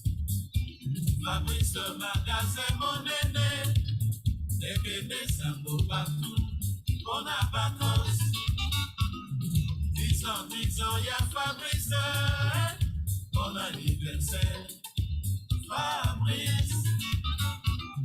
10 ans, y'a Fabrice, bon anniversaire, Fabrice. Tambola na Europe mobibaye, soki okomi na kati ya conseil, tuna magasin monene, y'a Fabrice. Afungoli sika na X na rue du Plein, numéro 19, Benvenino ya Kala. Soki okomi na kati ya Fabrice, tuna papa na petit Franco, bakolakisa yo, babakosa ya sika yo, bakosa yo te ma, babakosa ebele, etondi Fabrice. Fabrice magasin monene, ekende sango partout, on a vacances. Fabrice magasin monene, ekende sango partout, on a vacances. 10 ans, y'a Fabrice, bon anniversaire, Fabrice. 10 ans, y'a Fabrice, bon anniversaire, Fabrice. Fabrice amipesi na bazaiwama, alobi mbongo akomi na yango ma, deuti na bazaiwa, grâce ya bazaiwa, akomi lelo patron, Fabrice aboite. Koluka bato sepe mosusu tema, kende na Fabrice, akosonela yo, elamba kitoko, kolata bandima yo. Fabrice magasin monene, Fabrice magasin monene, ekende sango partout, on a vacances. Fabrice magasin monene, ekende sango partout, on a vacances. 10 ans, y'a Fabrice, bon anniversaire, Fabrice. 10 ans, y'a Fabrice, bon anniversaire, Fabrice. Petit Fabrice oyo azalaki lelo kotema, lelo azali esika ya bapatron nyonso. Nani abongi Fabrice ma, azalaki moke, lelo moto nyonso akamwe ye ma. Fabrice aboite alobi ma, mbongo na ye euti na bazairwa ma, soki bazairwa te ma, Fabrice lelo akomi moto te, azali kokumisa bazairwa ma. Fabrice magasin monene, ekende sango partout, on a vacances. Fabrice magasin monene, ekende sango partout, on a vacances. 10 ans, y'a Fabrice, bon anniversaire, Fabrice. 10 ans, y'a Fabrice, bon anniversaire, Fabrice. Soki okoti na kete ya Fabrice ma, luka directeur angensama, tuna lefteri ma, tuna petit Franco ma, balakisa yo, papa kosi ya sika. Fabrice asali estile ya bajeune ma, mpona papa kosi, balataka yango. Fabrice akende sango ma, Fabrice magasin monene, ekende sango partout, on a vacances. Fabrice magasin monene, ekende sango partout, bon abacos. 10 ans ya Fabrice, bon anniversaire, Fabrice. 10 ans ya Fabrice, bon anniversaire, Fabrice. mosala nyonso Fabrice asali na 10 ans yango wana alakisi alobi grâce ya bazaibwa yango wana asali lisusu magasin monene ya sika. Fabrice akomi na bagrand moyen, bagrand moyen, bagrand moyen. Fabrice azali koteka chemise, chaussures, ceinture, asali so style ya bajeune mpo na bakose, azali koteka safari de la tête aux pieds. Pour rentrer chez Fabrice, faut ressortir habillé et élégant. Fabrice, Fabrice, magasin monsieur ezali te. Oh Fabrice, abakos. Fabrice magasin monene, lekende sango partout, on a bakos. Fabrice magasin monene, lekende sango partout, on a bakos. 10 ans ya Fabrice, bon anniversaire, Fabrice. 10 ans ya Fabrice, bon anniversaire, Fabrice. Banana bakulutu, ambassadeur nyonso, bafonctionnaire nyonso, bakomersa nyonso, basali nyonso na mokili, soki olingi abakos.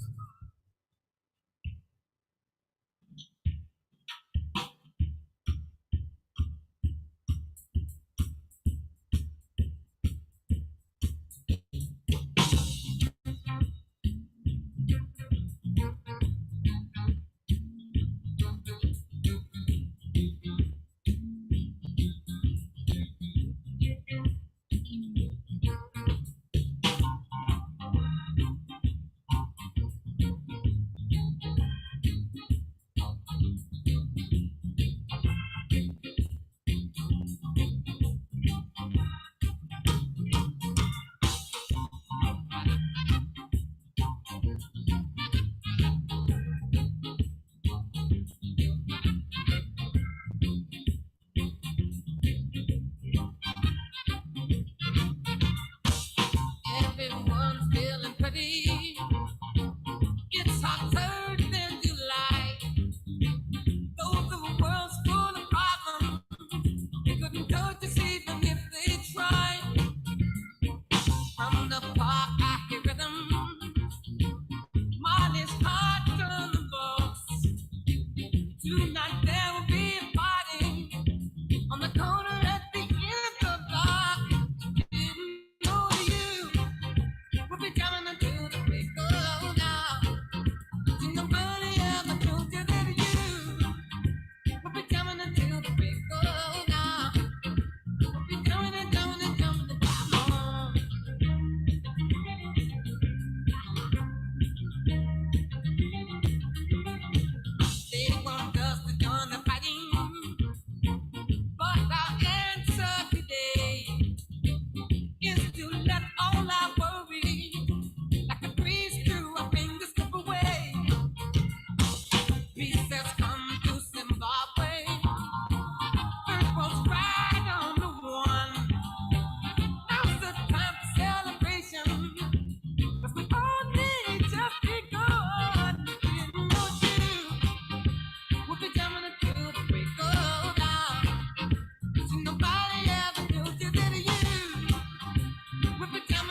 Kunywa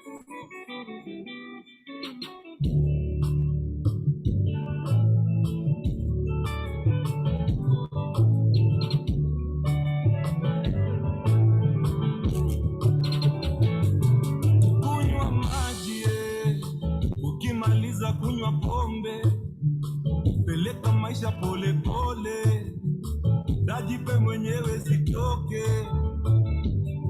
Kunywa maji, ukimaliza kunywa pombe, peleka maisha pole pole, dajipe mwenyewe zitoke. Songa ugali, foundation weka ya samaki, katikati ya Januari, kula kasirishe kamati.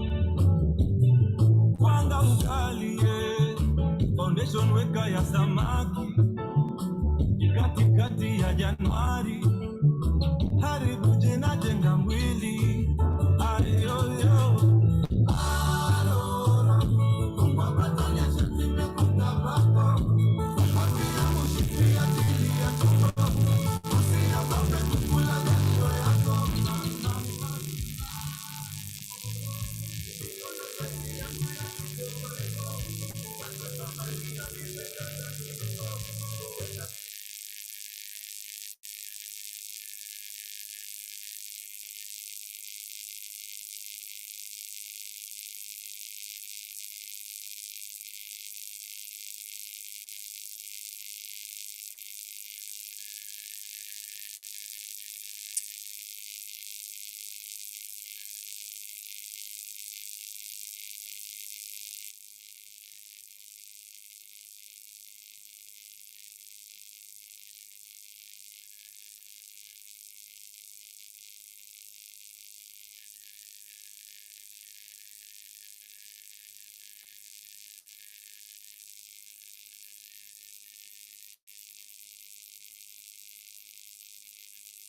Hello. Good afternoon, ladies and gentlemen. Welcome to the live forum scheduled for this time. Special welcome to all of us, and especially those that are attending the forum for the first time, and those who haven't been for some time. It's good to see the numbers. It's quite encouraging, and we look forward to having a meaningful time. My names are Agnes Nyondo Chakonta. I'm the CEO for Madison Live, Zambia, but I'm the current chairperson for the Live Committee. And I'm standing here representing all my other members. It's a pleasure that we're having this meeting. It's the second one since we converted to having the live forum during the main conference. At this moment, I think I'll start by introducing the other live committee members. It's important that we get to know them. We are all coming from different parts of the world, and even our representation, their representation on the live committee is quite varied, having representation from almost all the 4 segments of Africa, from East, South, North, and West and East. So I think I'll ask the live committee members if you could quickly come up, just introduce yourself so that the members can get to know you. Please come.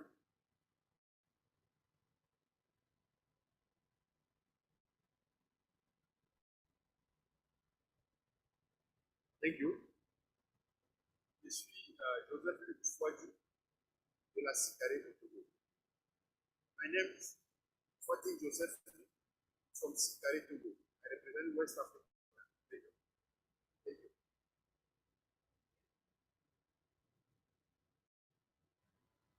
Good afternoon, everyone. My name is Yetunde Ilori.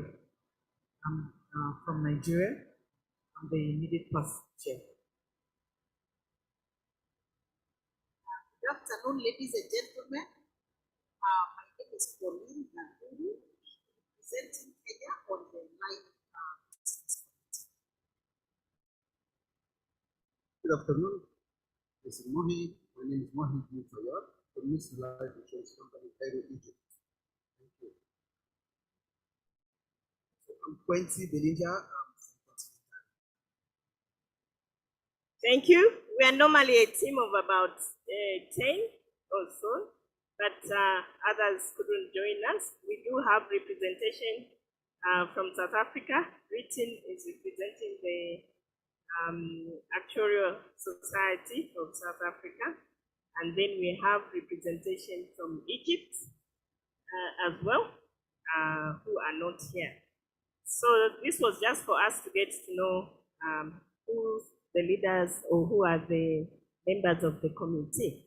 So thank you so much for giving us that opportunity. We'll quickly move into our discussion, and to start with, we're having the first presentation by Nkwetu, and the moderator is Mohan. And these are looking at the topic of implication of climate change for life insurance. The moderator information. So I'll call upon the moderator and presenter to come up with the presentation. As they're coming up, we also want to know who's in the meeting and get your details so that we can enhance our interaction beyond the conference and ensure that we are meeting your needs. We normally want to find out what's trending in your environment and also what sort of topics or activities you'll be interested in. So as the meeting is going on, there'll be pieces of paper that will go around. Please fill in your details, where you're coming from, the country, your full names, and your email address, so that then we can create a database for more interaction. Thank you.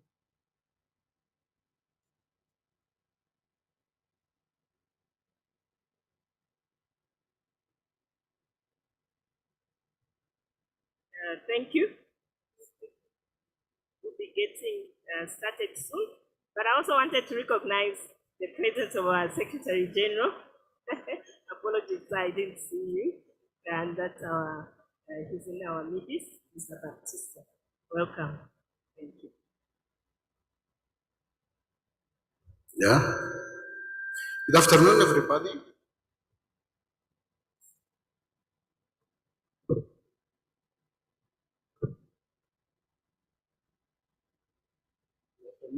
Good afternoon, everybody.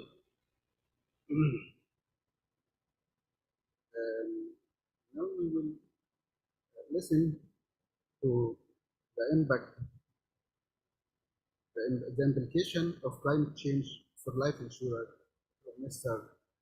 Quinty.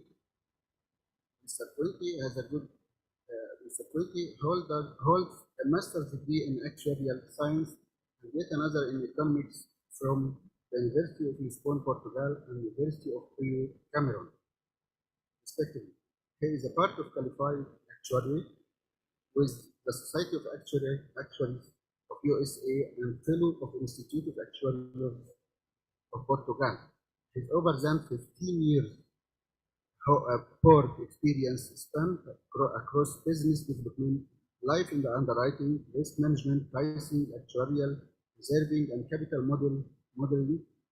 Presently, he is a group head of life insurance and health operation for Continental Re, responsible for business development and underwriting of the life and health business across Africa.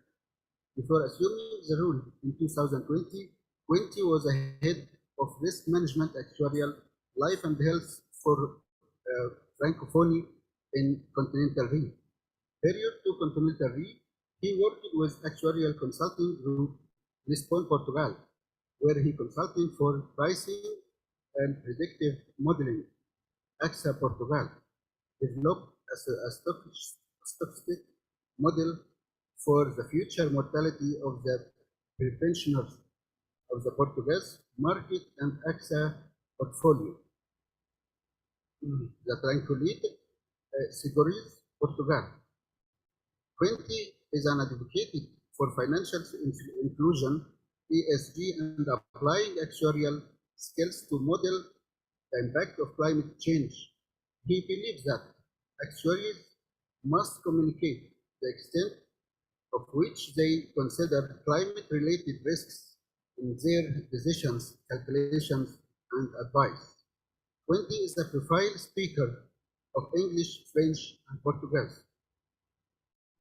This topic is the implication of climate change for life insurers. He will talk about impact of climate change on health, impact of change on mortality, impact of climate change on pricing of life products by modeling the mortality impact of climate change.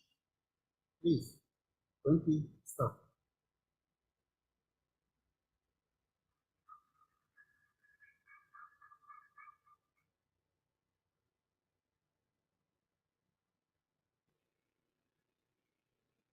Good afternoon.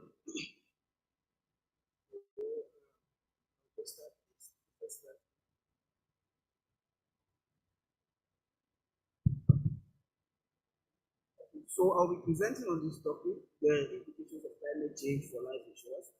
Actually, I will just start with the statistics of insurance. As you know, insurance across Africa by 2019 with about 68 billion USD, and the majority of that is actually in the life space. About 53% of that is actually written from 7 countries. In South Africa, the major contributor to about 20% of the portfolio. And out of that 70%, actually about 81% in the South African market is life insurance. So that shows that an topic like climate change, actually discussions around climate change actually really geared towards life insurance. Also penetration-wise, we are actually below 2% in Africa. With this huge share in the life space, it shows that we cannot discuss climate change without talking about life insurance. So that's why I think the life penetration found in the world that we should actually have discussion on climate change. And generally, if you even go on Google to talk about climate change, majority of the time you just see papers talking about this, like climate change. Majority of the time you talk about flooding, sometimes you talk about agri. It's very difficult to talk about it. So we thought it's good for us to share our experience on this line, and then it's actually an open forum to start carrying the discussion further. So next slide, please. So as Moed said in my presentation, I'm going to give a little bit of introduction. I'm going to talk about how climate change directly affects human health. I'm going to talk about climate change affecting mortality. There are 2 ways actually it can affect mortality, human health, or actually directly. So as I've already talked about human health, I'll just talk about the impact of climate change on mortality directly. Then I will now go into a bit of modeling, which I will try to talk about how climate change actually affect pricing in the life insurance space. Now I'll try to see how we could model climate change variables into mortality. Then a little bit of conclusion about how to select the climate drivers into the model, and then a little bit of mitigation. So I start the presentation with this quote. This is a famous quote by one of the strongest advocates of climate change, which is actually Barack Obama. And he said the issue of climate change is one that if we ignore, it's our own theory.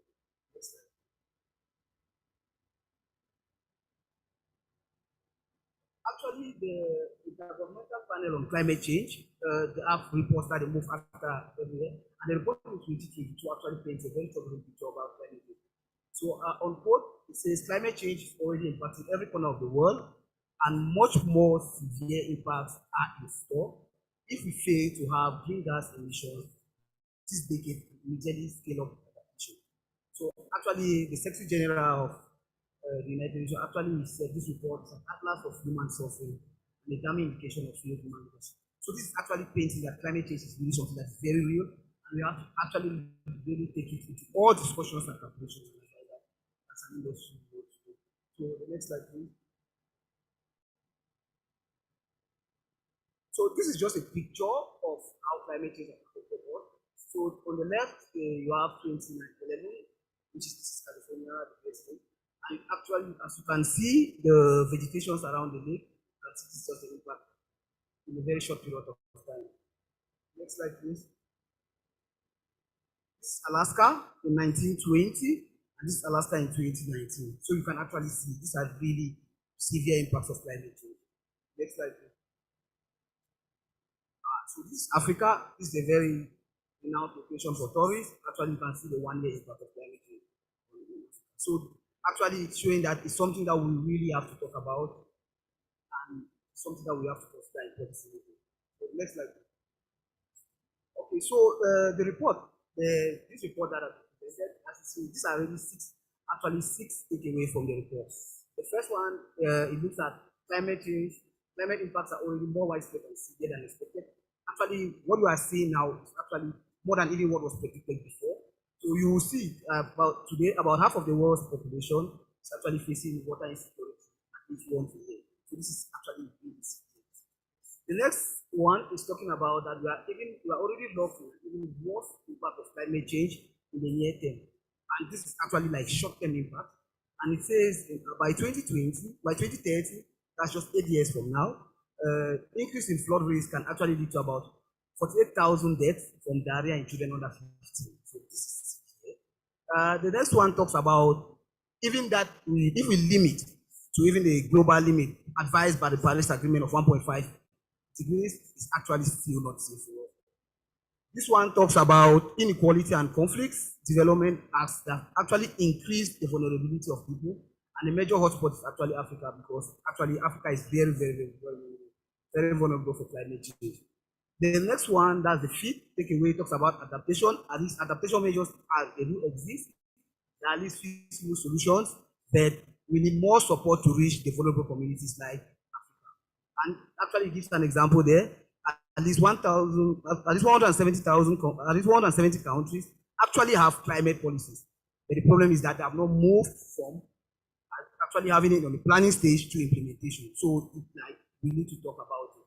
And the last one is the world actually needs to be actively involved in trying to reduce this effect of climate change. So next slide. Okay, this diagram just tries to show how climate change will actually affect a lot of things around us. So it's actually accumulation of green gas in the atmosphere, will be transferred to adverse water, air quality and the rest. This will cause rising temperatures, rise in sea levels. Actually, this will affect the water quality. And ultimately, we expect this to have an impact on either human life, health, and property. So next slide, please. So actually, I will try to talk about some diseases that climate change has really impacted. And before I talk about that, I would like to talk about the ways in which it's easy to see how climate change can affect human health. So next slide. Okay, so there are many climate drivers. I've just taken 4 of them. And actually, an easy way to understand the way climate change affects human health is through exposure pattern. So you will see a driver could be actually like extreme heat, and exposure will be elevated temperatures, and you actually have heat-related diseases. Another one could be outdoor air quality. The exposure is worsening air quality, and you can actually have cardiovascular diseases, respiratory diseases, and asthma. You can think about flooding, disruption in essential infrastructure. It's a kill exposure, and then the health outcome will actually be drowning from injuries and having gastrointestinal diseases. This one too is very important now. Mental health and well-being. Actually, we saw that a lot during COVID. So these are people getting exposed to traumatic events like disasters, floods, and the rest. And actually, this causes a lot of distress because they have to move, they don't have their homes anymore. So actually, you can see that actually these pathways will actually really direct you on how all the climate drivers that you can observe can actually affect the health outcome. Next slide, please. Okay, so this is actually a diagram trying to say how vulnerable we are. Actually, climate change does affect every one of us, but truly the way it affects each one of us is actually really different. I think I was attending the last panel discussion, and the lady asked the question if climate change has an effect on women more than men. And actually it was. So you will see from this diagram climate change having its impact on all the exposure pathways that we have talked about, extreme weather, heat, air quality, and the rest. Then you have the vulnerability factors, which actually you have demography on the right, geographical factors, biological factors, and health status, and the rest. On the right-hand side, you actually have the health system, which has health information, our health financing, and all of those. So all these factors will come into play to actually give you the impact of climate change on each and every one of us. So for example, if you take, for example, a gender like female, women, children, minority group, those who actually pre-existing conditions, it's actually showing that the effect on climate change on them is actually going to be really compared to someone which is very, very healthy. Then from there, you will now see that it drives down to actually the impacts that we have talked about, mortality, respiratory diseases, vector-borne disease, and the rest. Okay, next slide. Okay, so to do justice to the topic, I have highlighted a few diseases. I'm not a medical doctor, so I know medical doctors will have many more. So if you take, for example, a disease like malnutrition and foodborne disease, actually extreme weather will really limit access to safe food. All of us know that because there will be damage to infrastructure, there will be slow shipment, and what will happen with that is that there will be spoilage of food, and actually we will not have access to safe food. Another key one is actually that it lowers the nutritional value of food. Normally by using pesticides, the nutritional value of food actually really drop. Increased chemical contents in food, this is actually like rising sea levels. What they will do is that they will affect the accumulation of mercury on seafood. And when you consume it, actually it's really, really bad for you. Vector-borne diseases is another one. Distribution and the incidence of actually things like mosquitoes, from ticks and the rest. This is actually an event that will occur because of extreme temperatures and precipitation. Then water-related diseases, we will look at things like the quality and quantity of water that's being actually from urban and rural and agricultural runoff. At least this will really affect us because at times if you are exposed to that contaminated water from maybe drinking, swimming, eating, and the rest of seafood, you can actually get diseases like diarrhea, dysentery, and typhoid. And actually, these are actually one of the major causes of death in Africa. So this is why really, really serious, and these actually things that are really happening from day in, day out. Then also respiratory diseases. This actually the prevalence of this, actually human exposure to mold, pollen, and dust actually increase the impact of disease in humans. Next slide. Another one is the cardiovascular diseases. So stroke, myocardial infection, actually this comes from increased blood viscosity. That is also an effect of climate change due to increased temperature and variability of temperatures. There's also myocardial ischemia, which is actually the heart muscles not getting enough blood and oxygen. Actually, also, this is something that's an effect of climate change. Then you have cancer. This is actually obvious because increased ultraviolet radiations because of depletion of the ozone layer will actually increase our exposure to skin cancer.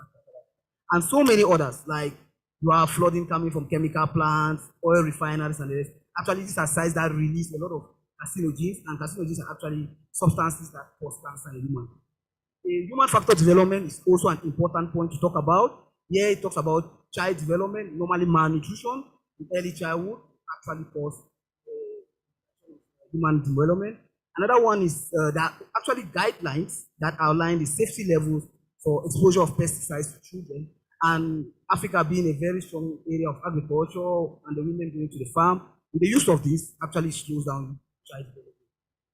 Neurological factors, also studies have shown clearly that rise in temperature and global warming will actually worsen the type of disorders, and they will actually. So next slide, please. So now, as I said before, I will try to talk. So those are effects on health. Actually, those who tend to death as well.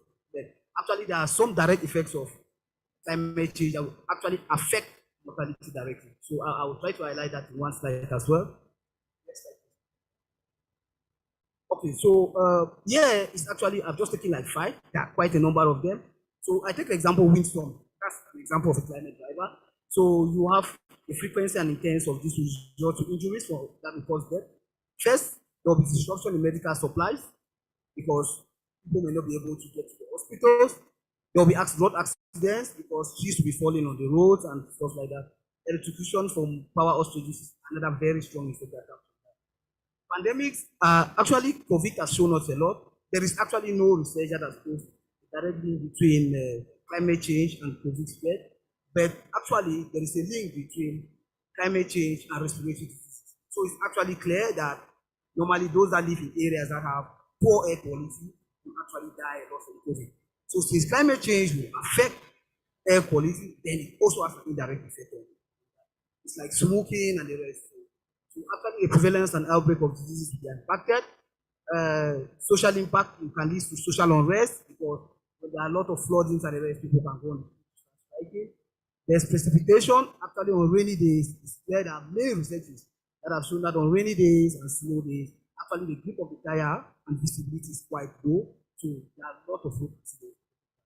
Flooding as well, as we talk, people can drown directly. Also, flooding can cause access to medical facilities to be very, very difficult. People will die. Next slide, please.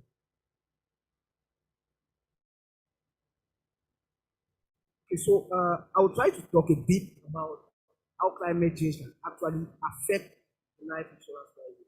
I think this is just a contribution. I've tried to do it as much as possible. We expect maybe more comments, more people to do research on this domain to actually say that we can have to consider this and this is what we're doing pricing life insurance. So next slide, please. So I start by this. So as you can see from the previous slide, it shows that climate change is actually something that will affect us in the 21st century a lot, and we need to take that decision.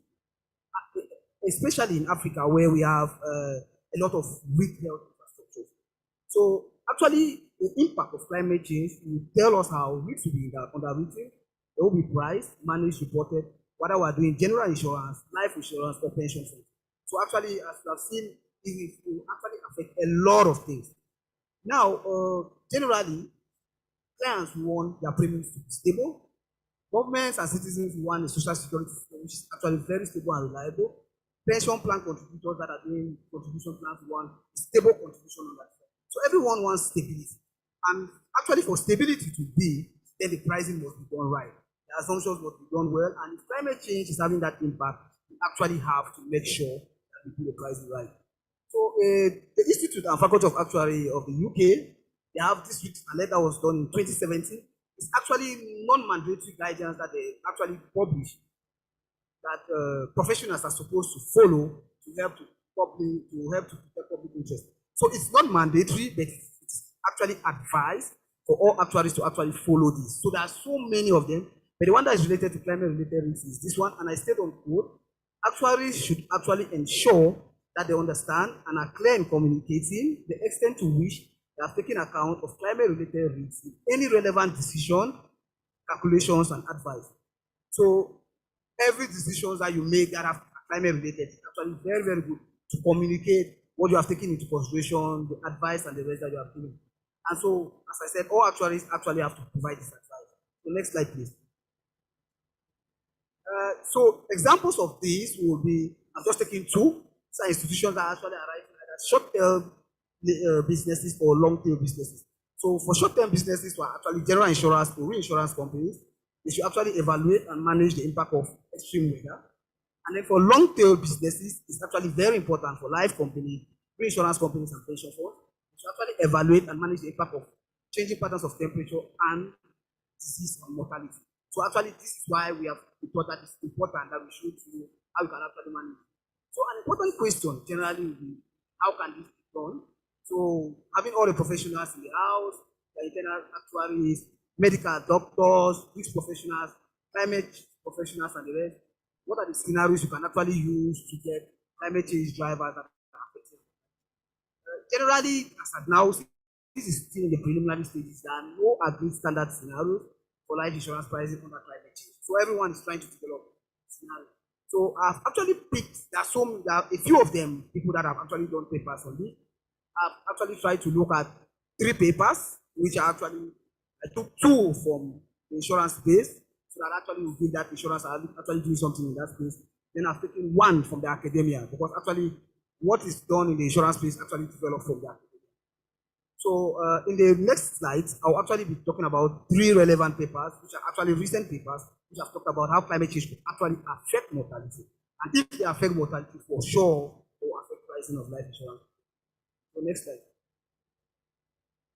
Okay, so this actually are modeling climate variables as drivers of mortality. So before I get into a little bit of complications which have to do with the modeling and the rest, I think everyone should be able to get a take from this. So the first study that I have was done by Willis Towers. This is an insurance brokerage firm. So actually they used academic research and expert judgment to investigate the impact. So actually what they have done is they have taken academic papers, many of them, and then they used it to do a model that was their own portfolio. And they actually had to model the impact of climate drivers on life expectancy in the UK. This was actually done in February 2021, so I think it's really quite recent. Here, they have about 5 different drivers that they use for climate change. And here you will see like the worst case scenario, which had to project in 2054, a decrease of life expectancy of about 1.5%. It doesn't look so severe. But the second paper, you see this from SCORE, this is a insurance company. They actually also use academic research and expert judgment in-house to investigate. The paper, if you like to research it, is actually the relevance of climate change for life insurance of extreme heat and mortality in the USA. It's actually a very recent paper. This is April 2022. Actually, the paper has version 1 and version 2. The version 1 is actually what talks about this. They use one climate change driver, and that is extreme heat. And then also here you see the worst case scenario is between the comparing between like 2090 and 2099. Actually, a decrease in life expectancy is expected to be about 5%. So that is getting now more significant. And then the academic research, this was done by a researcher in Pakistan. They actually modeled the impact of the high temperature on mortality. And this was done in December 2021. Actually, he also used one climate change driver, but his own scenario is worse. So just between a period of 19 years, actually he had data, period of 19 years, actually showed that in the worst case scenario, it could decrease mortality by 27%. That's actually really amazing. So if you see across the board, you see that the drivers are changing. So based on the number of drivers that are included, actually the effect could reduce. Based on the place of the world, the effect will reduce. Based on the portfolio that they use, also, the effect will reduce. So it's actually up to you to use it in your portfolio to actually try to do it. So next slide.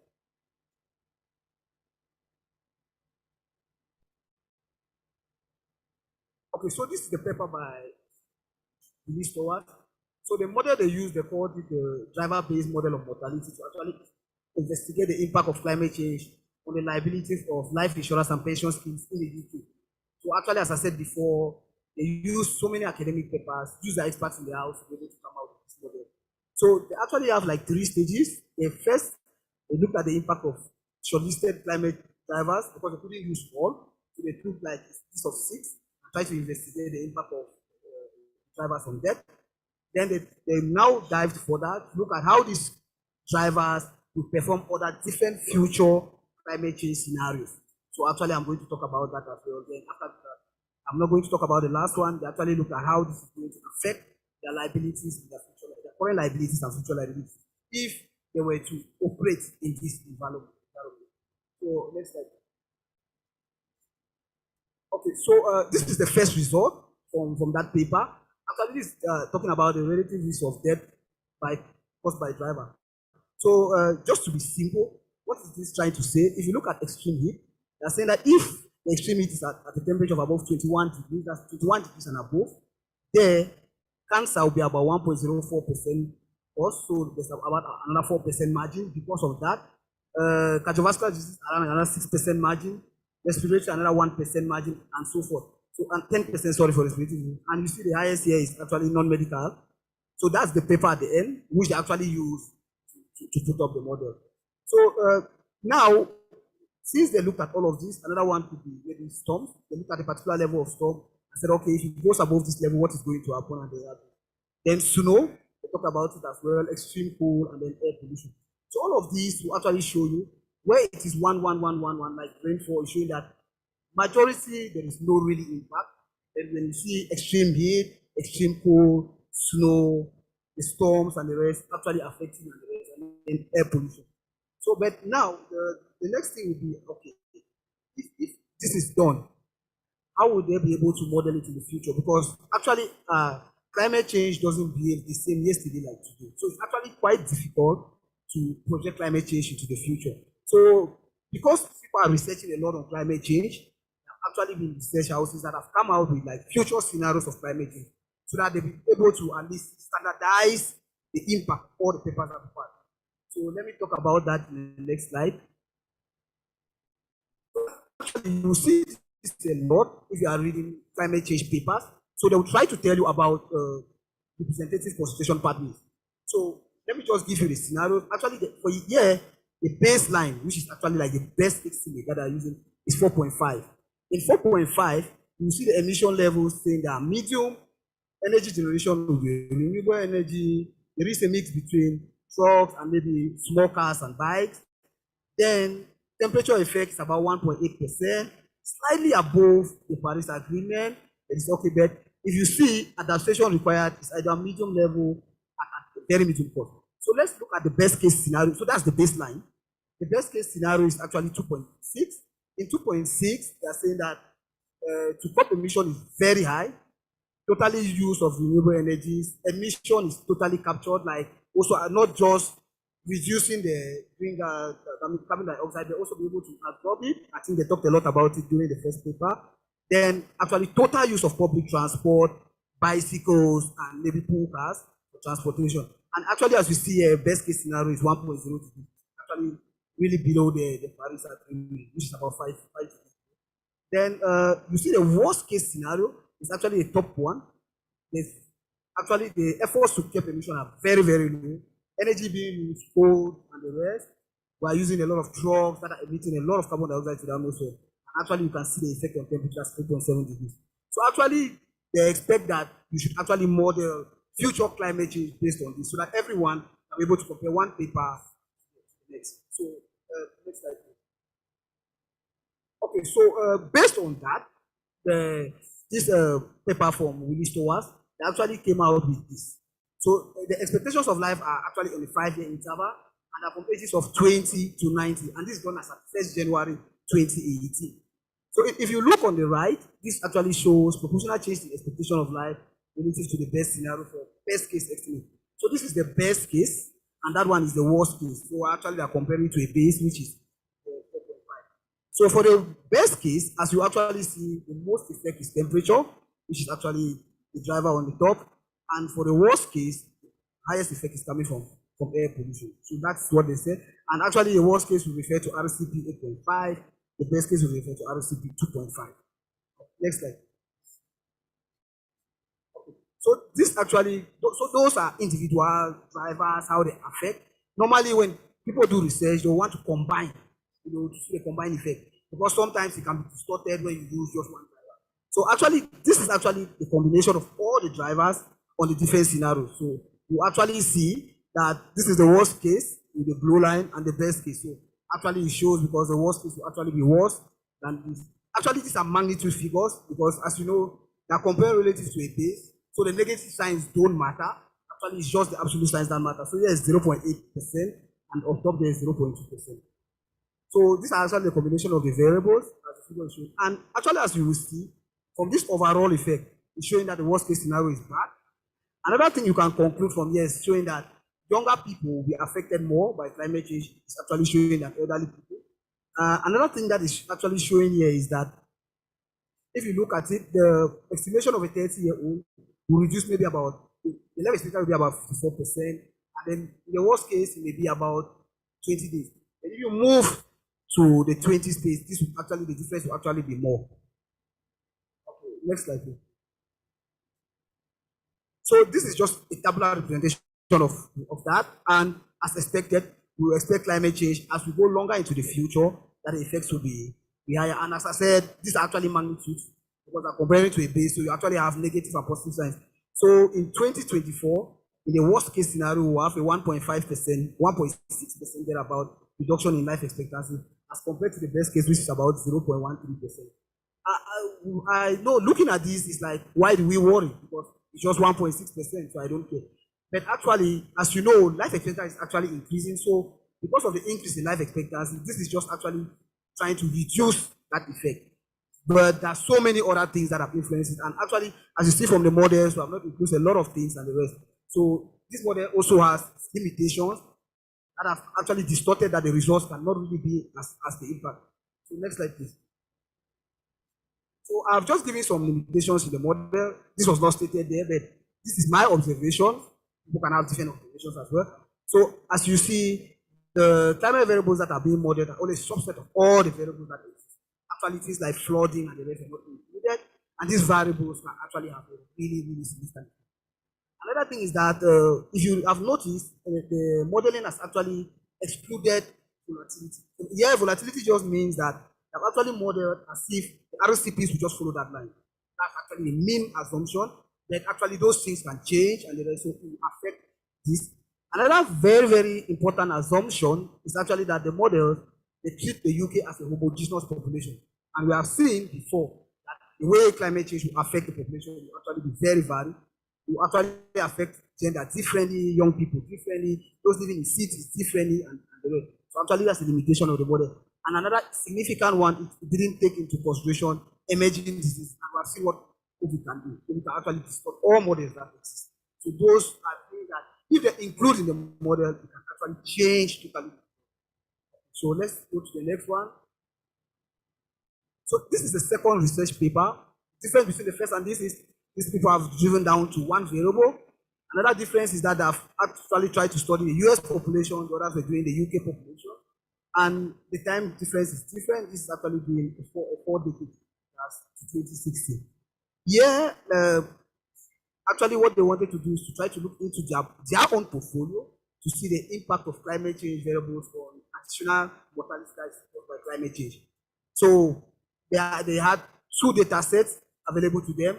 First, estimates of increase in mortality as a function of temperature. They can actually get that. That's easy to get. There are lots of papers that are written on that, so they get that data. Then also, they built on the Intergovernmental Panel on Climate Change, IPCC, to make it standardized, and they use the worst case scenario, which is RCP 8.5. So they actually to now project how this is going to reflect in the future. So as I said, the expected number of additional deaths in the US population caused by higher future of number of deaths based on this adverse scenario. Actually, they split it based on region, age, and gender. So this is actually also part of a general paper that was written, and the investigations actually show the results that actually have been published by researchers. So the next slide. Okay. So for them to be able to come out with their results, for it to be able to fit their portfolio, they have to model the parameters in a way so that it better suits the estimation. One way of doing this was that actually it is known that the hotter a place gets, people get better adaptation, more mitigation measures, and the rest. So this they took into consideration that as the place is getting hotter, people want to reduce, they want to get more air conditions in the houses, they will change their behaviors to stay more indoors, and all those things. So they actually use an expert judgment to make sure that they actually adjust their model to fit that.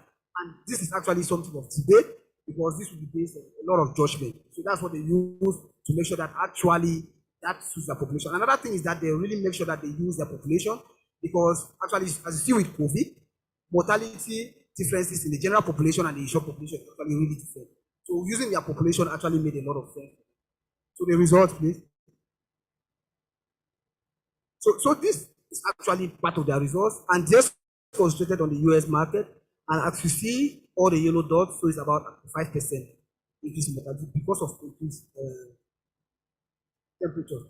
And also they made the conclusion that if you look at, for example, a life age 65, there the population mortality was quite higher as compared to what was in their portfolio, which is normal.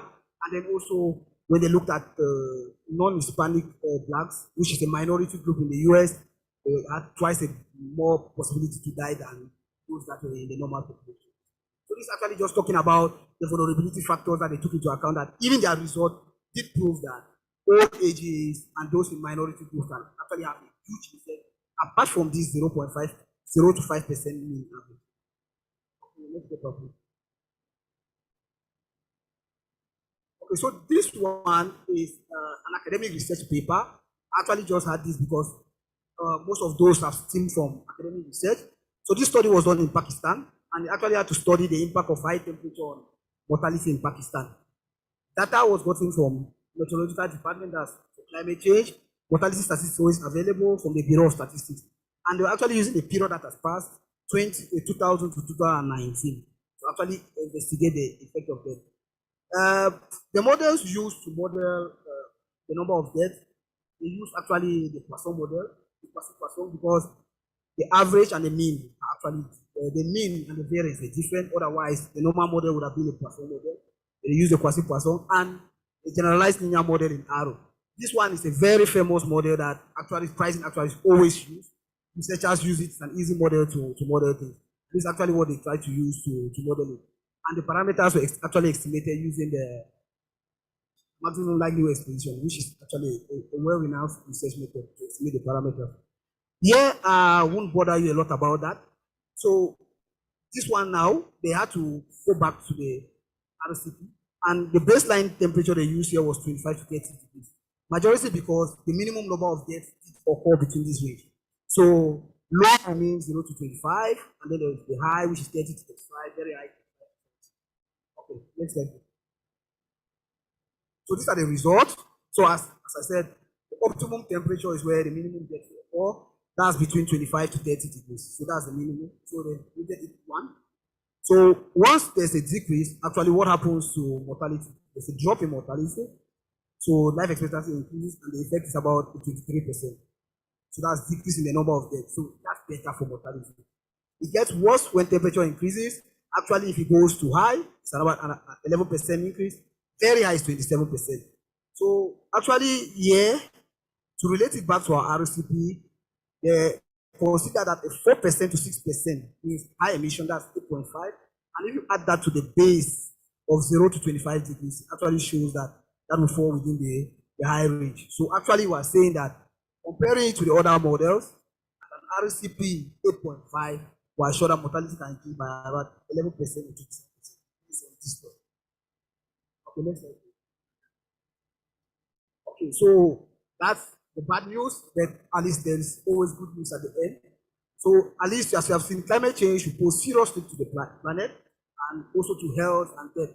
But at least actions have to be taken to mitigate these consequences while improving the environment. So I'm actually using actuarial quotes all the time because that's what I read the majority of the time. So according to the Reinsurance Group of America on the 17th annual Global Actuarial Seminar, they actually said, quote unquote again, simple behaviors like eating less agricultural produced meat and increased consumption of fruits, vegetables, and plant-based protein sources, and increase in physical activities like walking and cycling have significant reduction in climate variables. It's actually very, very simple things to do. You don't need any cost attached to it. It's actually part of your daily life. In fact, studies have shown that by 2040, just those simple behaviors can actually reduce 1.18 reduction in air-related deaths, 5.6 million diet-related deaths, and 1.15 million of deaths that are due to physical activity. And this will actually greatly reduce carbon emission in big economies like Nigeria, where we are coming from, Brazil, China, USA, UK, Germany, India, and so these are big industrial economies for sure. So it's actually going to really help. So, well, there's several mitigation measures that have been highlighted in climate change variables. I can't go into them. There are too many of them available online and on documents. But I will just concentrate on 3 to actually prove a point. So I will talk about some measures to reduce greenhouse emission. It's out there a lot. It's actually always very important. Preparation of healthcare stakeholders for spikes on urgent care of needs, capacity disruption, and cost measures during crisis. I actually brought this because of COVID. As you see, we have to get prepared for the unknown all the time. Our health facilities have to always be up to date. Then very simple things to do during our daily activities to adapt to climate change. Next slide, please. Okay, so greenhouse emission, this is well known. You have to remind people every day, use public transport, pool cars, go around on bikes, on foot as much as possible. Very difficult for us in Africa. Buy small cars that consume less of petrol and use cars that actually are manufactured locally that are supporting reduction of greenhouse emission. Also difficult for us. Buy local products that have actually complied to climate change rules. That's something that we have to encourage as well. Switch to petrol and electric power cars. Difficult for us because of power and all the rest. Then also to manage the use of, to reduce the use of all other fuels like coal and the rest, to substitute that. Next slide, please. As I said, I try to put this to drive people that are in the health sector to actually start thinking, because COVID has shown that that's the sector that has to be very ready for all disasters that have to come. So hospitals, what can hospitals do? Invest in infrastructure that are actually climate resistant, increasing their staff strength and the rest, having contingency plans should in case there is a disaster. Governments to develop products or models that have universal health coverage. A lot of governments are doing it. Nigeria just started that as well. So this will help so that people will not be vulnerable. Pre-existing conditions will reduce. People have health care. Pharmaceutical, we have seen this a lot. COVID vaccine took us a lot of time to develop. We had to stress and the rest. But pharmaceutical should always be thinking on that. Employees, this concerns many. Most of the time, people that are working out in the sun, using equipment and the rest, we have to try to design work hours that will benefit for them. They should not be out of the sun between maybe 12 and 4, which the sun is very high. Also, packages for their leave packages should take into consideration that actually, if you go to the Western world, a lot of leaves are planted in the summer. So they know why they do that, because they don't want people to be walking out in the sun. Policy makers should actually have to try to make policies that can actually help this. Next slide, please. So this one actually just talks about very simple things that we can actually do to adapt to climate change. So I think my time is almost up. I'll round up on this. So I will just talk about every time, try to look for a cool area, cool down yourself, don't expose yourself a lot to the sun. In your house is actually use your curtains, close them when the sun is out, air your homes at night. This is very important. Minimize the use of heat equipment, very, very important as well. If you must do physical activities, do them in the mornings. Avoid, either you do them early in the morning before 11 a.m. or in the evenings after 6 p.m. Another one is to protect yourself from sun and ultraviolet radiation.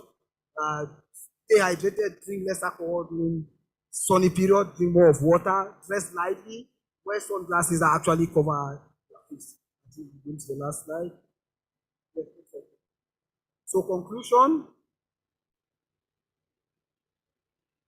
So this actually you have seen from the previous slide, you actually have to take into consideration the way we model climate change. I will not go through all of them, but I'll take the last three.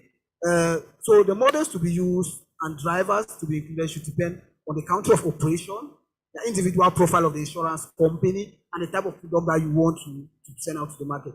So this will actually be done on a case-by-case basis. Actuaries and all climate change professionals actually will be very vital in reaching decisions on how this can measure, the impact can be measured. And the last one is that everyone in the world actually has to be the second to the last. So these are the drivers, these are the ways you can consider the drivers of climate change, type of product, the part of the world you operate in, age profile of your insurers, and the socio-economic factors. The last one. This is just the area of further research. So actually, people should be researching about how climate change will affect life insurance companies, enterprises, and risk management framework. Reserving is another part that we should look a lot. How it's going to affect our core assets and the liabilities of life insurance companies, and actually how we can relocate capital investment on climate resilient assets. These are actually areas that a lot of people should try to start talking about. So there is a conference in Egypt on the 27th, November 22nd. It's actually an annual conference that is the conference of the parties. So this is actually a forum where people can attend and try to give talks like this, talks on the non-life, to actually show that we're actually taking climate change seriously. I come to the end of my presentation.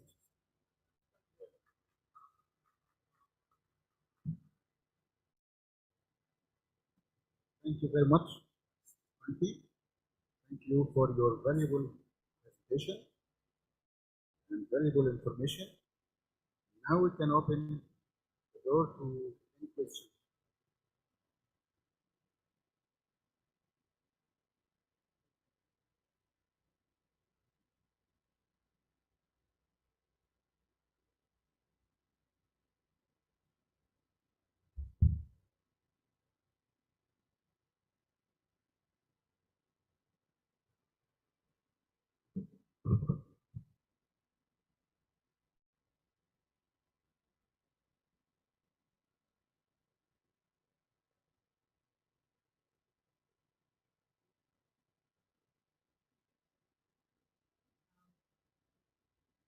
Thank you very much for the presentation.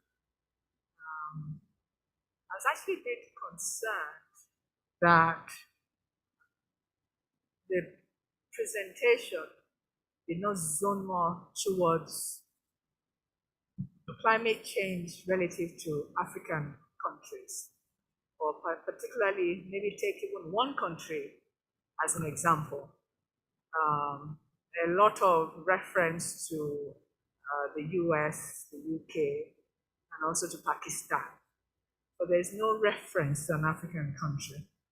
Now, the challenge there is that whilst the world is busy talking about, net zero and the impact of it on us, or, there's a need for us to begin to localize some of our researches so that we can also now start talking practical solutions to what we need to do. And it is a conference like this that will also help us to achieve that. So when we're looking at solutions as well, the solutions that we're presenting appears to be secondary. But we need to begin to look at primary solutions and actually test again some of these hypotheses that has been, adopted or imported, and use the hypothesis of the African countries, whichever one we want to use as a base, and begin to talk to the facts of our own situation. If we're not careful, these secondary imported suggestions will not necessarily address where we are. Why is that? And I'm going to again go to one of your suggestions about not being exposed to the sun. One of the reasons why a lot of African or dark-skinned people suffered a major impact of the COVID was lack of vitamin D.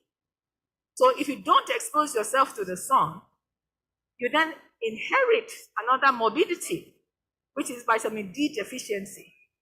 Why should we then continue to take this adopted knowledge and present it to ourselves as solutions? I think the African Actuarial Society, perhaps supported by African insurance companies, should begin to have a research institute that goes into data that is localized, that picks African countries one by one, whether from the east or west or north or south, and starts to talk to our own realities. Thank you.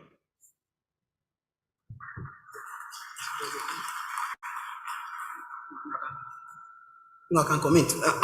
I think that was more of a comment than a question. But just to correct, I didn't say you should not expose yourself to the sun. I actually specified the time period. Vitamin C is between the morning period and the late night period. Actually, the sun between 11 in the afternoon to around 4 or 5 is not healthy. So just as a point of correction. Yes, lots of research that actually start from the Western world. It's a problem for us. We are opening the doors for people to do research. But if you see, let's take for example COVID. If you want to look at the impact of COVID in Africa, the results are very distorted. First of all, because of the stigma, majority of people that died of COVID were not reported as COVID. So data is a problem, So I think it has just opened the door for people to do research. I agree with you. We will try to bring this hypothesis, but I think that if you look at it from the perspective of climate change, it really has a serious effect on Africa. Not just because I'm saying it, but look at the vulnerability factors that I've talked about. We are more vulnerable to climate change than the West. That is clear. So I even think that if we do our own studies in Africa, we are going to be more hit on climate change extremes than the West.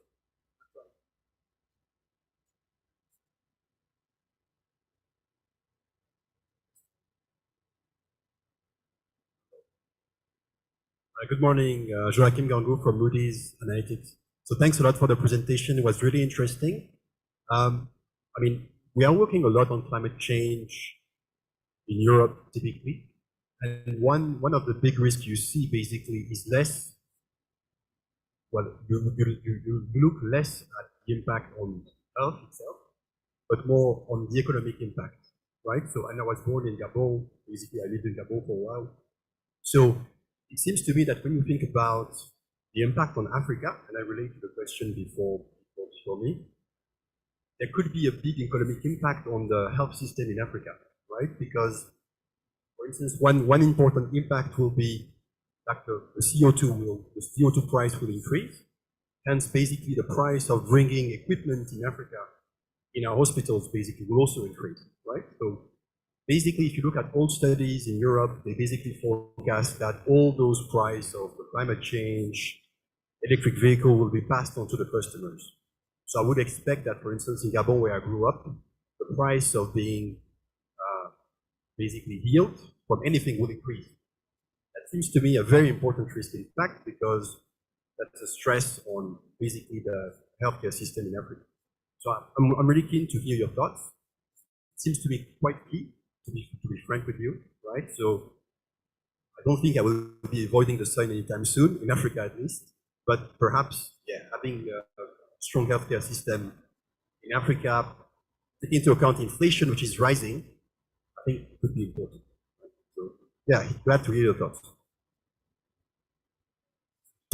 I was thinking that is a comment. I think that is obvious because I think you talked about if I got you well, like the transfer of if things get more expensive in Europe because of climate change equipment and everything, that's going to be passed over to us. I think that's very obvious. So the world is actually becoming a very global village. So you can't limit the impact of something in one nation. And actually, COVID has shown us that you can't isolate the place. So once you are having an impact of something in any other part of the world, you actually affect so many other parts of the world. For us, we are far more vulnerable than the West. Because as you see, I always say that if you take, for example, look at the way COVID affected us and the way it affected the West, we were actually, I looked at it that we're quite lucky because we were never prepared for COVID. We were just following, actually I remember in Cameroon, we were just following instructions from Europe. When they closed an airport, we closed our airport. They open, we open. So it's actually that policies are actually made out there. We need to watch out for it. And as you actually rightly said, our economies have to get prepared because the prices are actually going to come.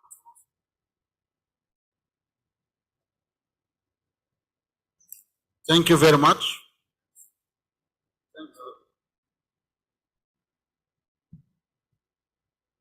Thank you so much for that very exciting presentation. And more so, the projections almost the end of this century. Following on what the other delegate mentioned, I'm sure we all know research in Africa is we are very low and we are back. What I'm wondering is, given such very useful information, which now will affect our business, is there a deliberate effort by the insurers, the reinsurers, on the life side to support and sponsor specifically research programs in the universities? And what I'm thinking is, can we begin thinking of seeing how we can get universities to be part of this? Because really, I think the time when we were back in research compared to the developed world really should be gone. And of course, the main reason what we hear in Africa is funding. So what I'm wondering is, in view of the fact that this is a very clear information that shows that there is effect on climate change and on especially on life expectancy, can we model a program to ensure that the young actuaries who are in the university are attracted to begin getting into this research so that we can project? I mean, I saw your data, you are going all the way to 2099, which really is extremely exciting. People are already going far. While I would not, that's why I think the lady said, I'm sure in Africa we might not have even anything in where we are now, leave alone going to 2099. Thank you. I think that is more of a comment. Yes, life companies can do that. And when I talked about water-related diseases, if you look at majority of our life companies, I think diarrhea, typhoid, and the rest, malaria are the main cause of them. And actually, I've shown that there are papers which have talked about the impact of climate change on those things. So if you look like a company and decide to sponsor a research on that, particular areas that are affected by that, I think that's something that is worth doing, because actually you put mitigation measures to affect those things from happening, and you actually save your portfolio. Thank you very much, Quenty. And now we can close the first topic and we shall start the second topic now. Thank you.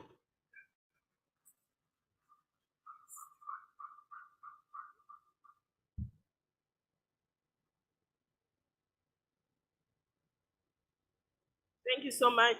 Another round of applause. Thank you. I could see we still have many questions. Maybe after the session, we can do a one-to-one with the presenter and see what can come out of that.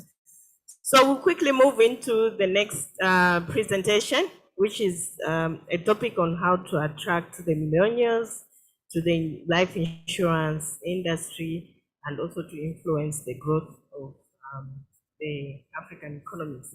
To present the paper is Venon, and the moderator is Pauline. So welcome to the Kenyans. It just happened that they're both from this industry. Thank you.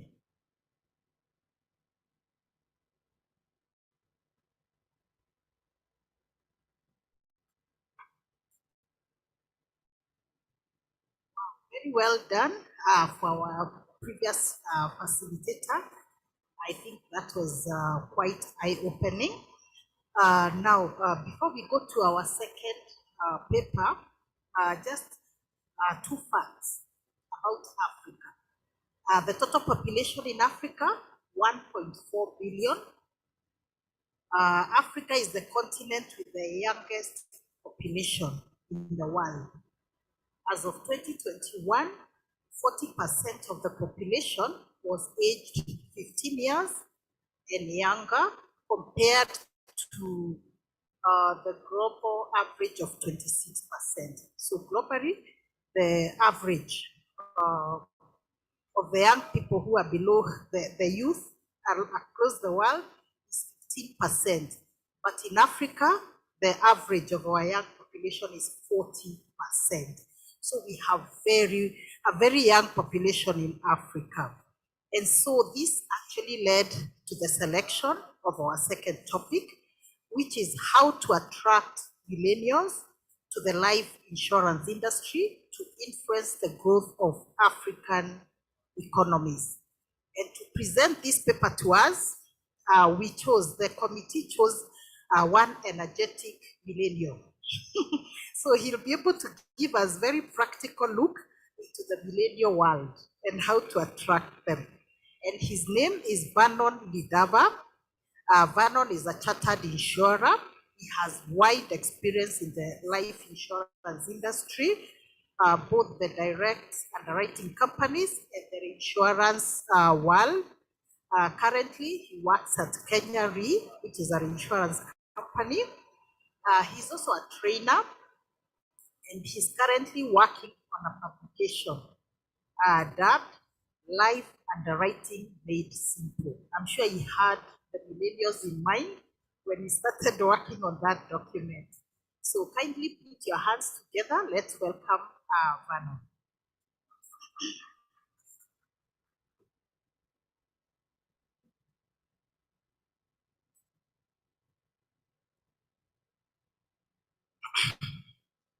Good afternoon, ladies and gentlemen. It's my sincere pleasure to be in front of you and to present this paper on how to attract millennials into life insurance to spur growth of the African economies. Maybe just before I begin, I will give you an anecdote.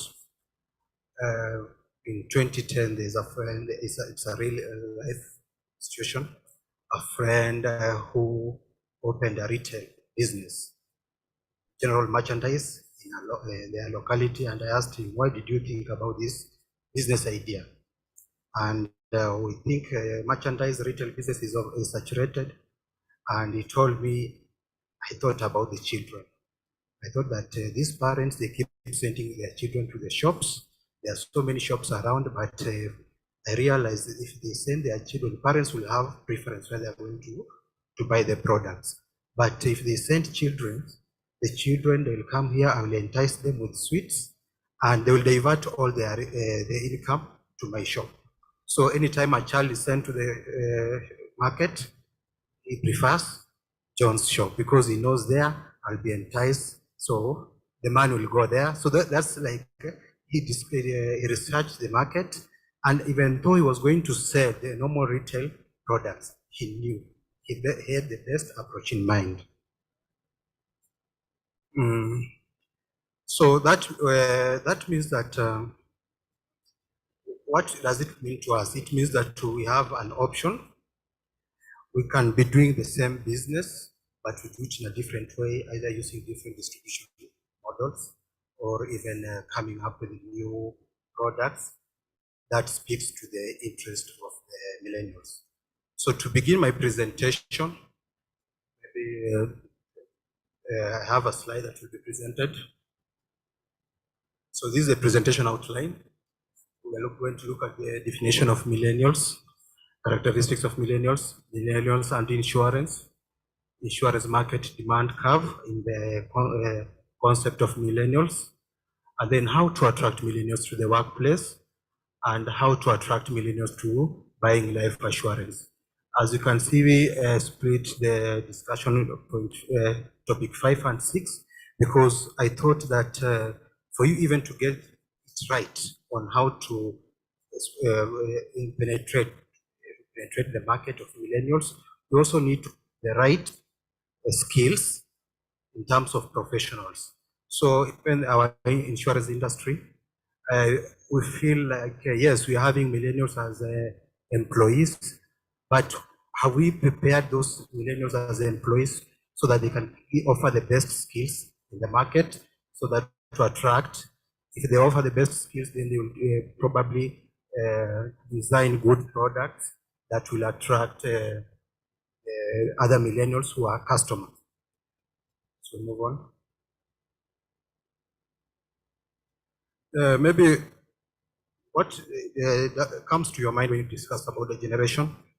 And right now, like if I can say, we have had so many generations before, and there are yet more generations to come after us. Even if we are discussing about millennials at the moment, we also need to prepare for the future generations. And going by the fact that there's too much technological changes, even the generational traits changes currently are moving very fast as compared to the previous generations, whereby you can see the first generation, we had we call it the lost generation, which is no longer existent. And I thought like it's good to inform what defines a generation. And what defines a generation, you can see there, because generation will affect the behaviors of individuals and attitudes. And what defines generation are things like historical events, popular culture at the time, because right now I can see from the group here, I can see there are a lot of millennials, and then there's baby boomers here, few of them, but majority is millennials and generation X. So you know yourself. So we can see demographics, popular culture, attitudes, prevailing consensus amongst researchers. That's what informed generations. We go next. So I disregarded the previous generations because even that one, those ones, they are not in the current market. They don't form part of our customers in insurance or reinsurance. But we have few baby boomers still in existence. We have a number of Generation X still working, and some of them are on their way out to retire. My target generation is Generation Y, which is millennials. And as much as they started, they adopted the alphabetical naming of generations. After baby boomers, they started with the Generation X, Y, then Z. Even maybe I can say that connotatively, even Generation Y, it comes at a time whereby all the children, including myself, used to ask our parents most of the questions. Why? Why? Every time, why? It's not like the previous generation, like Generation Z, whereby they could be told anything and they just accept as truth. But as we still ask the questions up to date. So that's just what informs the different generations in terms of context, when it happened, the boomers during post-war dictatorship, Adolf Hitler's time. There's a Generation X, happened different political transitions. Capitalism was happening everywhere. And then Generation Y, you can see during our time, we were dealing with globalization and economic stability, emergence of the internet. And then Generation Z, in fact, Generation Z, you can see like in terms of behavior, Generation Z, we are calling it undefined identity. We are still discovering who are these people because they are behaving awkwardly. But in terms of consumption, you can see Generation Baby Boomers, they were ideological. X, it was about status, and those days they were buying cars to maintain their status. And us, we are about experience, festivals, and travel. And for your information, wherever you come from across Africa, you'll notice that millennials, it's about experience, festivals, and travel. In Kenya here, festivals and travel, we call it kupiga sherehe. So that's a unique identifier of our consumption habits. And the intention is just to understand millennials, their consumption habit. And at the end of the day, we want to spike or trigger our minds. How best can we approach these millennials? So next. I'm not going into details on that, but defining a millennial, you can see millennial, there are people who are born between 1981 to 1996. Currently, they are between ages 26 to 41 years. And we can look at their characteristics. You find that most of them prefer to communicate through the social media, emails, text. So they want to communicate from there, at the comfort of their seat. They don't want to move to maybe halls, bank halls, or whatever. So they're also tech-savvy, they are ambitious and confident. Something also to note about this generation is that they're independent team players, but by that independent team players, they choose when to play as a team or not. So you'll find that most of the millennials here, sometimes if he or she decides to be a team player, it becomes a very good or a nice team player. But if he decides not, even if you push, the results will not come. So they're also communicators. They will communicate. I've seen millennials in the office when I started working. Someone, if he feels that this job does not suit him or her, he just walks to the office and tells the boss, "I don't think I like this job." But I'm sure the Generation X will attempt to do that. So that's the new trend in Generation Millennials. They just tell you. And also they want feedback. So if they do anything to you, they want you to give feedback, which will also either improve or add to their, validate their actions. They're also family oriented. People think that Generation Millennials, they don't like families. Yes, they're family oriented. Yes, the good thing with Generation Millennial, is that they delay in marriage, but the fact remains they still want marriage. And another thing, they don't even see families as just marriage per se, like previous generation. They are also attracted to families like even friends as family. They establish a good cordial relationship with a friend, and that family, you have seen all over social media, a friend who became family, right? So that's what they define family. So if you have a friend who turns to be a family member, they will really get attached to that. And so it means that they also prefer work-life balance because they want to give attention to their family, whoever they define as family. They also embrace personal learning and development than financial reward. This is a generation which have a lot of papers and zero bank account. So they will go, their targets, they say by 30, I need to have PhD, I need to have this and that professional. And if you ask them about financial planning, it comes second or last in their priorities. But they embrace personal learning. The intention of displaying this is that we want to understand now, if you are to tap into the market of this generation, you first have to understand who are they. So they also love freedom and flexibility. And that one is equivalent to also just emphasizing on the independent. So you know them, they prefer freedom. They prefer, even I've seen some of them who might even be comfortable at their homes. Their parents struggle to put a comfortable home, but they prefer to move out. They just want freedom and the flexibility. Shaping events were during Great Recession, technological explosion, and the September 11th terrorist attack. We move next. It will be unfair to just generalize this generation into one, because of you, as you have seen, there are people who are age difference of 26 to 41. So you can't expect somebody who is 26 to be behaving the same with someone who is 41, right? So that's why I went further and we did this slide on how else we can differentiate people within this generation. And this first one whereby this someone who starts, you can say, that people who feel that I'm just an adult. So you can see that someone who could be around 26 years or around there. And this somebody who is, has no identity of self, trying to discover himself or herself, and then they don't know even what to do yet. They might have completed campus, they are having their first money, but they don't know what to do with their first money.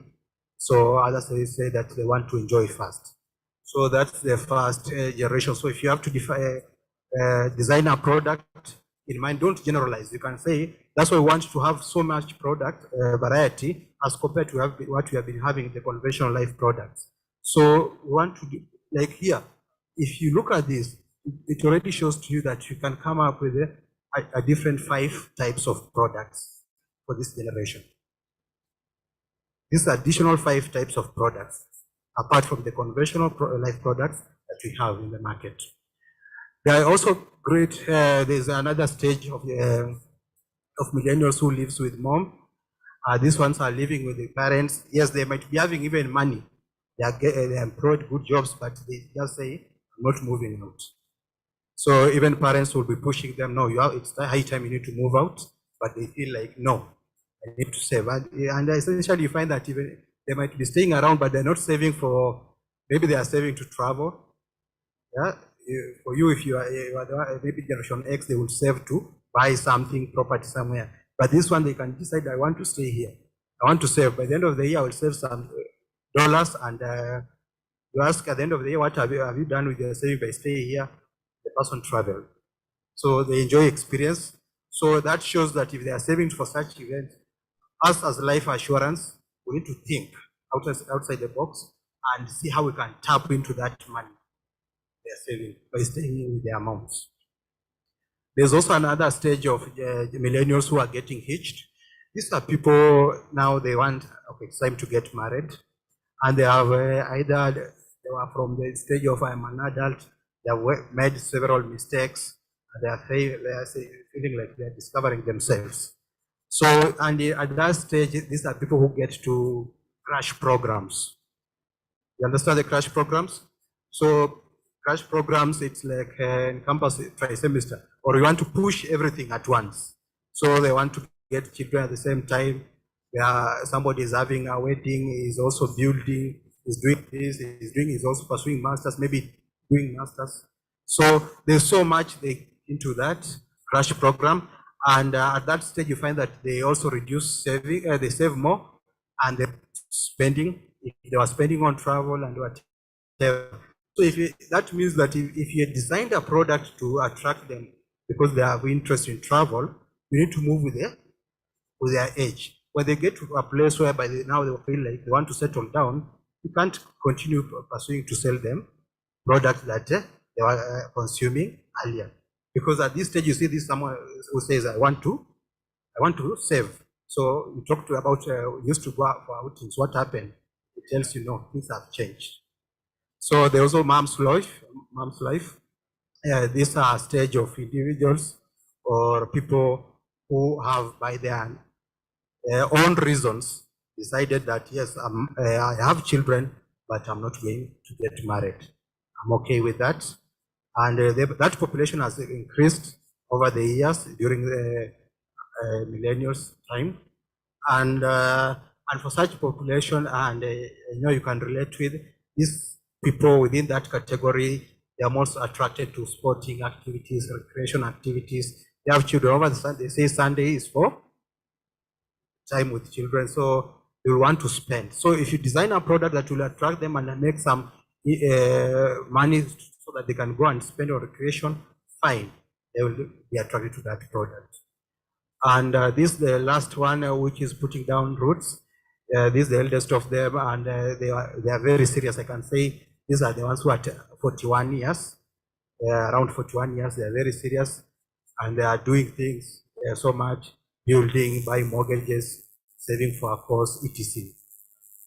So essentially, this slide displays that these are different ways you can design your product. Although we are going also to look at how to attract them, but getting this shows that we have defined, or we have gone deeper into analyzing these millennials, and we feel that this is how we can attract them, by understanding them.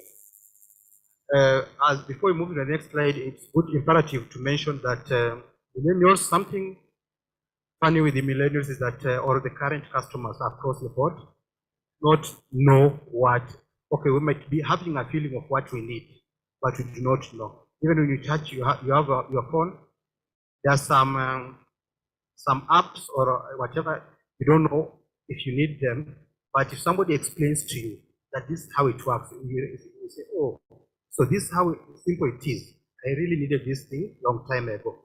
So that's what's happening with millennials.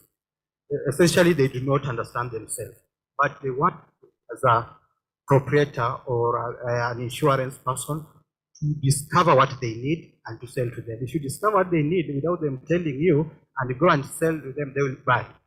Otherwise, they will continue channeling their funds somewhere else. We move. Next slide.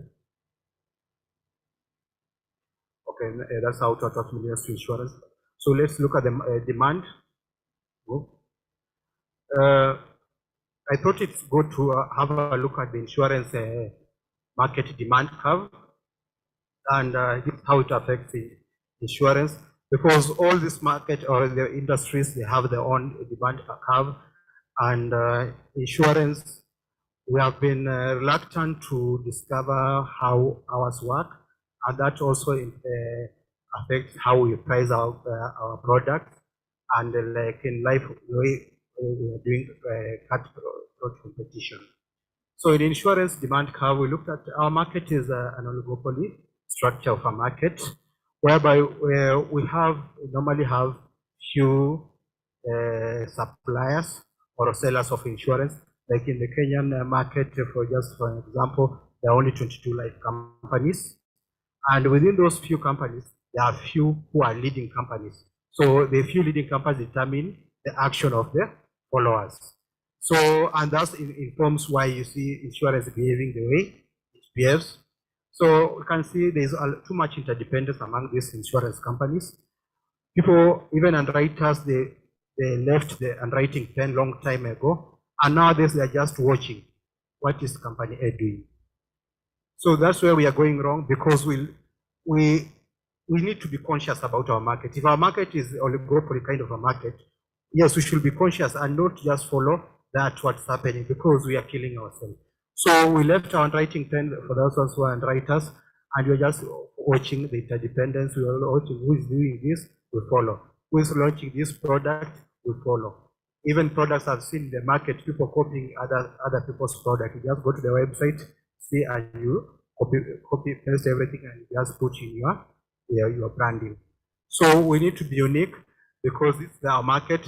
No unique pattern of pricing behavior, like my predecessor presenter has shown, because we all, once the actual tables are out, automatically it's good. It has already defined our basic approach to pricing. That shows how our market is oligopoly, because one, we start by, if it's individual life, we start by looking at the actual mortality tables, and then from there we can start loading for expenses and other costs. And we also have a group behavior. We tend to behave in a group, and that one is self-explanatory because group behavior means that whatever is happening, it's happening across the board. No one is different, no one is unique. And then like barriers to entry, patents, capital, those are barriers. That's why we don't have many insurance companies. And then there's lack of uniformity. That means there are fewer leading firms, and others are just following. In either market in Africa, that's what's happening. And also we have identical and differentiated products. Point number 6, identical and differentiated product. That means that identical products like in life. If you talk about life assurance, you're talking about whole life, endowment. Whether you go to South Africa, you go to Egypt, it's already identical. You're already talking about whole life, endowment, and term assurance, right? And differentiated. Now we start differentiating from there. So we start seeing, this whole life. So this endowment, we start doing some things. We add some riders on the and whatever there. So that means we are just doing identical products and somehow differentiated. We move on. The price elasticity, how we respond to price, and under insurance market structure, we normally tend to have I'll not go into details, but we normally tend to have a kinked demand curve. It's called kinked because of the curve there. You can see at the point P, it's whereby the dotted line are meeting, intersecting. So that shows that there's normally, it's good to understand our market structure, and it will inform you your pricing as an underwriter. And you can see from the graph being displayed there, there's that prevailing price of from the dotted line on price Y, then also the prevailing output or sales at point M. So below that, P to capital D, you find that that is where insurance players do their business. Below that, it's called inelastic supply demand curve. So all those characteristics we have been discussing previously, they are playing their roles here. Interdependence, if someone reduces price below point P to D, just within that curve, we find that others will be forced to reduce. And that's where undercutting comes through. So many times, especially we have mentioned about the leading market. So if the players in the market still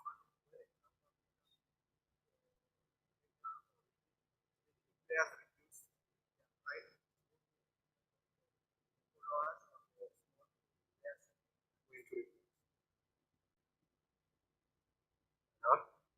okay. So that is the elastic demand curve for insurance.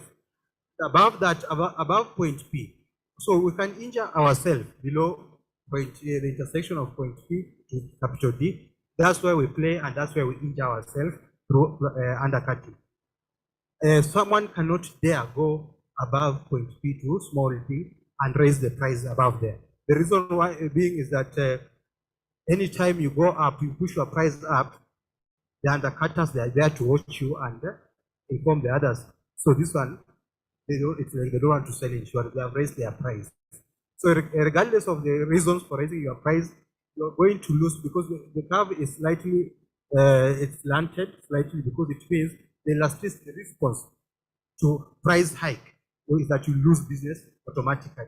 And you might, the quantum of business that you're going to lose is huge. That's why now insurance just plays around point intersection of P and the capital P. So this is good to understand both as leaders of insurance and also underwriter, because going forward, the moment you have this in mind, you design a product, you already know how you are supposed to design that product, and the product features that you're going to put, and even the pricing. Because we have the basic pricing where we have the mortality table. Now, after that, what are you going to do with your pricing of the product so that it can be competitive and also improve your sales? Thank you. Next. How do you attract millennials to? How do you attract millennials to insurance, either as professionals or as customers? So that's how we are going to look at how to attract them as professionals and also as customers. And we are saying that by attracting these millennials, it will also improve penetration. My predecessor talked about penetration in Africa being less than 2%. And it shows it's because right now the current market or the productive age in the current market is millennials. Productive age, that is 26 to 41. Those are people who are productive right now. They can work timelessly, they can work overtime, they can multitask, they can do so much jobs like the hustles here and there. And that means that there's so much money that they are attracting into their pockets. But from that money that they are attracting to our pocket, what are we doing as life insurance companies to tap into that money? Why do we leave? Because these people have seen they don't bother buying a phone going for 100, maybe even 1,000 USD. They don't mind. They will go an extra mile to work for that phone. But why can't we model our product or design our product so that they're also motivated to go an extra mile to get a product, to buy a product for life? So it means that there's still potential outside there. Go to the next slide. The seventh piece of marketing is also important because if you're going to attract, look at how you're going to attract insurance, you also have to look at the seventh piece of marketing, and that will be first the product itself. You have to get the product right before anything else, before the distribution, before anything whatsoever, before process, how the internal process are going to work. The product you must get it right. That's the first thing. The second thing is also how you are going to promote your product. Millennials, they want different promotion strategies. They want like discounts. They want to be incorporated in terms of sales process. You see around, they say, can you bring one customer, get this free? That's what millennials enjoy. So that's promotion that they enjoy. They don't enjoy the old promotions that happen with generation, baby boomers and generation X. Also, your processes have to be swift because these are a group of individuals who are lazy thinkers in terms of they don't want much information, they want short and precise information, and they want instant gratification. These are people who just want things to happen immediately. I buy a policy, if you can give me the policy document tomorrow or even now, well and good, I'll be sure I got a policy, but not the long process of underwriting, especially on the direct side. You understand what I mean. Also, another P of marketing mix for this generation that we need to understand is the people. And in the people, that's why I'm saying if you have to tap into this market, what kind of people are you attracted to work for you? Are they just people who are just working for the sake of working, or are they really working to make a change? Yes, millennials will be attracted to work to make a change, yeah, but you also rely on direction from the generation X. So if you have the right people, then we normally see a quote out going on the social media that if you hire the right employees, they'll take care of your customers, right? So for this millennial generation, you should have the right people. These are people who are sensitive also to attitude. They come to office, they want to be served and be sensitive on whoever is serving them. How is he or she behaving? If they sense that normally I've seen them saying they served me with an attitude, so they will not come back. And given that selling insurance is a process, it's not like buying sugar in the shop. You know, sugar by the time you say you will not come back, you might have already purchased. But insurance has a process. Most likely you are going to get information and then first go and think and then come later and purchase.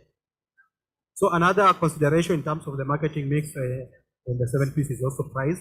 You need to get the price right. Don't be too exorbitant to charge them, and also because also make them understand your pricing. Because the moment these are people who want to understand what they are buying, and the process of understanding what they are buying, they should understand your pricing. So, and if you understand your pricing, they don't bother or they don't mind paying an extra premium in into your product. Even if it's expensive, if you're working with them, they'll pay. So don't shy away from pricing your products competitively or to meet your returns, the shareholder. What you need to do is just focus on communicating to this generation. That is, they will support you. Also, place of marketing. This generation also, as the second last key of marketing, this generation is also attracted on how you're distributing the product. So place talks about distribution, and this is a generation which is technological savvy. So they will be looking to purchase your product from online channels. So most of that informs that right now we should be going online, not just for product information, but also underwriting. We need to go online and writing, especially for individual life, for cases that are not below a medical limit. We need to do research and see what are the risk limits that you can absorb. And within that risk limit, if you can be able to exchange by selling online and making much sense online. So we need to focus also on our methodology for distribution and internet, social media, everywhere right now to them. As long as it's authentic, that's where they prefer to get information. They don't want the flyers and the brochures that we have been giving out oftentimes. The last one is physical evidence. As much as they prefer online, they still bother to know where are you located, who are you. That's physical evidence they want. Where do you exist? So they will not just rely. And also another physical evidence to them is you have a website. So even if you sell to them, you might be talking to a millennial and is Googling or she's Googling your website. The moment there is no website, to them website is also a physical evidence. It's not like previous generation they relied on offices and whatever. They still want offices, but also they want to be sure there is a website. And that's why nowadays we have a lot of mushrooming websites across everywhere. Even it's almost everyone, even someone before launching a business, first of all, he thinks of website because it has become the physical evidence as compared to the physical offices previously. Okay, move to the next slide. So insurance buying behaviors of millennials. How do millennials behave? You find that most of millennials, they are, like I already mentioned, what impacts their behavior in buying insurance. You see, like most of them, they tend to delay in marriage. That means you cannot, these education policies, they are good, but sometimes you need also to know how to approach them. Because the moment you are selling an education policy, endowment policy to me, some of them, and you see this someone who is saying, I'll get married at 35, 40. So you find that even if you manage to use maybe influence of sales agents to sell to them, they are likely to purchase one policy. And even to put in the minimum, they will ask what is the minimum contribution for maybe 5,000 Kenya shillings. That's fine, I'll do that. So they are not going out of their will to purchase more because you're not serving their needs. So they are delaying in marriage. So you need to understand their behavior. Also delaying maybe childbirth, and also they want few dependents. So this is a generation which will not think of many children. So they want few dependents. So if you are to design our products, we need to think how else. Now, if these people are going to have a few dependents, even if you are going to sell education policy to them, and somebody has 2 children, and you'll say, oh, I've already purchased 2 policies for my children. What's next? So, and you still have plenty of money at his or her disposal. So unless we have a paradigm shift in our thought and influence, create demand. We need to create demand. This I've told you, this is a generation that doesn't understand exactly what they need. But if you create demand, I'm sure a lot of money they can tap into insurance. Also, they have so their disposable income will also influence how they spend. And you can look there, we have the consumption equation whereby you find that They will just focus on the autonomous consumption, the small fee, and after that, that's where insurance can come in. If you have to play anything, it should be around the coefficient of y, that's dy. That's where insurance comes in. But once they have met their autonomous consumption, they have paid their bills and everything, that thinking, they can now give you an idea. Okay, let's stop. And now, given that you understand the disposable income, their spending habits, we should know when or how to advance our interest into this generation. They are also influenced by peers and referrals and reviews. You have been seeing online everything right now. If you have to purchase anything online, you first have to go and check the reviews. What are people saying about this product? So even us as life assurance, we need to be worried about that because we are being reviewed. And the moment we publish ourselves, our reputation, the best way outside there, it will attract millennials. The moment they review us, they'll get attracted to us. Another thing is that they want instant gratification, as I've already mentioned. And if you have to sell a product to them, most life assurance products, that's why we call it long term.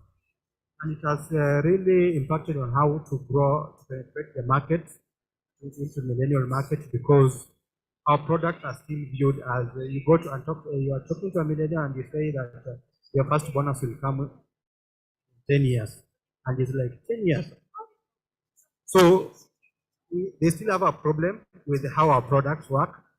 But going by the same methodology of how we design a model our product, we can come up with a short-term product that will serve their needs. Because these people, they want instant gratification. They want to feel the benefit of a product as immediately as possible. They also have a feeling with the perception, they have a perception of the living benefit. They want to know, because you can't just keep on selling when you die, when you die, when you die. But I'm living, what's there for me? So that's their interest, because, and that speaks, because in the characteristics, the traits of millennials, I didn't highlight everything about the traits of millennials. I only highlighted whatever is affecting insurance. But millennials have a wide spectrum of characteristics, some not here. And you can see here what they're saying, what is it, what is something. I've also talked about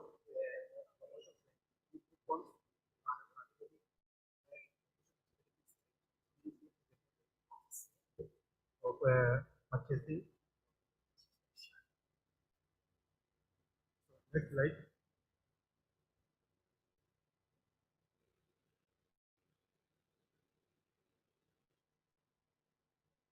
We have a case study here of done by Life Happens and Libra, and you can see it shows that 80% say they have got other financial priorities right now. So including 61% cost of living expense like rent, mortgage, 38% activities such as going out to eat, movies, shopping, and 57% are entangled on activities like expenses such as internet, cable, and cell phone, and 23% they are saving for vacation. What does that inform you? Where is insurance there? And these people, they are saying they have financial priorities. It means that we haven't redesigned our product properly. The moment you redefine our products, definitely these people will give their support. They will buy products from us. Because how can we, because we know their interest, they want to save for vacation. Why can't we come up with a product which will give them the life element, the debt strength, but also enable them meet their need of saving for vacation? Why can't you design a product that is different apart? Because they know even the savings product that we have currently in the market, they are competing with other financial products from the banks.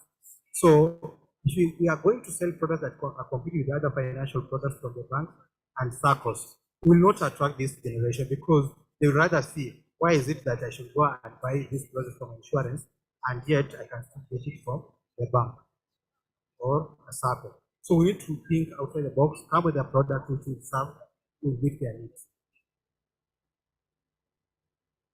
Okay, next. Okay, these ones we have already discussed. Next. Millennial at work, they require flexible working environment and they are result oriented. They are looking for opportunities for growth. This is how we can attract them to the workplace. And we also need to promote the prestigiousness of insurance-specific careers like underwriting, claims, and actuarial at early stage of education. That's also where, as an industry, we have been going wrong, because we want to be reactive to the market, yet we need to promote these careers and incorporate it into our curriculums as early as possible. And you can see there's a research from Article 2015 Millennium Leadership Survey which shows that only 4% are interested in career in insurance. So we don't get it right from the word go, we are getting it wrong also, and trying to grow our premiums. Next. This is what we have already discussed. And this one was McKinsey's and also Ecosoft survey. Next. What about attracting them to buy life assurance? We have mentioned about products. We need to get right in terms of products that will offer living benefits more than protection. They are not attracted to protection at the point in time, but there's also time that will come that this generation will be attracted to protection. Right now, we need to give customer-centric product their specific needs. Brand loyalty, they want brand. That's why you find most of them in terms of technology, they just want iPhones, whatever. So even in insurance, they are looking for brand. So we need to be keen about that. And also we need to prospect for future sales by promoting knowledge. And like there is one organization, Society of Grown-ups, is really promoting knowledge among the millennials. So anytime, even if you're not having direct intention to sell, if you promote knowledge among millennials, the time, and I've seen also some reassurance across the world, they're also promoting knowledge. In such a time when they want to purchase product, they will come to you. Offering financial planner programs because they don't know what to do with their finances. And also we need to improve turnaround times in terms of our service delivery. This is where the millennials get information from. They are spending their time. So if you are to develop products, you need to have this one in mind. Social media, 55%. Google, 45%. This one is outside Kenya. Also Amazon, they will get information from Amazon retail websites, friends and families, TV website, and the list you can see is radio and others, 4%. So if you are thinking of advertising, like the time I saw a company busy advertising on radio, and I was like, it's because it was a weekend, I was going to town using public news, so I was listening to the radio. But these people can't get them on radio. They are busy, they have earphones, they are busy, they are busy. So social media is a preferred method. Next. So continuation is creating digital platforms. We need to be online 24/7. I saw someone writing to one of the telecommunication company that was here in Kenya, Safaricom, at 1 a.m. that somebody has sent money to a wrong number. And you know, as a millennial, that person expects the telecommunicator to respond immediately that time. And he's writing on social media. And I was like, sure, this guy is this serious? But with them, given that the millennial is saying, as much as I've written to you, you need to respond. You say this is your social media handle. So I've written to you. So we need to go online exclusively to target this population in terms of buying online sales and underwriting claims to be processed online. We have a limit for that. And then as we finish, also simplify buying process, get rid of unnecessary processes, and also be brief and precise. Also another thing that we need to look at also, relationship matters. We don't need to say we don't need to be transactional. We need to also have they are sensitive to relationship. So we need to build relationship with this generation. And lastly, we need to stand up for something. This generation is always looking out to see what else are you doing. Are you selling insurance? How are you supporting the predecessors talked about global risk, that things that are happening, climatic change and whatever. What else are you doing apart from selling insurance? They'll be interested to know that. And they don't mind supporting you anytime they feel like you're doing excess. So they know even if I'm supporting you by paying a premium, these people are also supporting the less privileged in the society. So we also need to do that because this population is looking out for that. Next. That's just maybe a survey on Deloitte studies in the US on how social, societal, and environmental impact matters to these people. 60% of millennials, 60% of millennials are willing to support the business that cares about employees and made a positive impact during the pandemic. 40%, 40% of millennials started a new relationship with a business that had a positive effect on the environment. And 33 stopped supporting business that did not support environment. Thank you.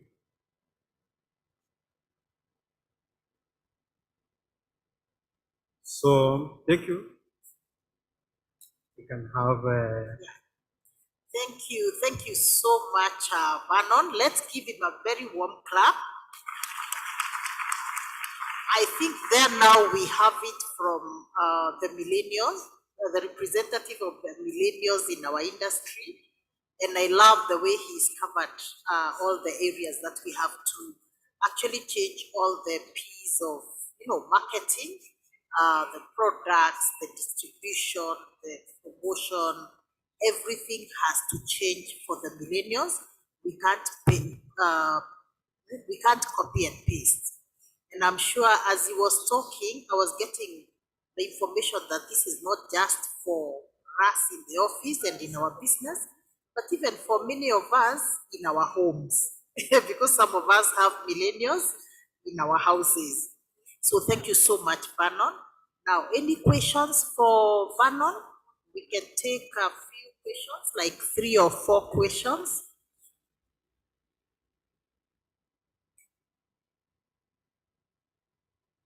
Or even a comment.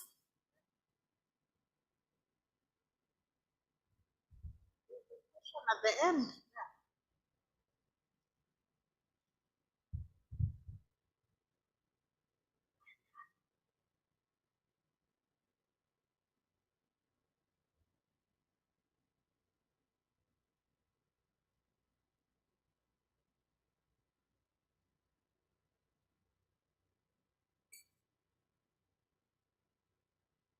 Thank you for my name is William Fitzgerald. Just wanted to maybe add a voice and get the researchers' comment on the statistics he gave us in terms of the consumption rates of the millennials. I know he mentioned an item on social media being the predominant one, and then the radio was at 12%.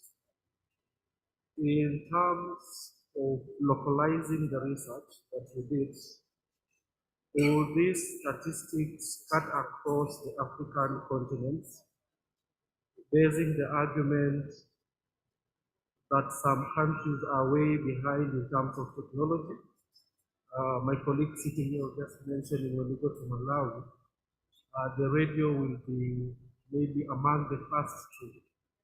And still the same population of the millennial are the highest utilizer, or they receive communication through that. And social media will be among the last. So maybe just expound that, if that research was only based on the East African, or rather commercial markets, such African continent, and then what happens to the different areas where social media is not as active as other areas, so that now we don't just inform or get a blanket solution for targeting the millennials, where there's a differentiation based on specific market.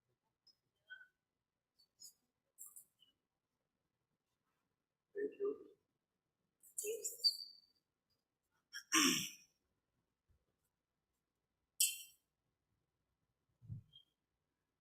Thank you for that question.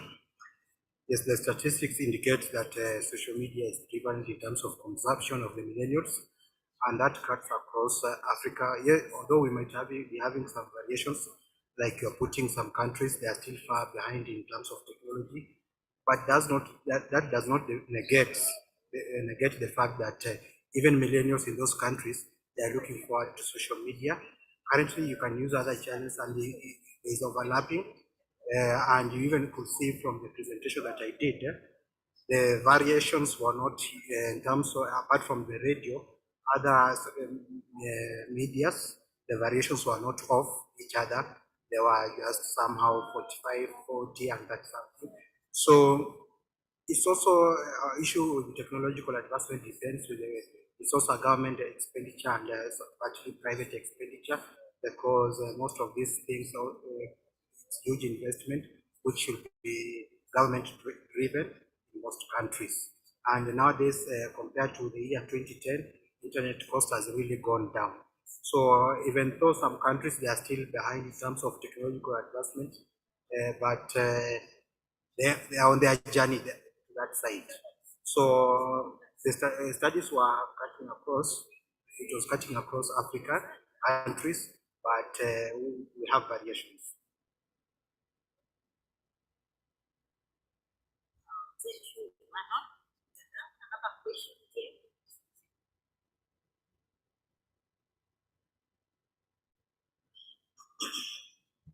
My name is Abidjan from Ghana. I have a simple question. Protection policies essentially are more profitable than savings and endowment policies.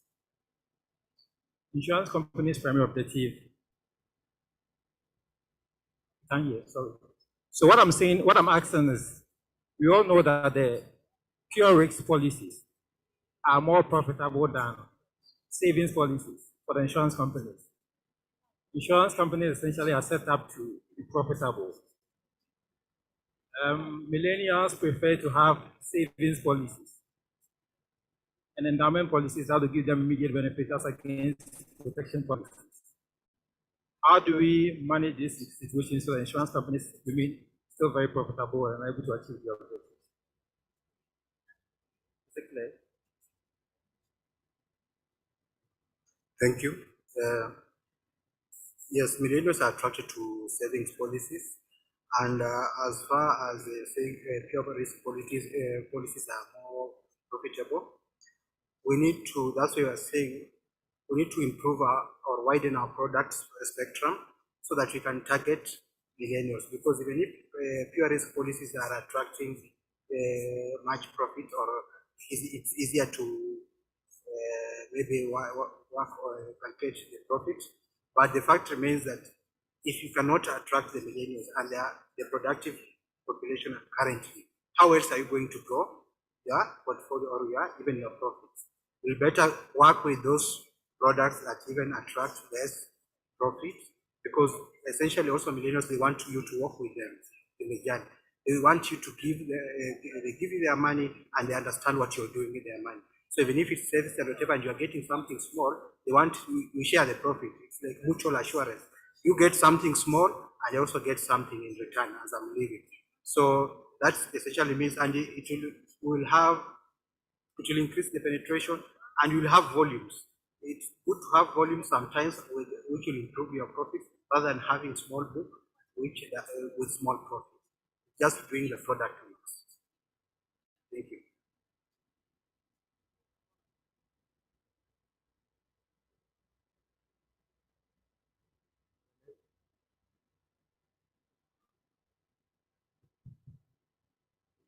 My name is Jafet. I used to inquire from your presentation. You see, you mentioned that for us to attract this millennial, we need to have corporate value that concur with them.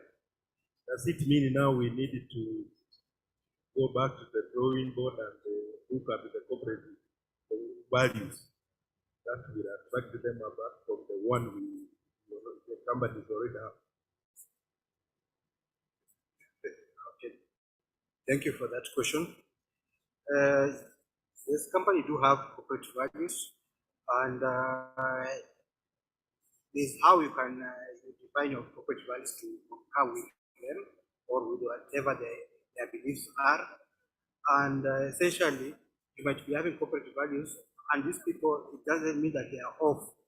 They don't understand your corporate values. They just want you to speak to them. So it's good you're saying, does it mean that you go and relook at your corporate values as a company? Yes, essentially, we should relook at our corporate values. We need to speak to them because for the next 20 years before generation Z becomes productive, we are going to be dealing with millennials.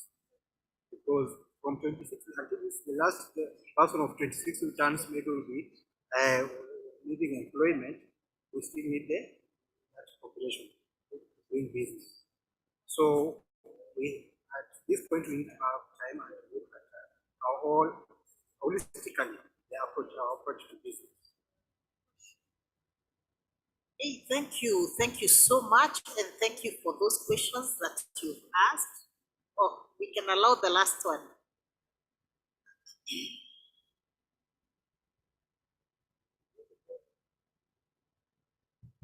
Just a very short comment.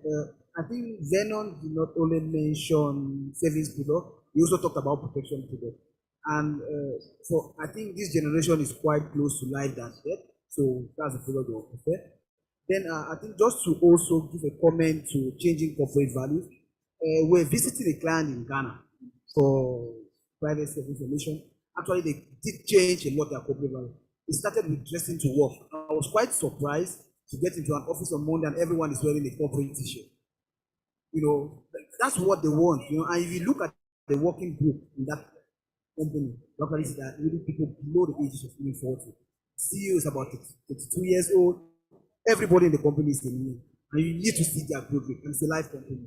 Actually, they have actually really changed their model, and actually that has shown me that it really works a lot. So I think as a company, if you want to do it, you need to wait, try to do that. Wow, thank you so much, Mr. Nkweti, for that comment. Yeah, so we have to change our models, or so that if we are to attract the millennials as customers and also retain them as staff in our organizations. So thank you so much. We thank you, Vernon, for sharing that with us.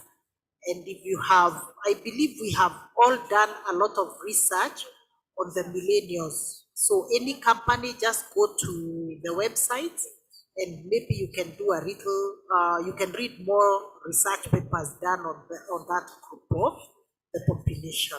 Thank you so much.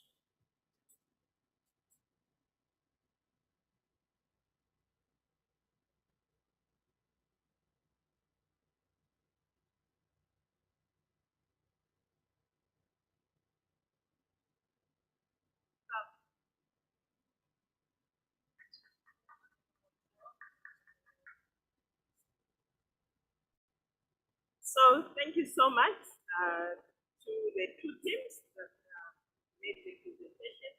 I'm sure you found the topics to be very interesting, very forward-looking, very challenging, and causing us to think through our businesses. So we are grateful for the work that has been done. And also to thank you, the members, for being available and sitting through to listen to these presentations. And we look forward to your feedback. The time that we had this afternoon was really for those two presentations, and then also just to appreciate and a few remarks from the committee, in the sense that we are letting you know that we continue to meet as a committee and get feedback from the various members of AIO as regards the live forum, and also what sort of topics should be tackled. We're normally following through the main theme of the conference, but we're still open to those suggestions. Therefore, as we'll be closing, if you have any suggestions, any points, any topics you want us to look at, you could still pass a note through the AIO office or through an email to any of the committee members that may be from your region. Lastly, but not the least, we still want to get details of us members who attended this conference. So please, if you haven't filled in your name and the contact details, kindly do so and give it to the ushers so that we can add you to the list. The total number is showing about 76, but I want to believe we are more than that. And please do that. We'll keep it confidential. It's basically just for communication. So with that, I wish to have the meeting closed and to thank you for your attention. So we are dismissed. Thank you.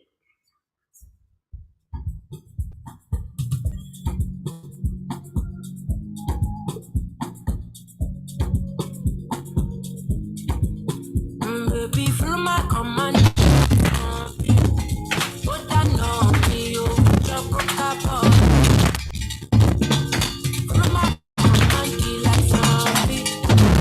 That on me, you just go tap on. Something that for me, pull up for me, put me on it. Making a fight, I saw me to look. Jella Tony, oh baby, smile, baby, gonna, waka waka, you waka, malija, baby, gonna, do you give me sugar, wala, Macho Mona Lisa, Macho Mona Lisa, Macho Mona Lisa, Macho Mona Lisa, Macho Mona Lisa, Macho Mona Lisa, Macho Mona Lisa, Macho Mona Lisa.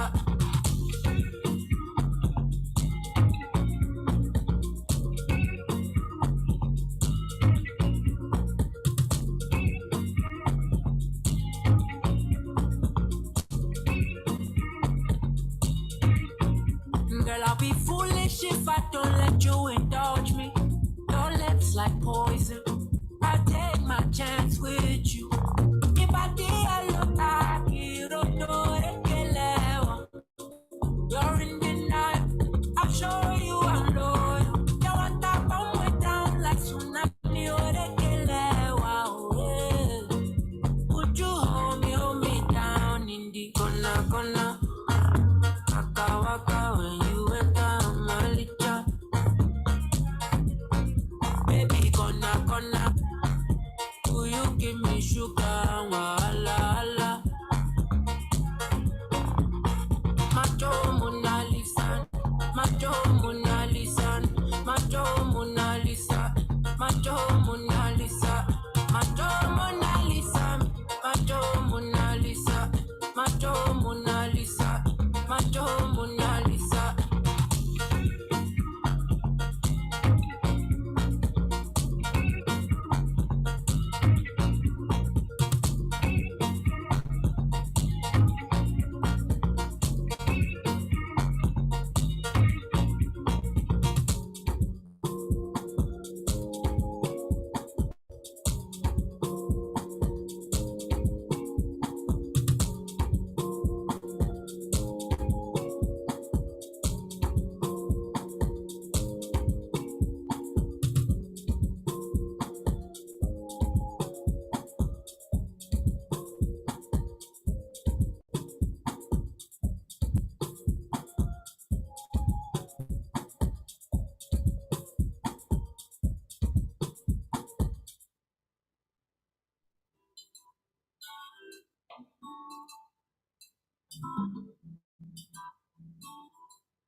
Champion. People with a shy, yo, those people they are now. People with the shy, yo, those people they are now. They no call me Teleo, but then they call me now. Now empty Teleo, now make man they feel somehow. Call it my hazard. Say I be one cash out. Say make up put it 10,000. 10,000.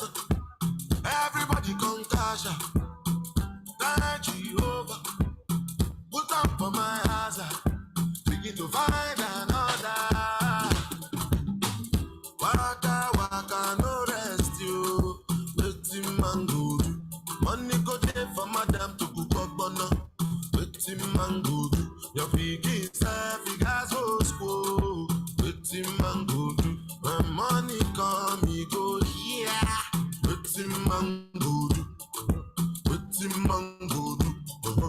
Wetin man go do? Wetin man go do? Wetin man go do? Wetin man go do? Wetin man go do? Wetin man go do? God that they serve me, go let my blessing to pass me, and then me no go laugh me. With the money chill and relax me. If the money there we go fight you, I go beat the life for the party. You go be less in a magic. Call me Jasmine, abracadabra. Oh. Waka waka no rest you. Wetin man go do? Money go there for madam to cook up bono. Wetin man go do? Your pikin self, he gas go school. Wetin man go do? When money come, he go yeah. Wetin man go do? Wetin man go do? Wetin man go do? Wetin man go do? Wetin man go do? Wetin man go do? Wetin man go do? Wetin man go do? Wetin man go fight for money? Man go fight for woman. Man go fight for business. Man go fight for nonsense. Man go. Body don dey tire, body no be firewood. Wetin man go do? Body don dey tire, body no be firewood. Wetin man go do? Wetin man go do? Wetin man go do? Wetin man go do?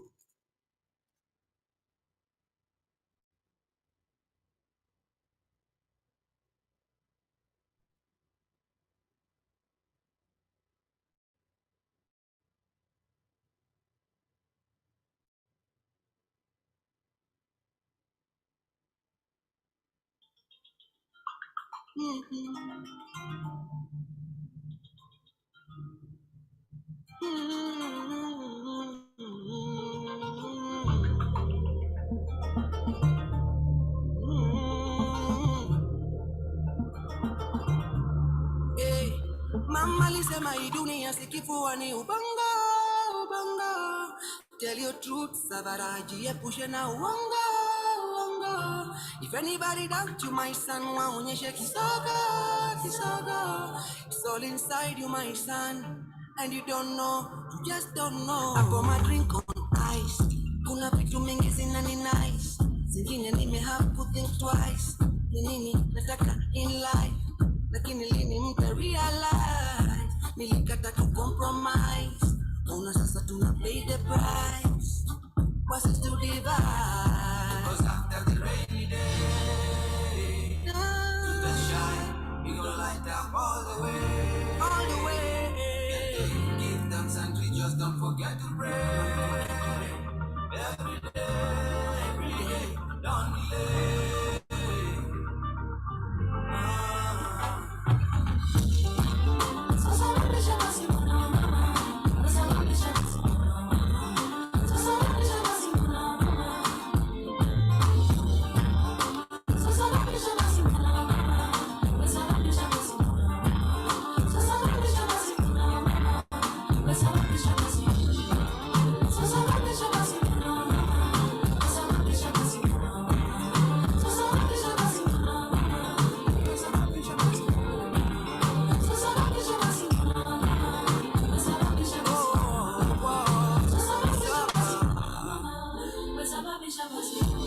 We thank God for the water we carry home. 'Cause we are sons and daughters of the soul. 'Cause the soil that I'm feeling between my toes. Across waters, I pour my drink on ice. Kuna vitu mingi zinani nice. Zingine nimehave to think twice. Ni nini nataka in life, lakini lini mta realize. Nilikata to compromise, ona sasa tuna pay the price. What's it to divide? 'Cause after the rainy day, you can shine, we gonna light up all the way, all the way.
I want this girl to come and dance with me like so, like so, like so, like so, like so, like so. Nikikazana na shule nilikazanga mashule sikafungi saina tana ndani ya club hata ona Tuesday na miujipata kila sana papa sanga shule pasa dansa mini mtoto Tuesday mafisi wana haka ya maaga na matufe na binti anakani kama yeni sawa move mwili yamebeba kama kanya ya bule itabidi hata bili kizidi weka mbele baridi na glass ya champagne for the girl then kide kali kimamia dance for the man dem akeli mechezi non after club ni magare nikatikie vipo siku yote hadi wale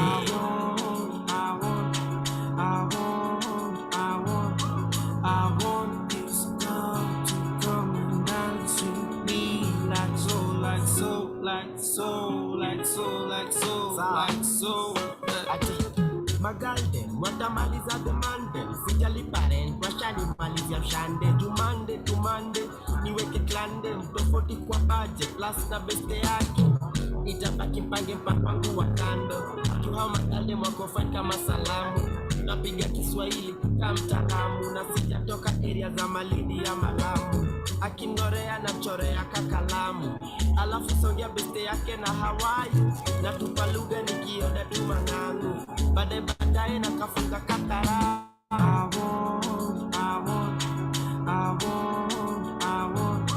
I want this girl to come and dance with me like so, like so, like so, like so, like so, like so.